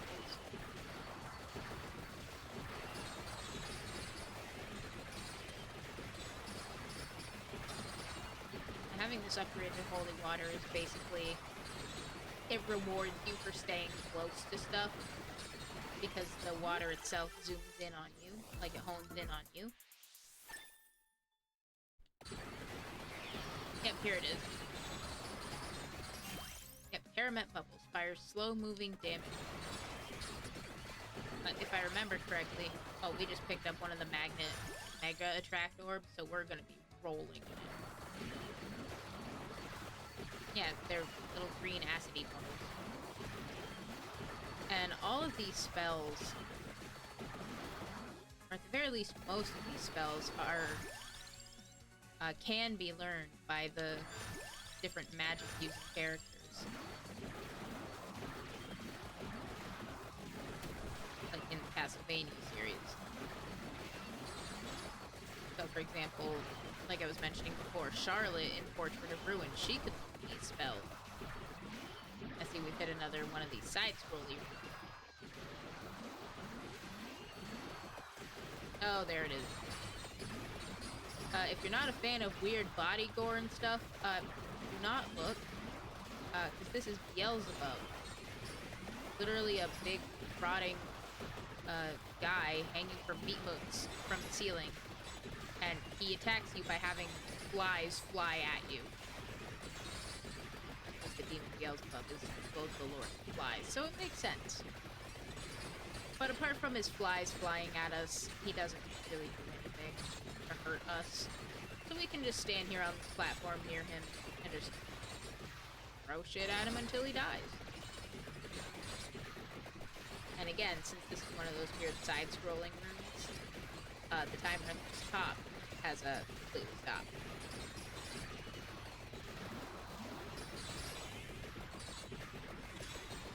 Now see, now we've done enough damage on him that he's falling apart. Like one of his legs fell off, his arm fell off. Rose just like me on a Monday. Well, Tuesday. Whatever. Beginning of the work week got you like.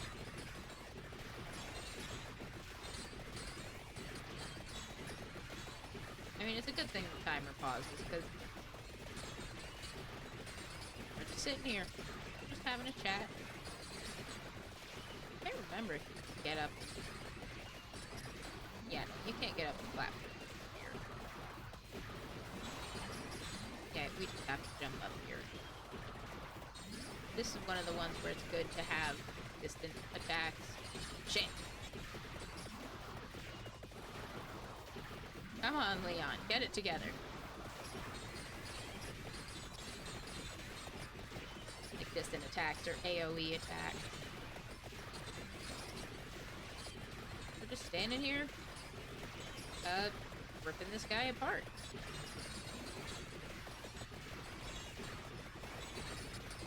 He's one of the bosses in Symphony of the Night as well, and this is how he appears there. There we go. Got it. We did it, Reddit. And since we beat him, all the other enemies are gonna come flooding back in like normal. And we also got this big-ass chest.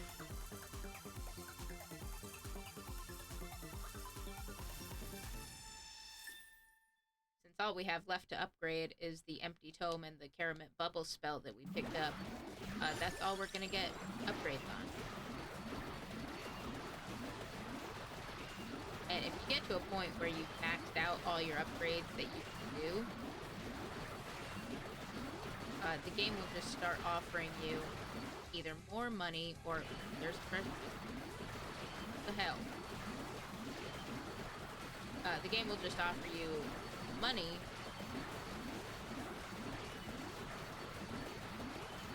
or shit, what is it? Here?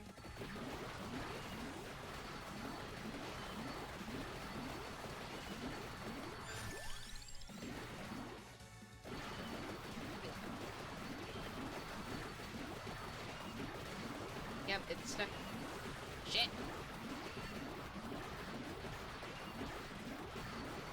There we go.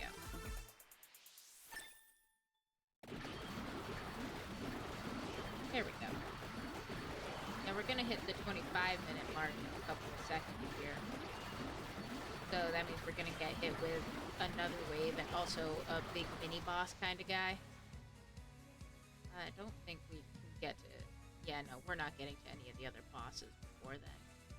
So I think we might just post up in the hallway somewhere and just ride these last few out. Yeah, it's the you can either always get money or you can always get health for every level you get. And you can switch between the two, or you can just say always give me money or always give me food. I just say always give me money. So why not? picked up a stopwatch that freezes all the enemies that are on screen and all the enemies that are off screen for a brief period of time. Which makes it a lot easier to like give yourself some breathing room when, say, there's just waves of enemies coming at you and you have nowhere to go.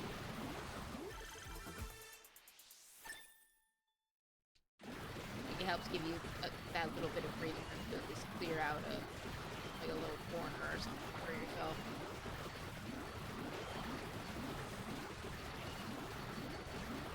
Again, all of the enemies that you see briefly on screen before we utterly destroy them are all enemies that are seen in the Castlevania. Like these guys running around on these half horses, those are called the Hollow Knights. They show up like particularly in Symphony of the Night. Notice how we hit minute 26 and a bunch of enemies just spawned in like all at once on us. Like the screen's gonna get packed real fast. Like, it gets so bad towards the end of it, you just straight up can barely move. Unless your damage output is, you know, if your damage output is high enough to overwhelm the sheer numbers of guys just walking at you. If you can't do that, then you're just stuck. You just have to sit there and ride it out until the end of the time, until the time runs out. Now, theoretically, if we were close enough to one of the other weapons that we could just pick up, we absolutely could, and we would be leveling that up instead of just always getting money. But, we're not gonna get to that. I don't even think we could get to the warp if we wanted to, between now and then. Oh, maybe. Let's give it a go. Got, like, 3 minutes. I'm sure we can make it down there. In some of the games, the warps, you pick which one you want to go to, and in other ones, you just go to the next one sequentially, like based on where location and stuff. So we're gonna step on this one. It's gonna take us all the way over here. And in fact, there is another boss or two within reach. Why not? I'm feeling frisky. Yeah, the last couple of minutes were just absolute.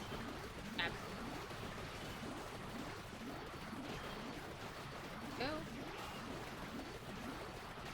I don't remember what this was called, honestly. But it's one of those ones that has... It's one of those higher up bosses that has telegraphed attacks like that.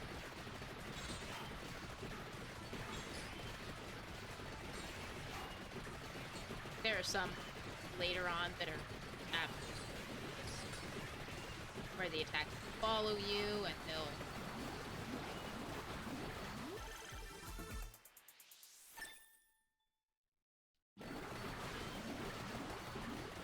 follow you and you have to actively dodge them. It's a whole mess.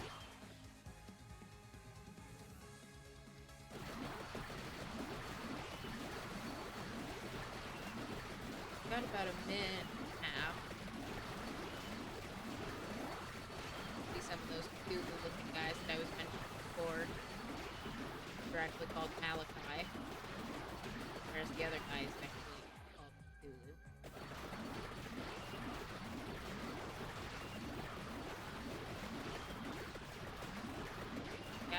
Look, we got a stopwatch, so everybody's chilling out for a sec. Everybody just hang on, hold still, wait your turn. There's actually something over here.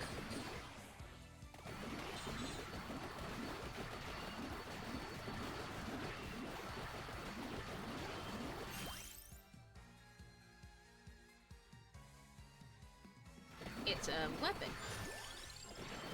Now we get to level that up.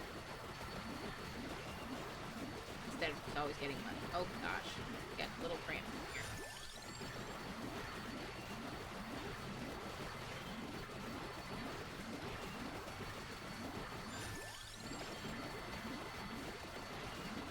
don't have the other things that we need to upgrade it, perfectly fine.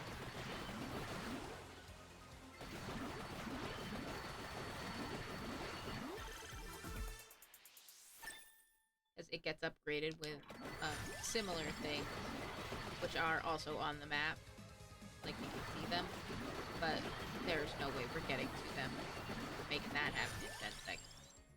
Ah! I accidentally went over to the banish option. If you banish it, that means you don't get that anymore. It doesn't show up in the roll.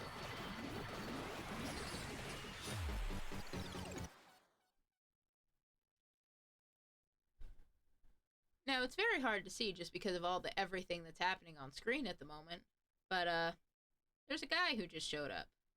I'm gonna use one of my revives. Yeah, we can't get a better look at him, but he's basically a Grim Reaper guy, but with a red robe. He's called Red Death. He basically insta-kills you at the end of the level. And there are ways to kill him, but I'm not quite that skilled. And on that note, like when you hit quit, it just takes you back to the title screen. On that note, it's very late here. Not that I'm complaining. I've had a great time. So I think what we're going to do is we're going to get ready to call it a night here.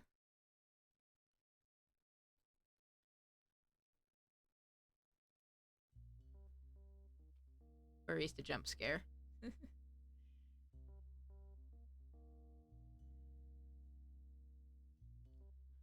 But we're gonna go and we're gonna... There we go. Let's see who's still up and about at this point.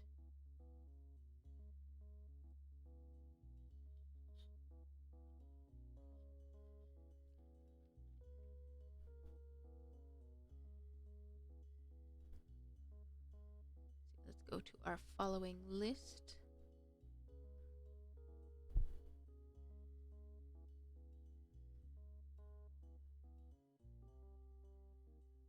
I think what we're gonna do is once her pre-designated ad break is over, we're gonna go visit our friend Aki, aka Orange is Borange. Ah, she's talking. Shush. Spoilers. There we go. Okay, so it doesn't look like she's on ad break at the moment. You know, she usually does that at the top of every hour, so we think we're good.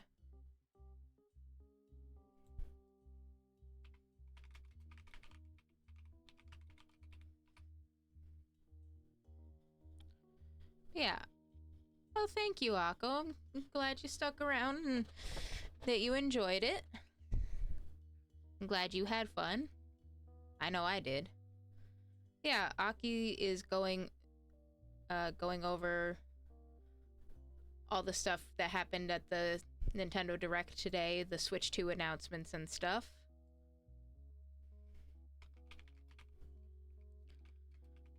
And a lot of that stuff I'm actually kind of hyped about, but I'm also trying to be cautiously optimistic.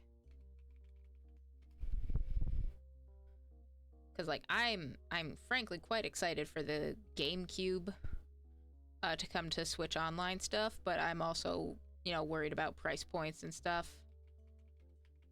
I mean, I'm just worried about price points in general. But there's our raid message. Your to-go order is here, Café Raid, you know, our usual one. And you have access to our raid and latte love emotes if you are even if you are quote-unquote just a follower. You have access to those emotes. So if you want to participate in the raid, throw the emotes. All you gotta do is follow. Anyway, I will see you all next week for more shenanigans. Have a good one.